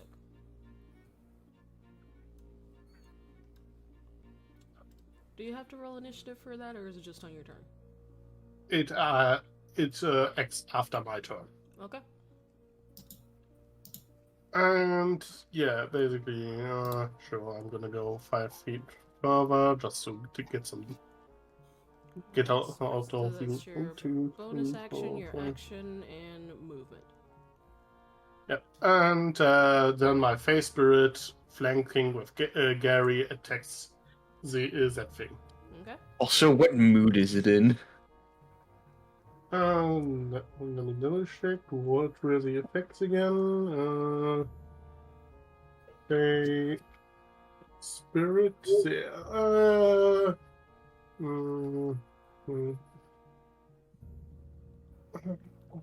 Why are you asking him to be creative?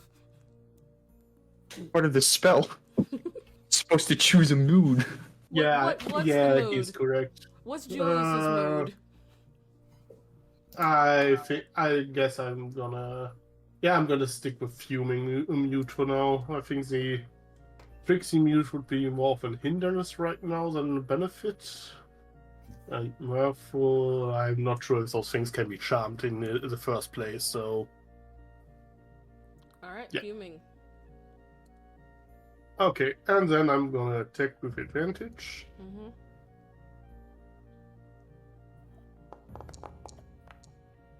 That's a hit. 27 to hit. Hell yeah. Also, and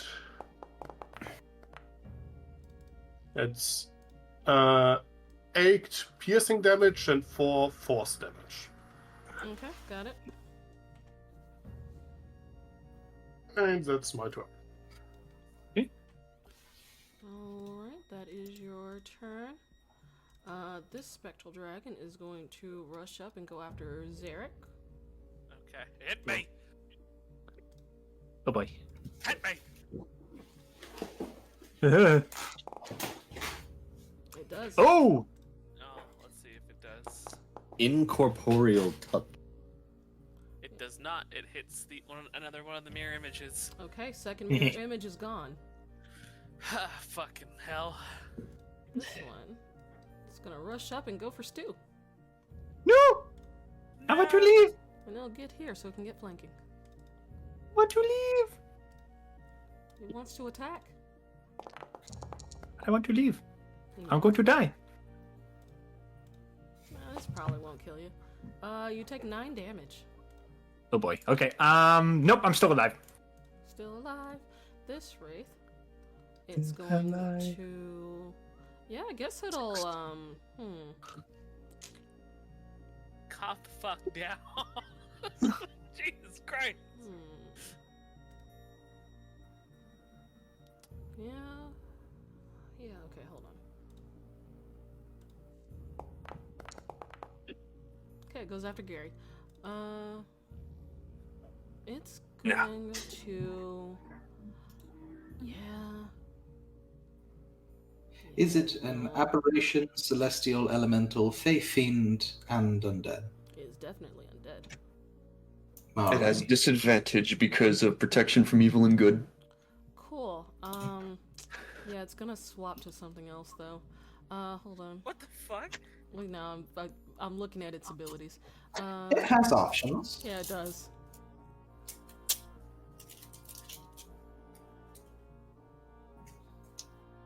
So it has this. Question, is life drain a spell?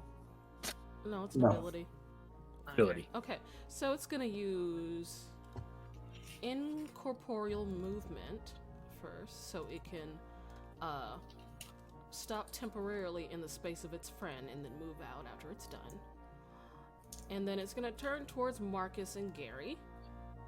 And It would still provoke an attack of opportunity, wouldn't it? don't care. Go ahead. Okay. I'll be saving mine. Your sword. Yep, 22 that's a to hit. hit. 7. Okay. 13. That's 8 piercing damage and 3 force damage. Okay, cool. So it's going to open its mouth and let out a ghostly wail. Not the whale! And it can... Yes, it can. It can angle it so it hits you 3. Uh-oh. So I need a Okay. Constitution saving throw from Gary, Marcus, and the Spirit. That's unfortunate. Plus 1 as well to that, I guess, Marcus. Uh-oh. I don't think it matters, but okay. Probably not good. You never know. This is plus 4 total. Okay. Cool. So Gary passes. So you'll take half of this damage and you're not frightened. Marcus and the Face Spirit will take full damage and be frightened. Thanks. So yeah, my spirit is gone. Okay.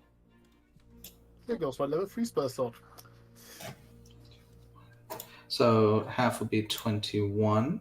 Okay. And anything you guys are concentrating on, roll your checks. Yeah. And let me roll this d6 to see if it recharges. At the end of his turn, it does not. And it will just move right here so it's not in the space of its buddy.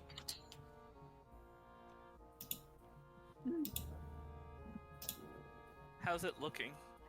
Like a Not good. No, Not I mean, too like, great.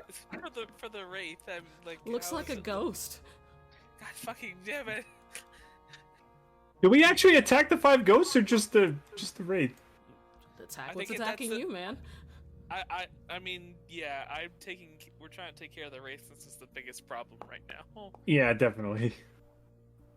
Goodbye, protection from evil and good. It was cool while it lasted, which was not at all. Oh. And it doesn't have a bonus action it can use, so that is its turn. Zarek. Marcus looks Okay. like shit. Yeah, that I kind of figured. Gary also looks like shit. Yeah, I get it. Focus on what you do. Yeah.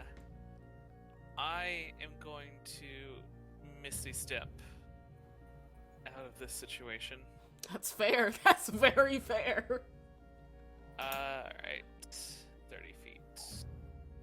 Wizards dip out. Nope, that's not what I meant to do. Wizard Squad, dip out. They are best Of at course we do. distance. Shadow Wizard Money Gang. We love casting spells. Casting spells. Hey, wizards are best at a distance. Hold on, before I do that. Oh fuck yeah, I love it. Let Let's him see where rip. this is going. Any chance you can get Razzle in there? No. I'm trying. So, I'm fuck, I gotta make trying. I gotta make a gamble here. Hmm? Low or healer B?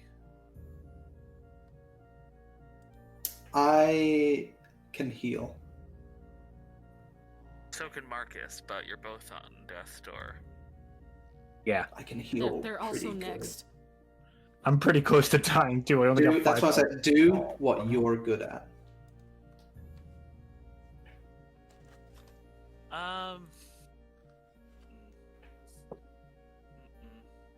The most effective way of tanking is getting rid of the damage sources on the board.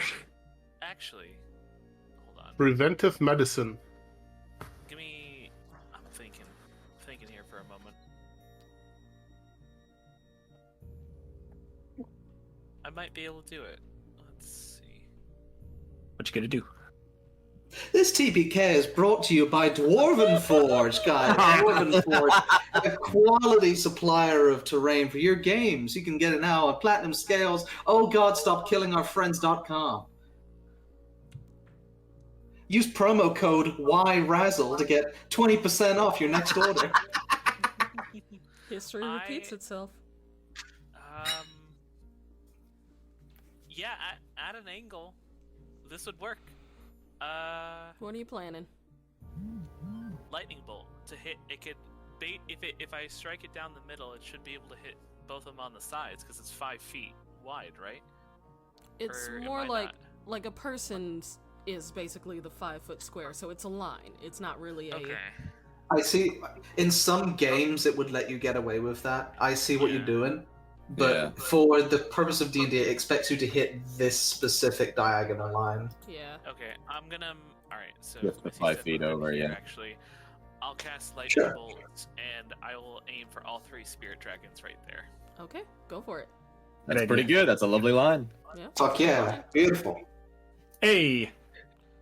Oh, Yeah. nice. That's pretty good. Okay. So. They're immune to lightning. Get fucked. I would fucking scream. No, they were all like, was it bronze that resists lightning?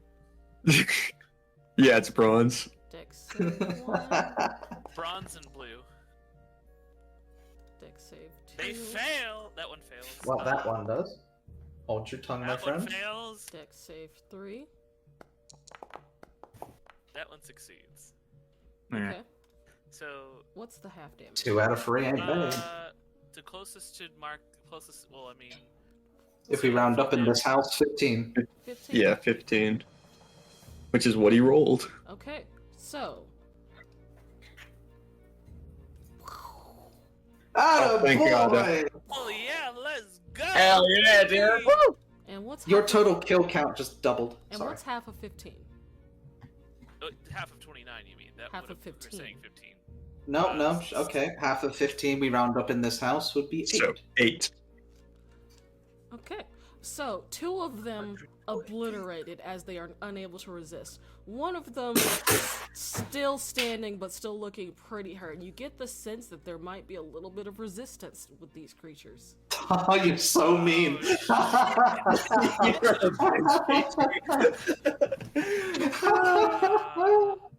Should have told her that only metallic dragons resist lightning, damn it. I already had it on there.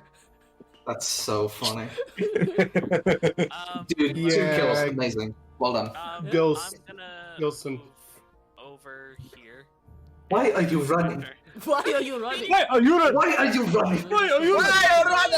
Just gonna move What do you you out of the way. mean? Okay, but still, good turn. You got 2 minions out of the way. I guess Marcus, you're up next. Yeehaw. Alright. Gary, you got my back, right? I do. Okay, cool. I'm gonna go 5 feet down so as to not provoke an attack of opportunity. And I'm gonna fucking try and clear this guy off the board. Okay. Alright, I will attack him with my +1 spear. Hiya. Make your attack. A 19 to hit That hits. for 8 damage. Dead! Nice. Alright, I will direct my second attack towards this one who appears to be a much bigger threat, and once more with feeling.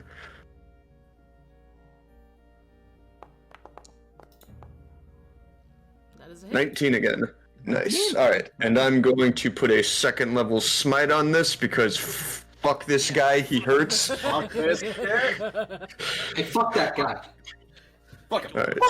God. So, that is another 8 piercing damage, and Paladin. Let's go. that will be, yeah.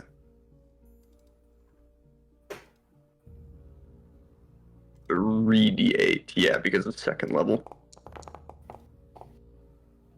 Or 18 radiant damage. Ooh, that is spicy.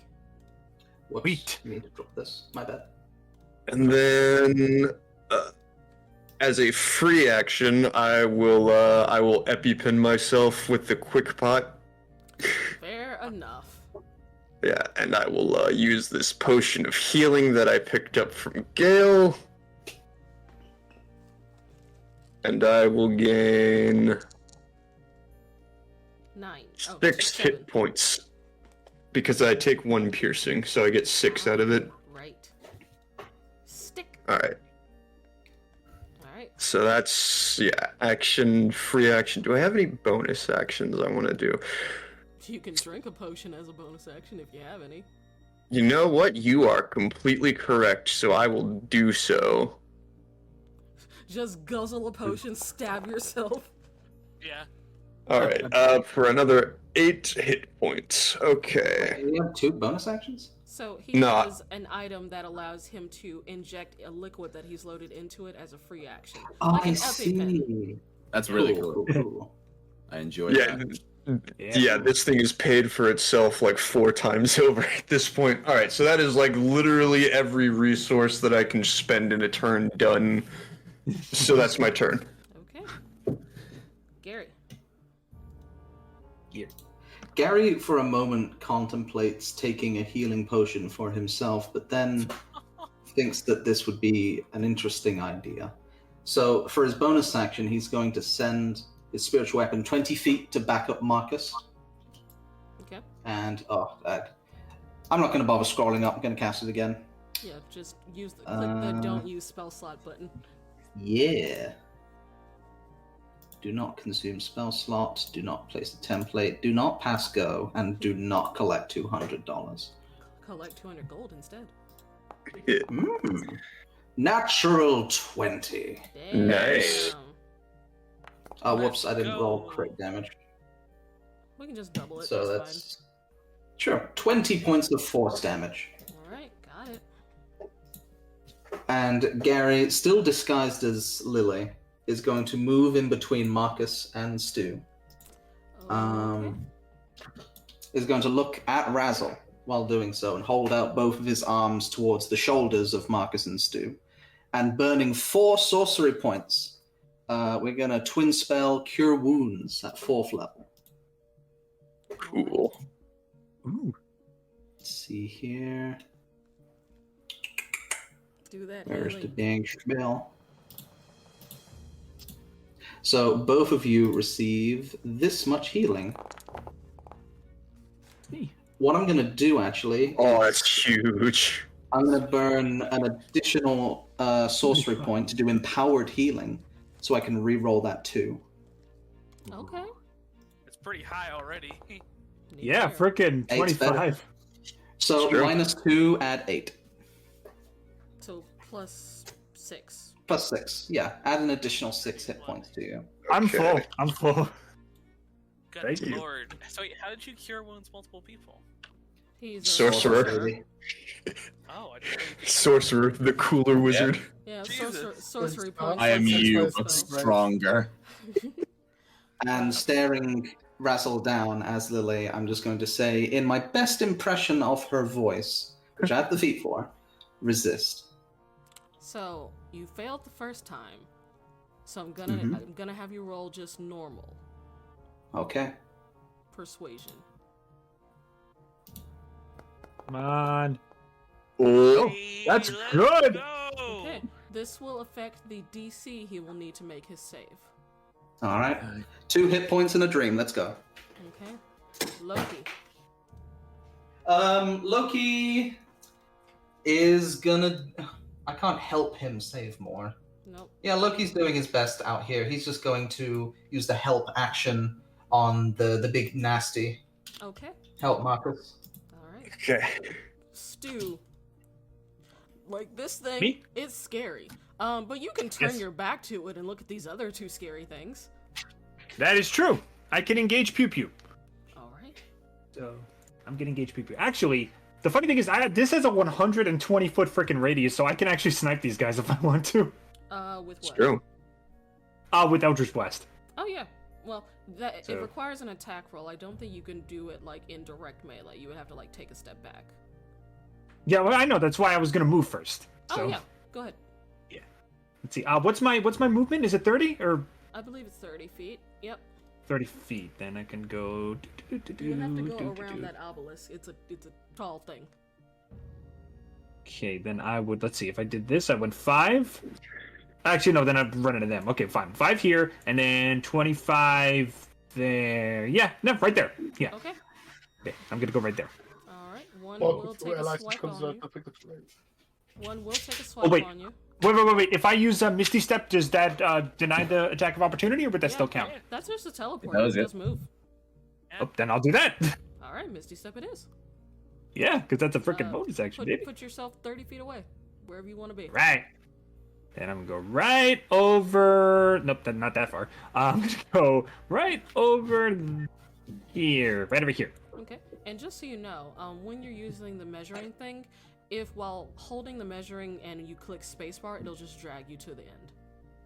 Oh, okay. Then that is useful. We go right. Good spot. 1, 2, 3, 4, 5, 25. Okay, I can teleport right here. We. All right. Perfect. All right. No attack. And I have, opportunity. You have your action and you have your movement. All right. So I'm gonna do dark. I'm gonna pew pew. I got dark vision. I can see anywhere. So Pew pew. all right, pew pew time. Pew pew time.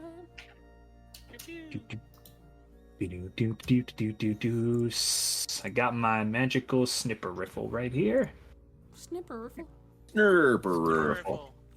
God, the He red pulls out. border looks so cool. All right. He pulls out his 8-foot-long anti-material rifle. He's had it the whole I'm time. not getting out the anti-material rifle. Never gets old.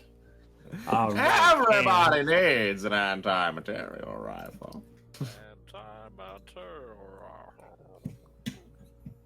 And engage attack. Hey. Hits. Pretty good. Yeah. All right. So how much damage does Mr. Front Boy take? Let's find out. 1d10. Ah, only 2. 2. Pew. Damage. Damage is damage. That's true. All right. Damage is damage. And you're 4th level, so no 2 beams yet. That is your No turn, 2. unless you want to move further away. I have 120 feet. Definitely. Yeah, you got So- 30. You got 30 feet because you used Misty Step to teleport. I can join my friend. All right, you join your friend. You join the wizards. Yes. Welcome into Wizard Corner. All Welcome right. to the sniper corner. This one is Yeah, going baby. to go here. Attack Gary Alrighty. at advantage. Miss. 11. Misses. All right. Fish numbers 11. Jeff, you doing anything? Eels? Is No, Jeff- Jeff's. He's just gonna hold the help action on Jump. Razzle. Okay, continue in the help action. Razzle. I they was just- gonna cast Shatter, They but just slaughtered a bunch of your friends. I know. I'm very angry about it. I was gonna cast Shatter to try and get all 3 of them earlier, but that's not gonna work anymore. Oh, Do I want to be mean and target one person, or do I want to? Yeah, I want to be mean. I am going to, with my action, I'm going to target. Hold on, let me just read this again real quick. Yes, it does. Okay, I'm going to target Marcus the way that he is attacking my comrade, and I'm just gonna hold out a hand and I'm just gonna clench my fist. What armor is Marcus wearing? Let me see. I think it's Splint. Yeah, it is currently splint. Then at 4th level, I am going to cast Heat Metal on Marcus's The armor. Razzle There it classic. goes. counterspell. Fair. Fucking fair. Counterspell, baby. Let's go. Yeah, you're At right, what you're in level? range. At what level? That's true. When casting a spell, using a spell slot 4th or higher. So, well, I mean, I'm casting it. If it is Do casting you want to do it at a 3rd level or a 4th level? Because you don't have a I can 5th only level cast yet. it at 3rd level. I don't have 4th level. You can Okay, Then so you have to roll because Yeah, I roll. cast I do. it at 4th level. Alright, so what do I have to? Roll your ability. So I guess in arcane. Oh, I could counterspell it as well. It's flat intelligence check. Intelligence. Flat Okay, yeah. intelligence checker. Intelligence. That's so sad. It does not So sad. succeed. Oh, Can I that goes counterspell to it? Equals 10 plus. Oh no, yeah, you're right. It does not succeed. Damn. Yeah, sorry, dude.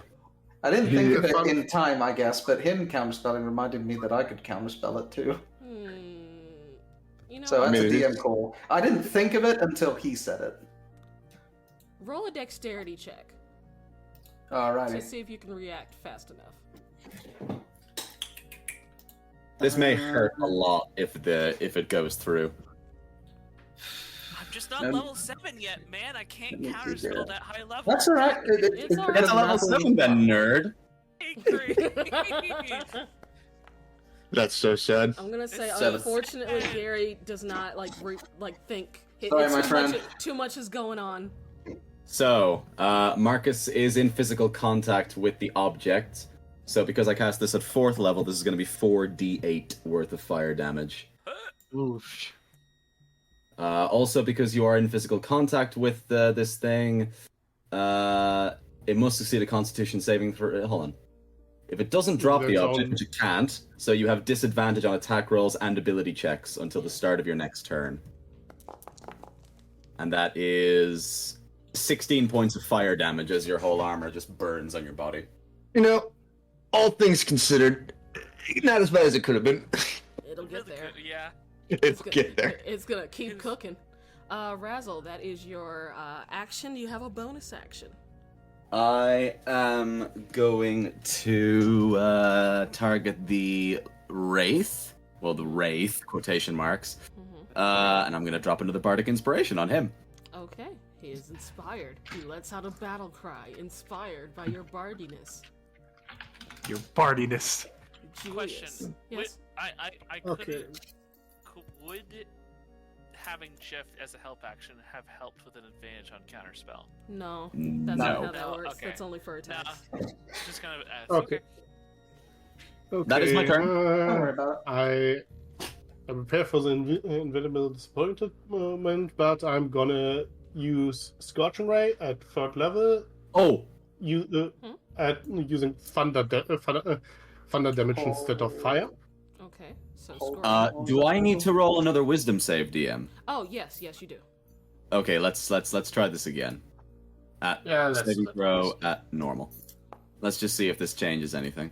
The DC is lower, so 19? So, as you reach out and just cook and book Marcus, your vision fades into black again. It's like your memory has jumped forward again. It's like it's after the battle, and you feel yourself like almost slipping into unconsciousness, and you kind of fall back on the ground, and you get transported back into your own memories again. And in this memory, you feel like a tear that falls onto your cheek from above, and you hear a survivor. And you feel a hand touch your cheek, and you kind of hiss in pain and feel compelled to attack whatever it is, but you can't move. You're too tired from the battle. And this hand covers your eyes, and you feel like a familiar warmth wash over you. The hand moves away, and you hear like the strum of a lyre, almost like the same tune as that you usually play for counter charm. And the scales start flaking away, and you feel like a slight chill before these scales grow anew, except for that one space near your eye. You feel your breath just kind of like come back to you, and you open your eyes and you see a man with like golden hair and golden eyes looking down at you, and there's like a mix of emotions on his face. You see pity, sorrow, relief, and he places his hand on your chest and goes, "Rest. You won't need to remember this." And your vision fades again, and you are back into the current situation. Your friends are beat to shit, and you are surrounded by dragon ghosts. All right, Also, Razzle Marcus' just, armor is glowing red. Also, Marcus' armor is glowing red. Razzle just sort of like wakes up and sort of like looks around hurriedly and sees what's going on, and then looks over and sees Lily bleeding and injured, and just goes, "Lily?" And that's my turn. Okay. I am assuming that you are dropping the concentration for... Oh yeah, 100%. Okay. Why's my hand hot? Oh shit! I left the stove on. Julius, you do see a visible shift in Razzle's demeanor. As like a look of horror crosses his face. You can put two and two together. Yep. But I was casting at Sea Shadow Guy anyway. That's fine, I'm just letting you know. Okay, so I'm channeling some energy through the air sliver, and I'm blowing the thunder horn. Okay. So, first attack. there it is. Hey. Okay, I'm going to roll all the dice for the attack rolls first. Okay. Okay. So, this is thunder damage, right? Yep. So it is just going to do the straight damage without the crit. Because it's resistant. Yeah, I think it's pretty much resistant to any damage except for some psychic. It's a ghost. I think even that wouldn't do. That would just do nothing. Okay, so I take it the first two hit. I casted it at level 3, so I got one more. Does a 16 hit? 16 hits. So. Okay, so. Hit.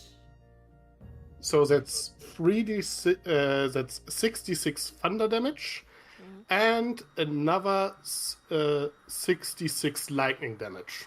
All right, I'm gonna walk away while you go do all that math. I'm gonna roll the thunder damage. Wait, no.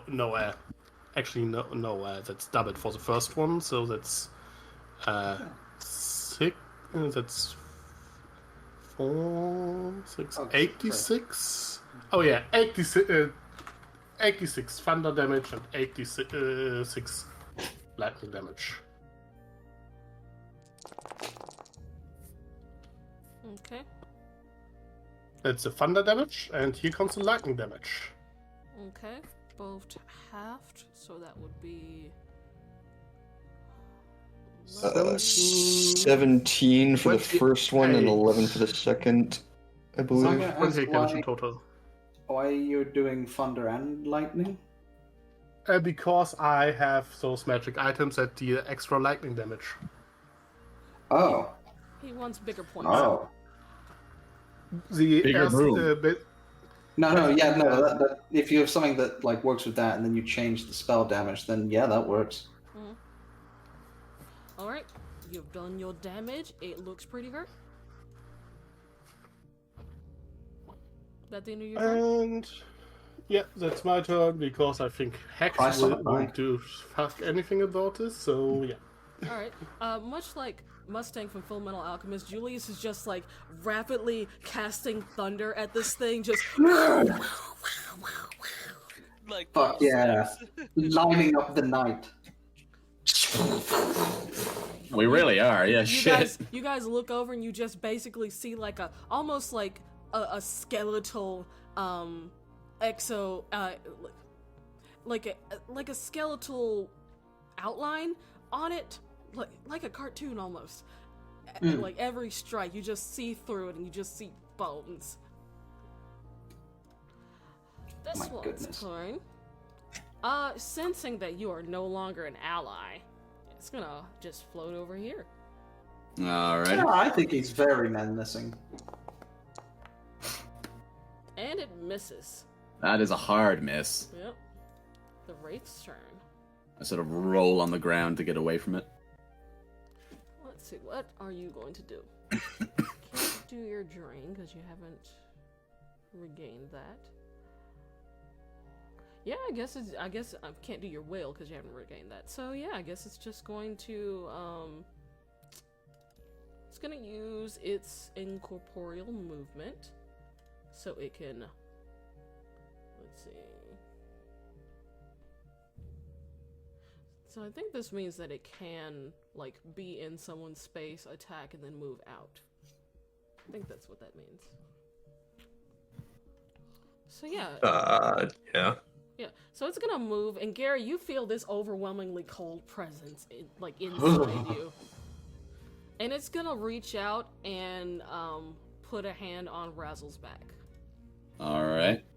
Not comfy. You just hear, traitor! That's, oh yeah, yes ma'am, that hits. 20 damage. Saving throw, con.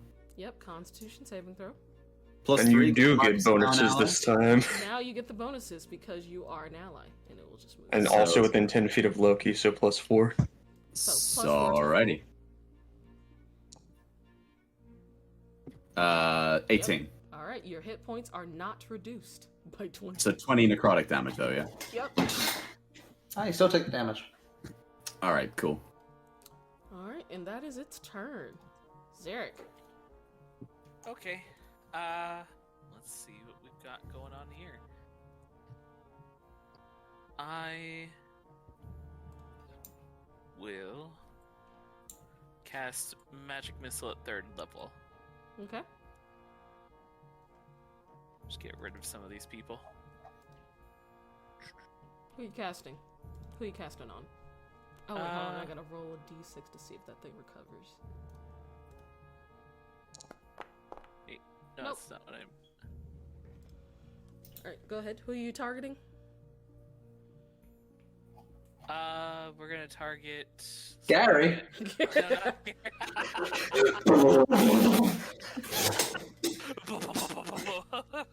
What? So, I roll a get- 1d4 plus 1, and we're just gonna multiply by 3. Okay. At 5 because it's 3rd level. Oh. By 5 then. Are you casting at 3rd level? Zarek? Yes. Okay. So roll a 1d4 plus 1. It's 4. So Oh. I will get So that's 20. four on the wraith, and then 1 on the spirit next to Razzle. Okay, so 5, 10, 16 on the wraith and 4 on the spirit. Okay, so you're doing 3 on the Wraith or 4 on the Wraith? 4 on the wraith. 4 on the Wraith and 1 on the other. Okay, so 16 and 4. Got it. Yeah. Got it. Thank you. Alrighty. Magic missile. That's it. Magic missile. Marcus, your buddy is no longer burning you. Yeah, thank God. Alright, I'm gonna go over here to get some flanking. And that guy's probably gonna have an attack of opportunity. I'll just Yep. let it. If they like. They will. He can have an attack of opportunity as a treat. He's not missed. gonna get any damage though. Not gonna get You can try. Alright, so now, since I am now flanking with an ally, I will make these attacks at advantage.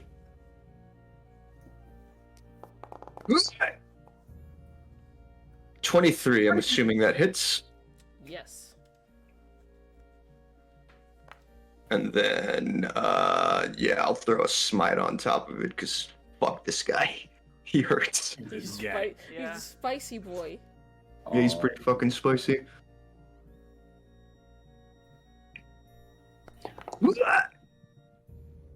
Ooh. For 5 radiant damage and 8 piercing. Got it. And then once more with feeling. More feeling. More. More! 19. More! Hit. More. I will use once more a 2nd level smite on this one, because I don't like them. Yeah. I like him.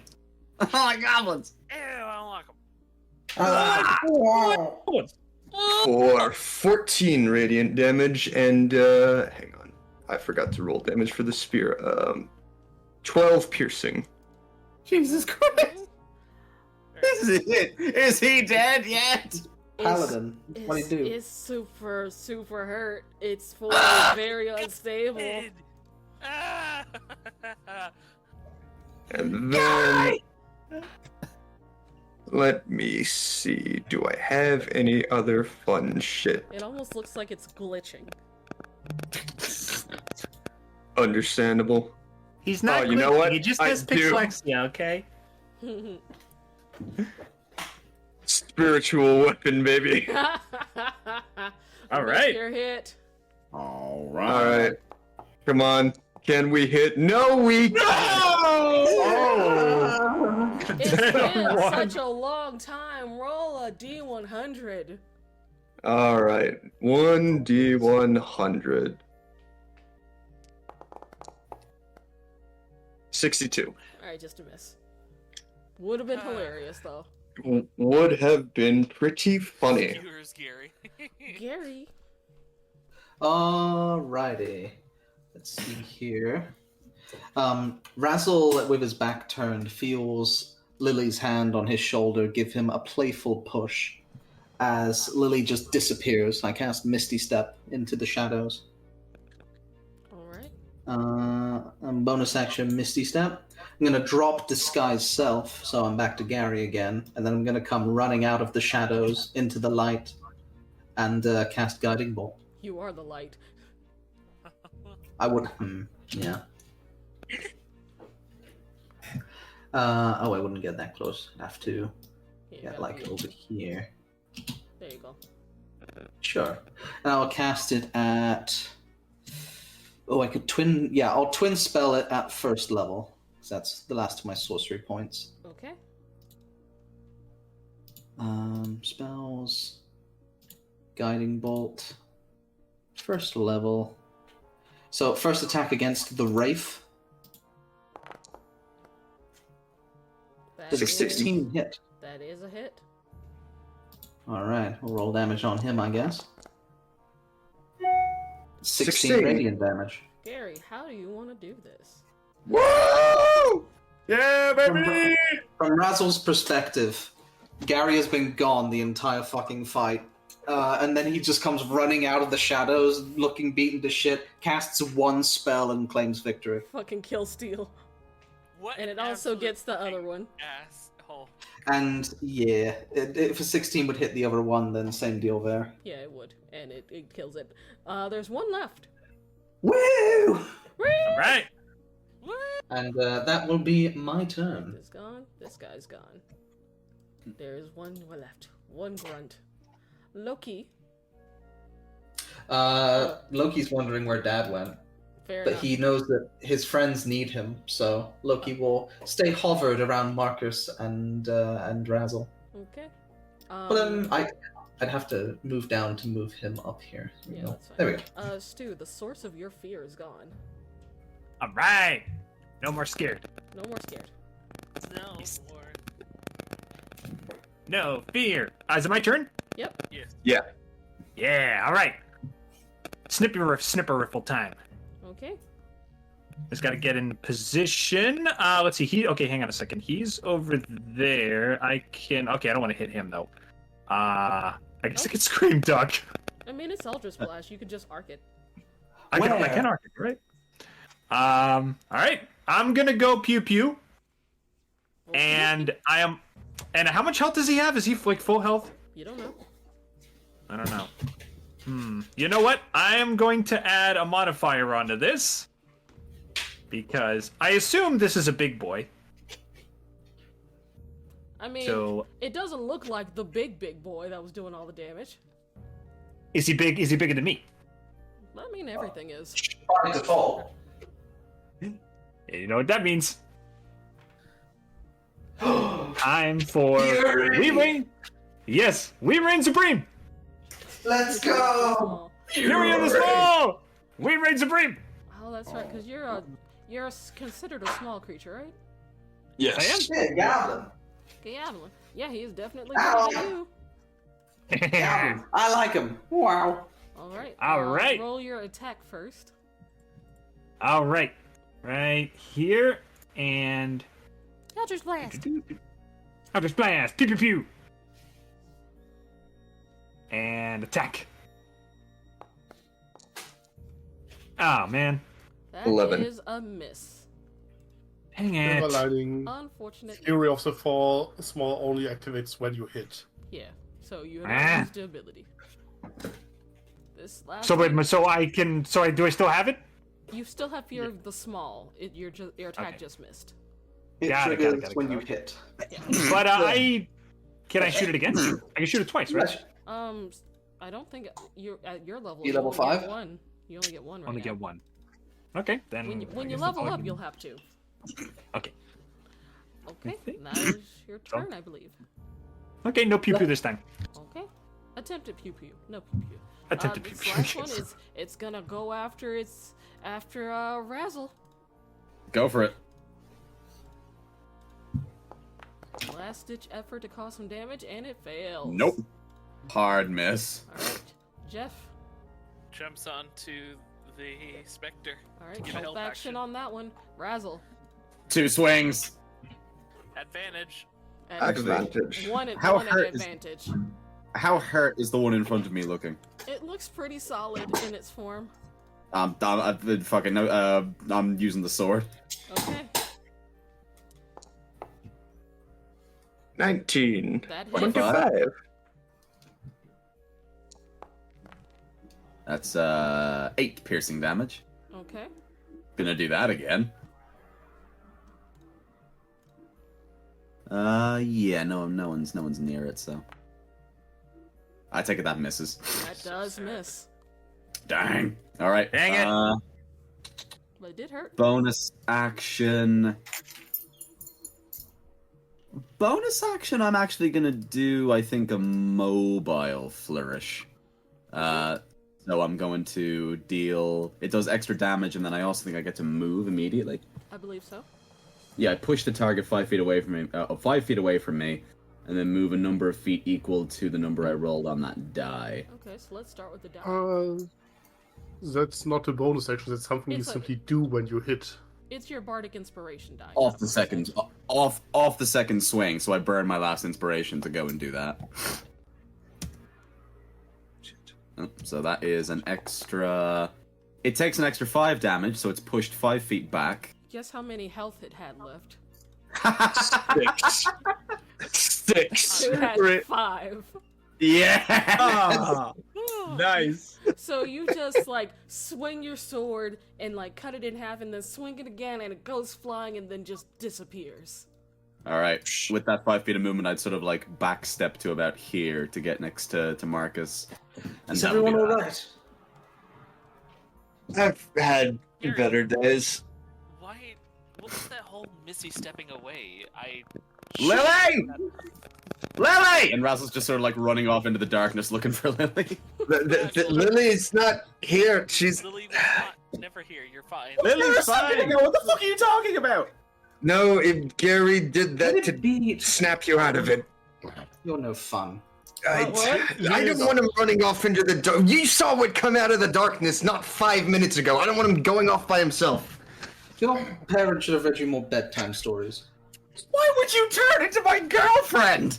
It worked, What? didn't it? He was trying to snap you out of it. For the record, he turned into your girlfriend because about not 5 seconds later, you were then roasting me alive inside my armor, so I'm quite grateful that he did that. Do I remember all of that? I'm gonna say you do. Like now, like it's almost like you think back and the images of being surrounded by hostile dragonborn kind of like wipe away and you see your friends. You were not yourself. Razzle sort of like turns to look at the obelisk. And has anything at all about it changed? Or does it look different? It seems like that energy that was emitting from it is no longer there. 1 second, let's start. You people, immediately? Oh. Julius just kind of looks around. There isn't any succubus or incubus around here, right? Why would there be one? No, they Because They're I over ran there. into like three of them, and they really do like mind controlling people. Oh, you know what? And No, I think this is more of a thing with the big stone tower. Yeah. just as a fucking precaution after that, I'm gonna pop Divine Sense.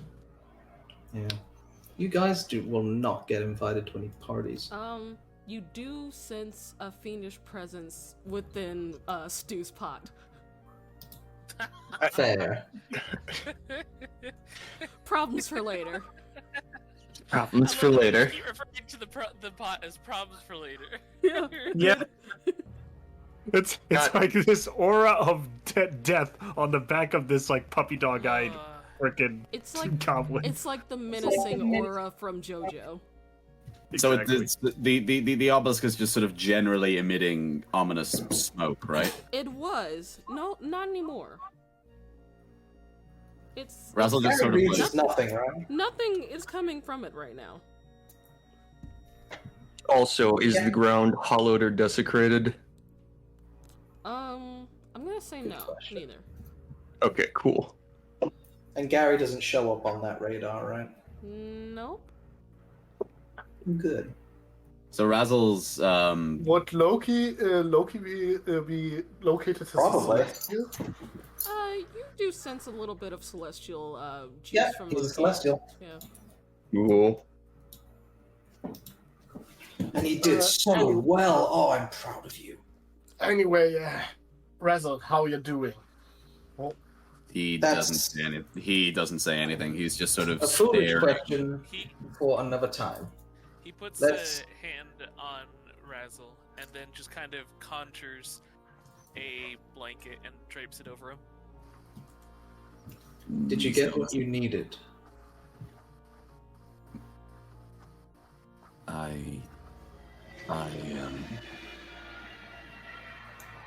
The plane? The plane. The plane!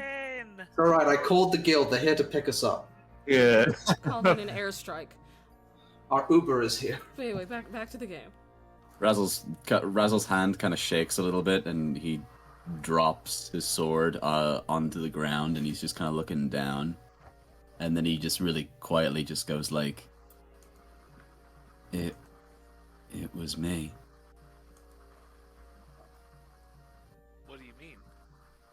All those things that we saw in the obelisk, the scales falling off, the group of dragonborns that Gary was sitting with, the field, the fight that you saw, it was me. It's my memories. But that And doesn't they were make all- any sense. These memories were from ages ago. No, they weren't. And they were all my friends. And I hold on. You were not yourself. Very much Now so. let's go hold on. to a fire. Yeah, Razzle just sort of like inhales really deeply, and yeah, his eyes are a bit wet.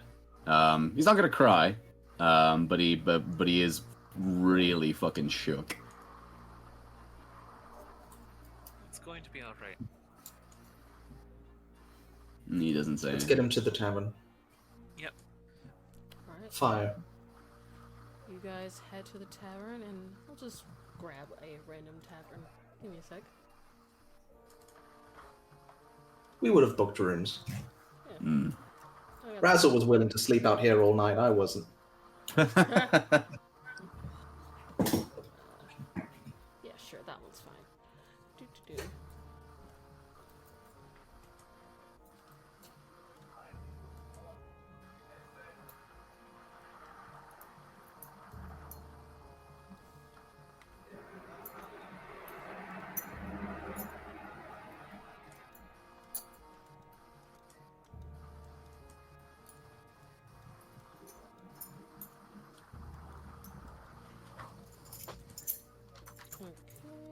So maybe the obelisk isn't evil.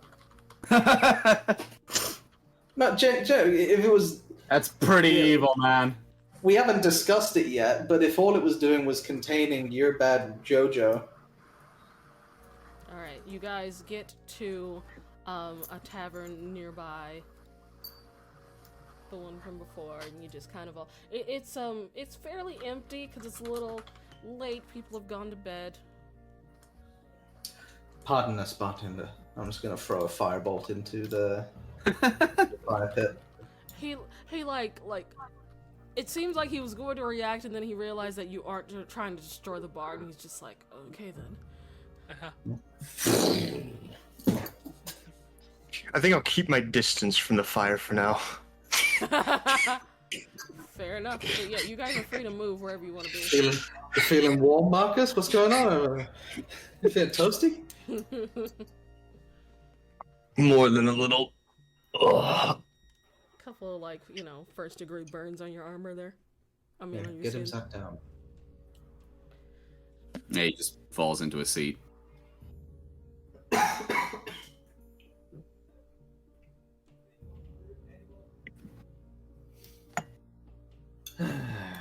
Do you need time to process this? Do you need a moment to yourself? Otherwise, we're here to be here with you.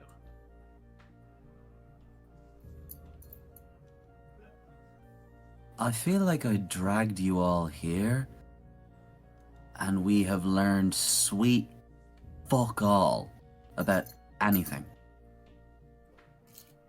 That's not true. No, Gary, it is true. We still don't know where my fucking dad is.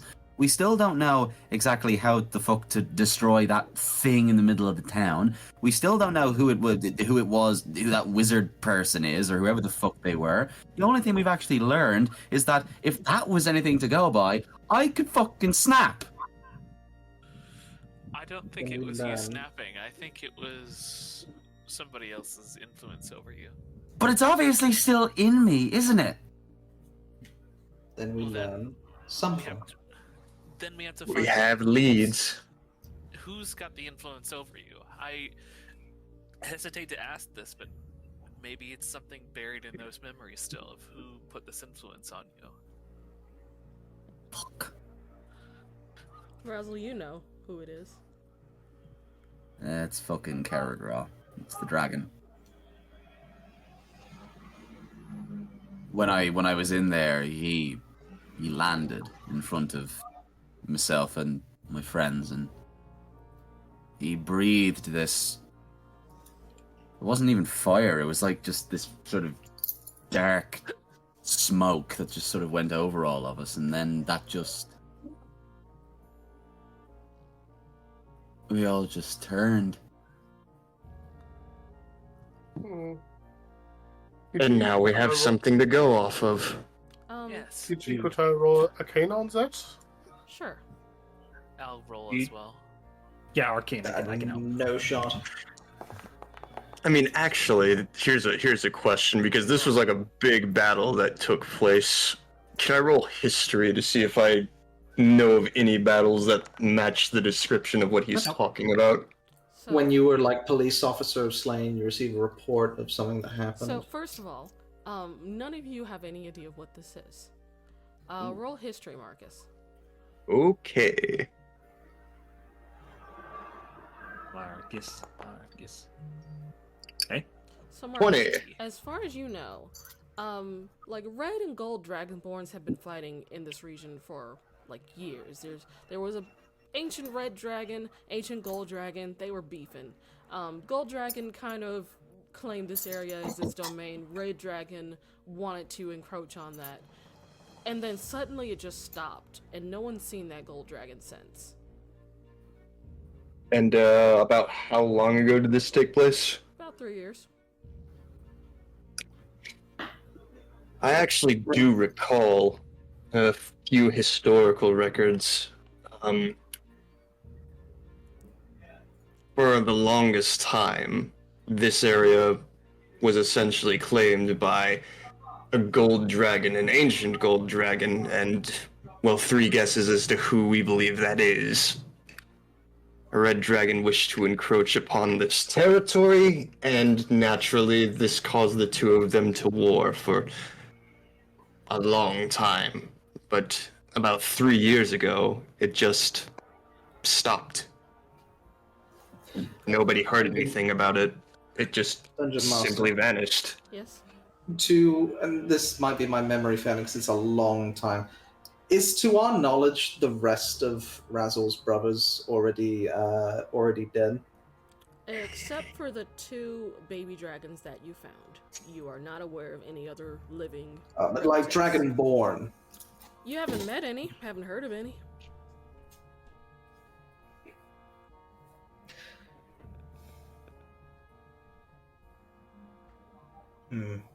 Gary is you see Gary's thinking about saying that if this didn't happen to you, you would already be dead, but I think he doesn't want to say that. Question. Which one of you guys were on, like, the first initial Coatl mission? Yo. First Coatl mission? Yo. Yeah. Marcus, were you there? No, I was not. Okay, so Gary and... Well, actually, no, not Gary, because you didn't. No, you did. Gary and Razzle. That black energy smoke seemed real familiar. Oh. That sounds like a not very good O. Like what was possessing our digging friend? Looked like a similar energy. It was after he drank something. Wait, could it be the same? Because that Coatl mission for that light creature. Would it Or be the same Nasari. like energy? Yeah. Would that be? That the was same more of a energy? long-term seeping in it. What me and Razzle experienced was an adventurer who found a cursed object that basically told him what to do. Then he drank a potion, and then effectively what happened to Razzle happened to him. He was not himself. Couldn't control his actions, just killed. Well, do you have any more of this potion left, or is it all gone? Oh no, they drunk it. We could ask them where they got it, but they'd probably just say, "Oh, well, when we were out adventuring." You do remember that he was trying to get this egg, and, possibly what you guys would know about Quaddles from what you've, just learned in research, that, Quaddles... Well, actually, have you done research on them? Not really, no. I'll give Gary one history check, because I feel like he would have at least some point. Yeah. To it. I'll give Gary one history check.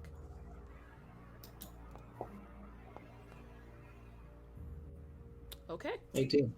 So, Gary, from just legend reading that you found, just going to different places, picking Azalea's brain, you would know that koalas usually lay eggs when they feel like their lives will be ending soon. So it stands to reason that if that egg goes away, it's gonna end that line. And that adventurer, after drinking that potion, really wanted that egg.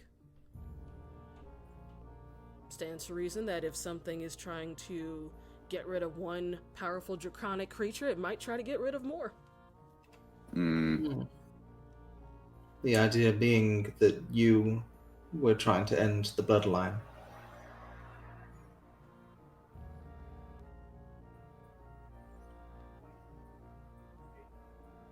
You gotta end the bloodline. Fuck. But if the ones that are running this whole operation have access to something as powerful as a wish spell, well, why not just use that? I mean, I understand it's powerful magic, but clearly they already had access to it, so... Well, that actually... Hold on. You have a Go on. flashback to the conversation with Benton. Well, the thing about a wish spell is that depending on the wish and the amount of power it takes, it could destroy the user's ability to make the wish spell in the first place. It also could kill the user. So you must be careful with the level of power and change you wish to enact upon the world, because you might lose your life in exchange. It could have been the last wish. And jump back to now.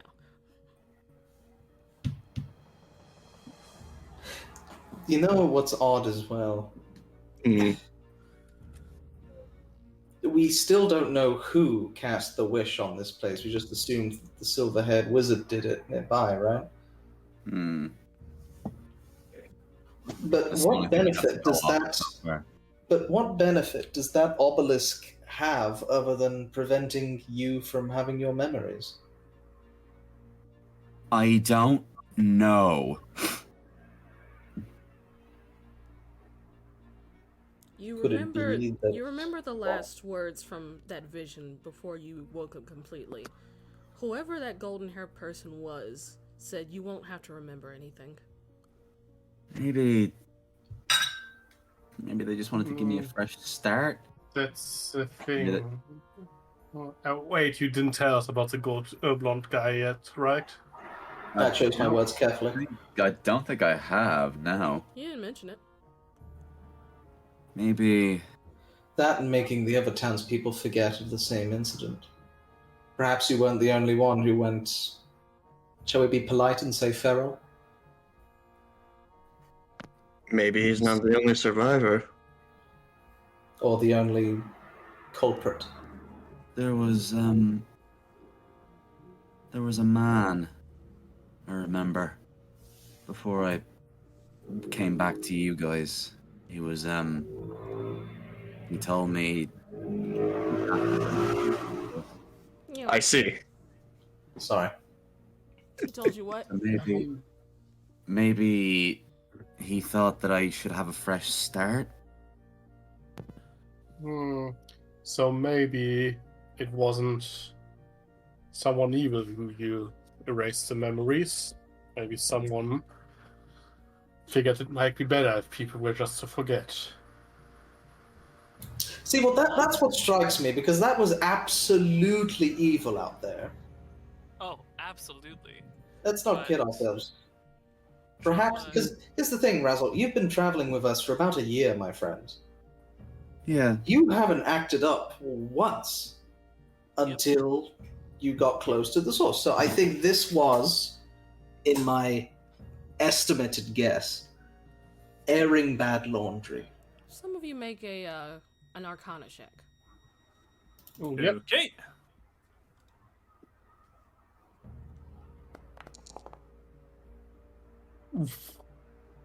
That was not the best. How about this one? God bless you, Zarek. Hey. All right, so Wow, look at this guy. I'm smart. Zarek and Stu, you kind of think back to this obelisk, and you didn't really take the time to in-depthly examine it while it was like active while you guys were fighting, obviously. But just the general vibe you got, it felt like there were two conflicting forces dealing with that obelisk. Would I know more about the feeling of the forces? Like how dark would side. each You just how does know that each force- it just felt like there was conflicting magic going on. There's a tug of war going on. Like, You should probably go back and check it out. I Oh, mean, okay. Maybe magic got layered on there. so I mean, to look at what you're saying, Gary. When I was out there, it just felt odd. It wasn't just black and white. There was two forces at hand. Julius thinks Like for a black moment. and white. Do you remember what I learned with the identify spell? That that the obelisk was made to contain spells. What if it wasn't basically meant to contain a spell for later usage with activation, but rather to seal a spell away? Holding a modified memory, perhaps? Modify memory or whatever happened to Razzle? It is possible. That's- Look, The point I'm circling back to. Julius is thinking about it, and it does make sense if it would hold, almost like it was used for not its exact intended purposes, but to contain a memory that had been taken away. So could it be that the obelisk wasn't just holding the memory, but it also it had leftover magic from the dragon? I think maybe the magic the dragon used was sealed away in the obelisk, and Along with his memory. since it was too powerful to just be dispelled, and we accidentally released some of this magic tonight. Which is why Razzle was affected again. We are seeing, to put bluntly, graffiti. It was an original thing that someone came here, stuffed some stuff inside, then another party came and stuffed more bad shit inside. And we just torn off all of the layers at once.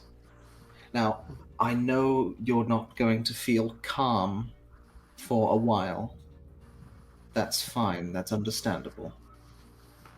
But I don't think that this will happen again. I just really thought that we'd be able to find out more by dealing with this thing, and now it's just like... I'm sorry, guys. Hey, we've eliminated possibilities. There's no reason for you to be sorry. First off, there's nothing to be apologizing for, and second, you're wrong. We did find something. We found your memories. So it's not what you wanted to look for, but it is something. It's a step in the right direction. Exactly. Ju- We're going to.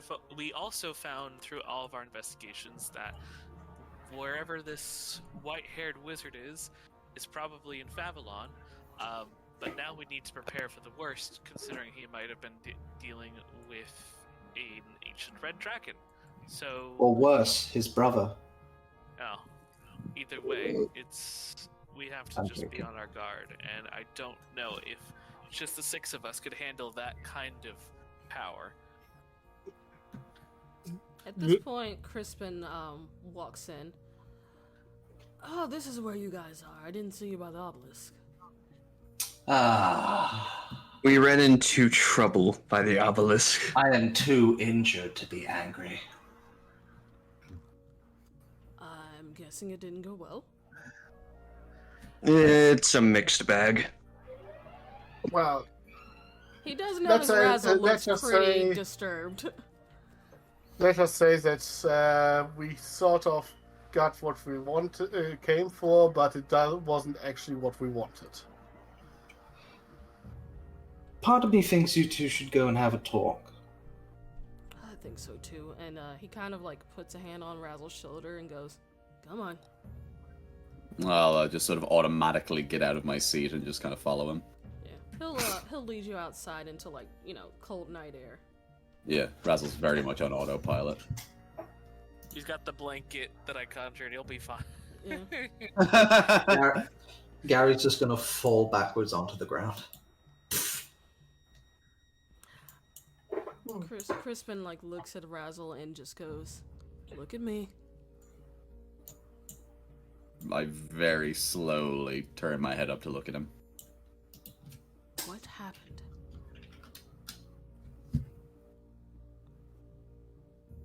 I killed my friends. What? Whoops. When I touched it, and when I sat there and I just meditated for a little while, and then it showed me what I did before I joined my guild. And I was with my clan, and then Karagra landed, and then he breathed this black magic smoke over me and all my friends, and all my scales peeled off. I was angry at everything, and I killed my friends, Crispin. I murdered my family. And you feel like a slight tighten on Crispin's hand on your shoulder, and then he just like lets go and goes, "It's not your fault." It fucking is! No, it's not. Karagra has some sort of power to corrupt Dragonborn.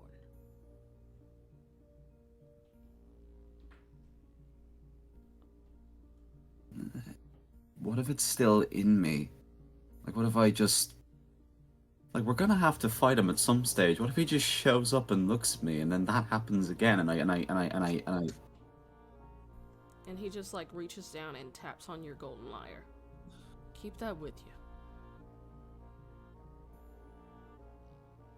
You'll be alright.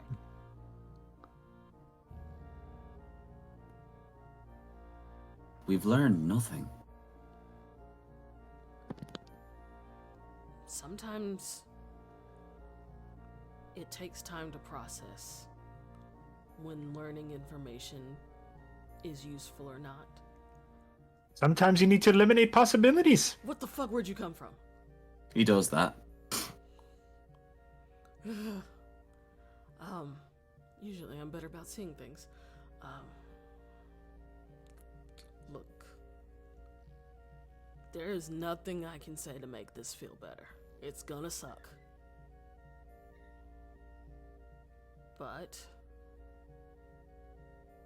you can direct your anger or you can wallow in it.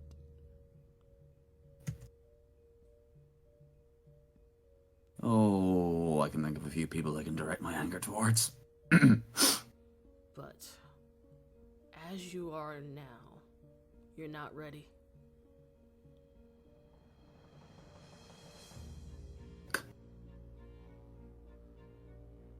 More training required? Yeah. Okay. I've got a few coals in the fire, but you're not ready. I'm not ready. But So we will... what do we do? Wait? I've heard whispers that you guys are going to be going away for a little while. Razzle kind of like shakes his hand from side to side, like, yeah, a bit.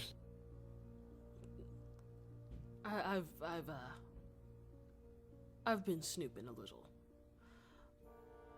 Your guildmaster isn't exactly the sneakiest individual. Well, Razzle just kind of like puts a hand behind his head and like rubs the back of his head awkwardly.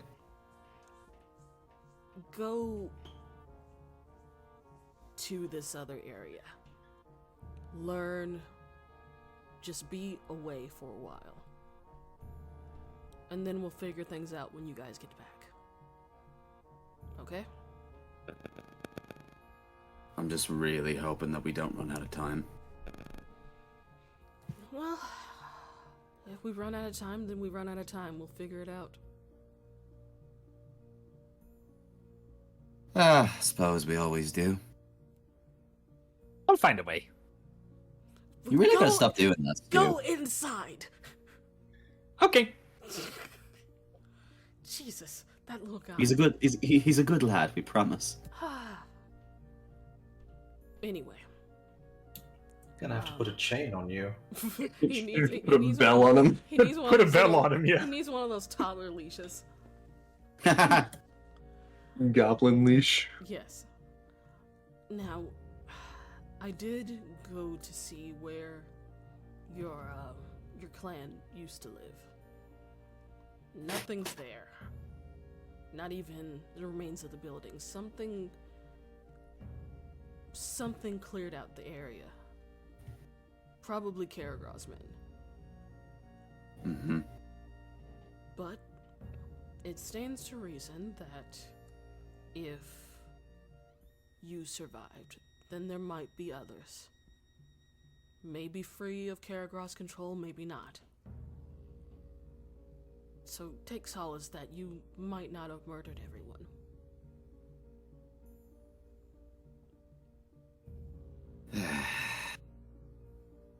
Ugh. Okay. Okay.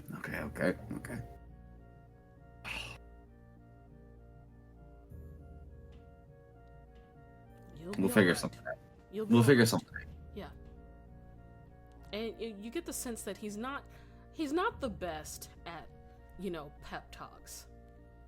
He's not really going to give you a lot of flowery words. It's more of a feeling of, this is going to suck, but we'll deal with it.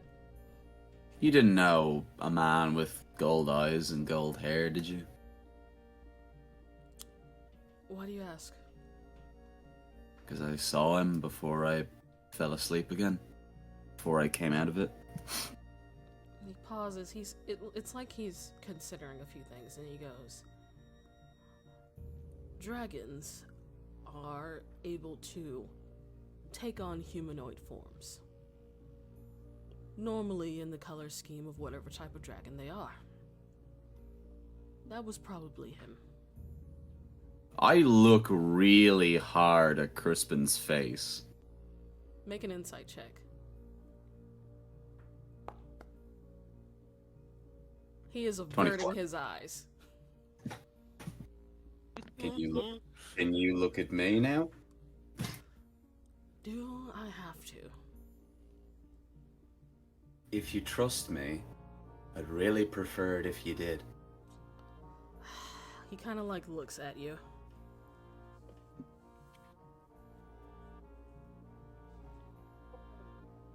Okay. What color eyes does he have? They're silver. Razzle just gives him Razzle just sort of gives him a half smile. And then he puts a hand behind Crispin's head and just rests rests his head against his forehead, and he just goes, in Draconic, he just goes, "You're very kind. Thank you." In Draconic, he responds, "Well, I wanted to help out my nephew." Right. He just right from inside the bar, you just hear, "What?" He just laughs and gives you a noogie. Got some things to take care of. We'll be in touch. So he's either getting stabbed to death out there, or he's just made a life-changing discovery. Now go be with I your hope friends. it's the latter. Go be with your friends, drink yourself silly. We'll be in touch. Honestly, Marcus, we could flip a coin, but I'm not going out there. He disappears, and Razzle is just sort of like staring at the space where he was. Alright, if he's not back inside in 5 minutes, I'm going to look for him. Hmm. You see Razzle. Oh, there he walk is. back Okay. in. How does Razzle Are look you right okay? Razzle just sort of like, his eyes are really wide, and he just pulls the chair out, and he sits down, and he's just sort of staring into nothing, and he just has his hand on his drink, and he just takes like a big gulp and puts it back down on the table. You're still with us, right? Good? Yeah, he's fine. I don't think he's fine. What happened out there? Razzle looks around. Are people listening to us? now? No, not really. I mean, We're related.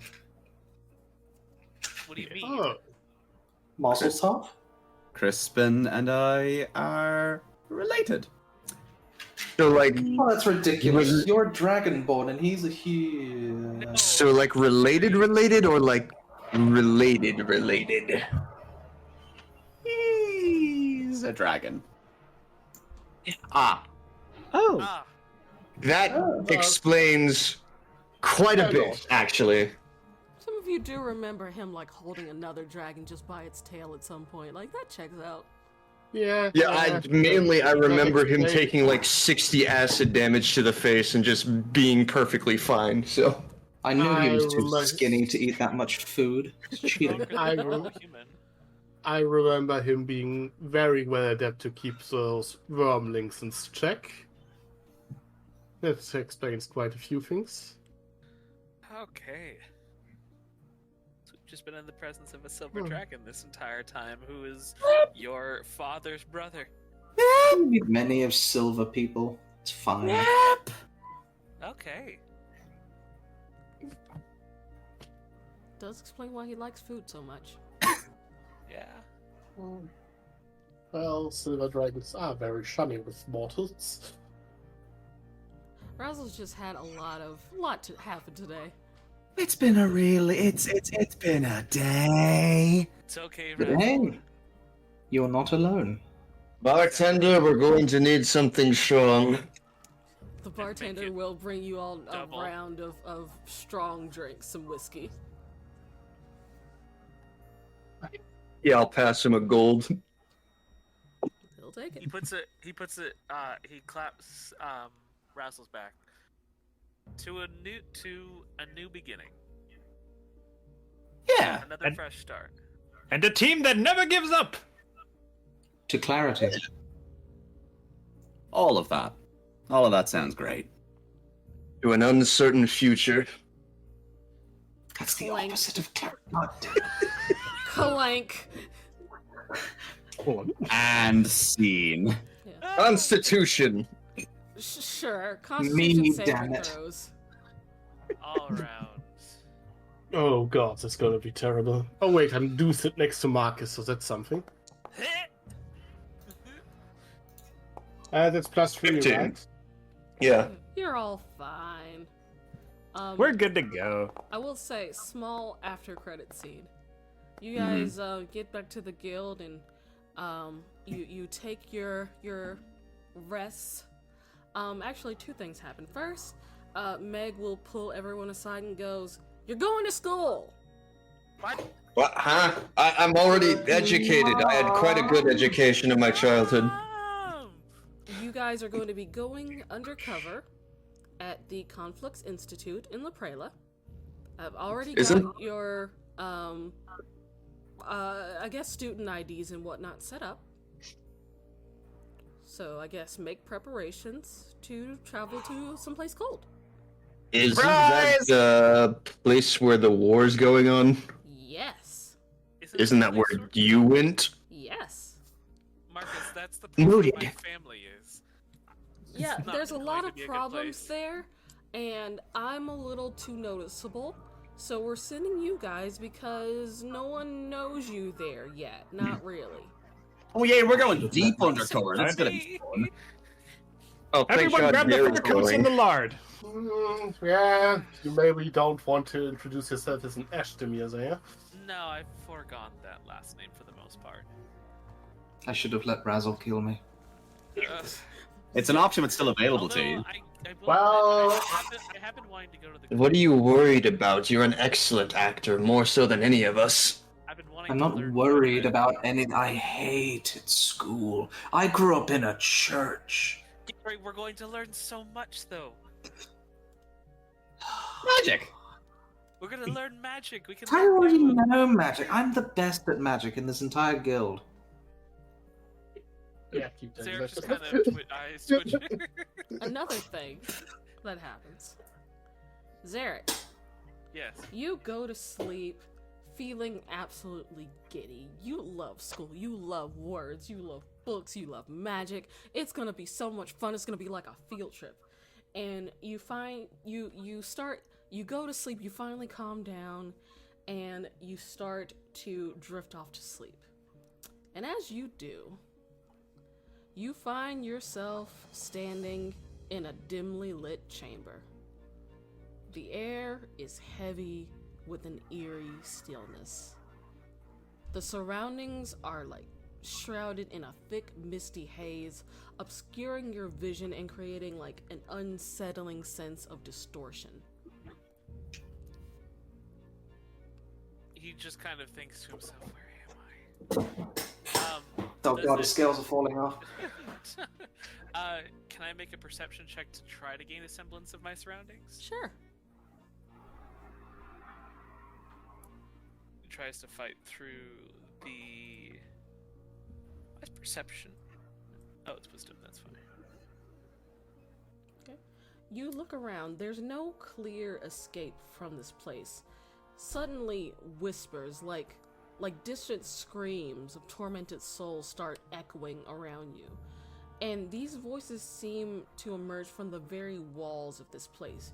You turn and look around, trying to spot any indication of a door or a hatch, and you spot an ancient mirror across the room that wasn't there before. Zarek, trying to make sense of everything, knows better than to just shout hello and decides to make his way over to the mirror. Okay.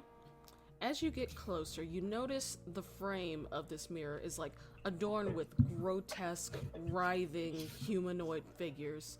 The mirror's surface, it's like a portal into swirling madness, like reds and grays.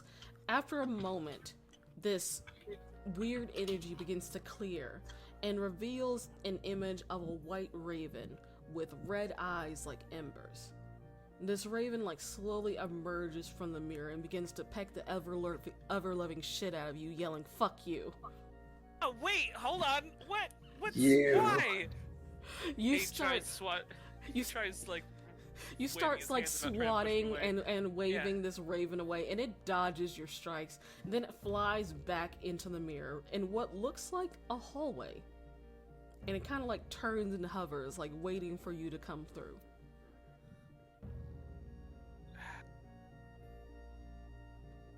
I really need to know what's in this hallway. Can I see what's at? Can I look to see what's at the end of the hallway? It looks just like darkness. You can't see the end. He's going to step into the mirror and into the hallway. Okay. Curiosity has the better of him. You step through the mirror, and the raven leads the way through a nightmarish procession of scenes. You see humanoid, shadowy figures being contorted and merged into these like crazy amalgamations, their pained cries echoing endlessly. The raven continued to fly through the hall, ignoring these creatures. He tries to ask the raven a question. Where are we? Fuck you! A little ways down the hall, it begins to shift into this beautiful and bright place. You see a brightly colored field with trees and colors of the rainbow. You see the sky shifts from like purple to pink to blue. It's breathtaking. The raven like flies out of sight, and you hear the monsters from before as they rush towards you and then past you through the opening of this place. He tries to run away and following the raven as it flies away. You no longer see the raven, and these things like run past you and start wreaking havoc on this beautiful place. Fires start to spread. Everything begins to die. This once beautiful field is overrun with these creatures. It becomes distorted and overwhelmed with grotesque deformities. Zarek shouts, "Stop! Stop! Stop! Stop! Make it stop! Soon the sky turns red, and the trees turn black as if they are dead. The grass is gray. And you suddenly feel like a chilling presence behind you. Zarek shivers and turns to see what's behind him. You see a hooded figure that beckons you to come closer. You feel like a chilling wind suddenly sweep around you. He resists the urge at first and exclaims, "Who are you?" It just beckons you closer. You see like a skeletal hand. He takes a step closer to it, and another step, inching closer bit by bit. Okay. You see a tall and slender hooded figure, draped in flowing robes, as black as like the deepest abyss. The only thing exposed are these skeletal hands. This figure wears a pearl white mask with like obsidian gemstones in the eye holes. You see long raven black hair cascading down like a waterfall, but you can't quite tell how long it is because it seems to like merge with the darkness around her. You see that amidst all of this chaos, her voice kind of reverberates throughout this dream. Wielder of arcane knowledge, the courts have sharpened their blades of retribution. The balance between realms is threatened. You must not be complacent. Raven Queen. That's who you are, right? It nods. Okay. He takes a deep breath. What do you mean that who are the courts? And what are they trying to rebuke?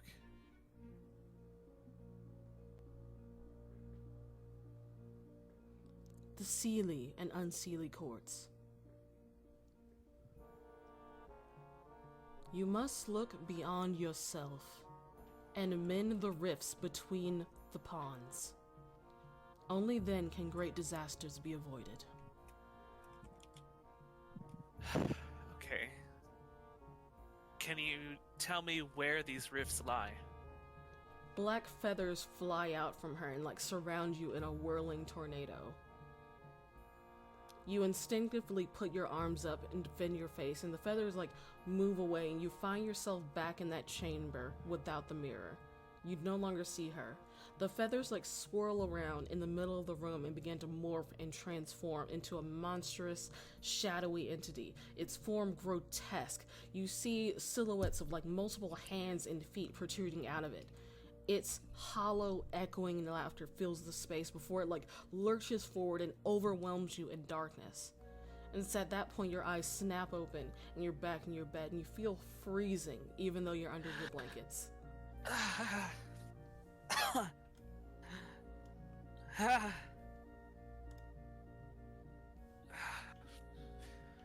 Gods, what was that? And that is where we will end things.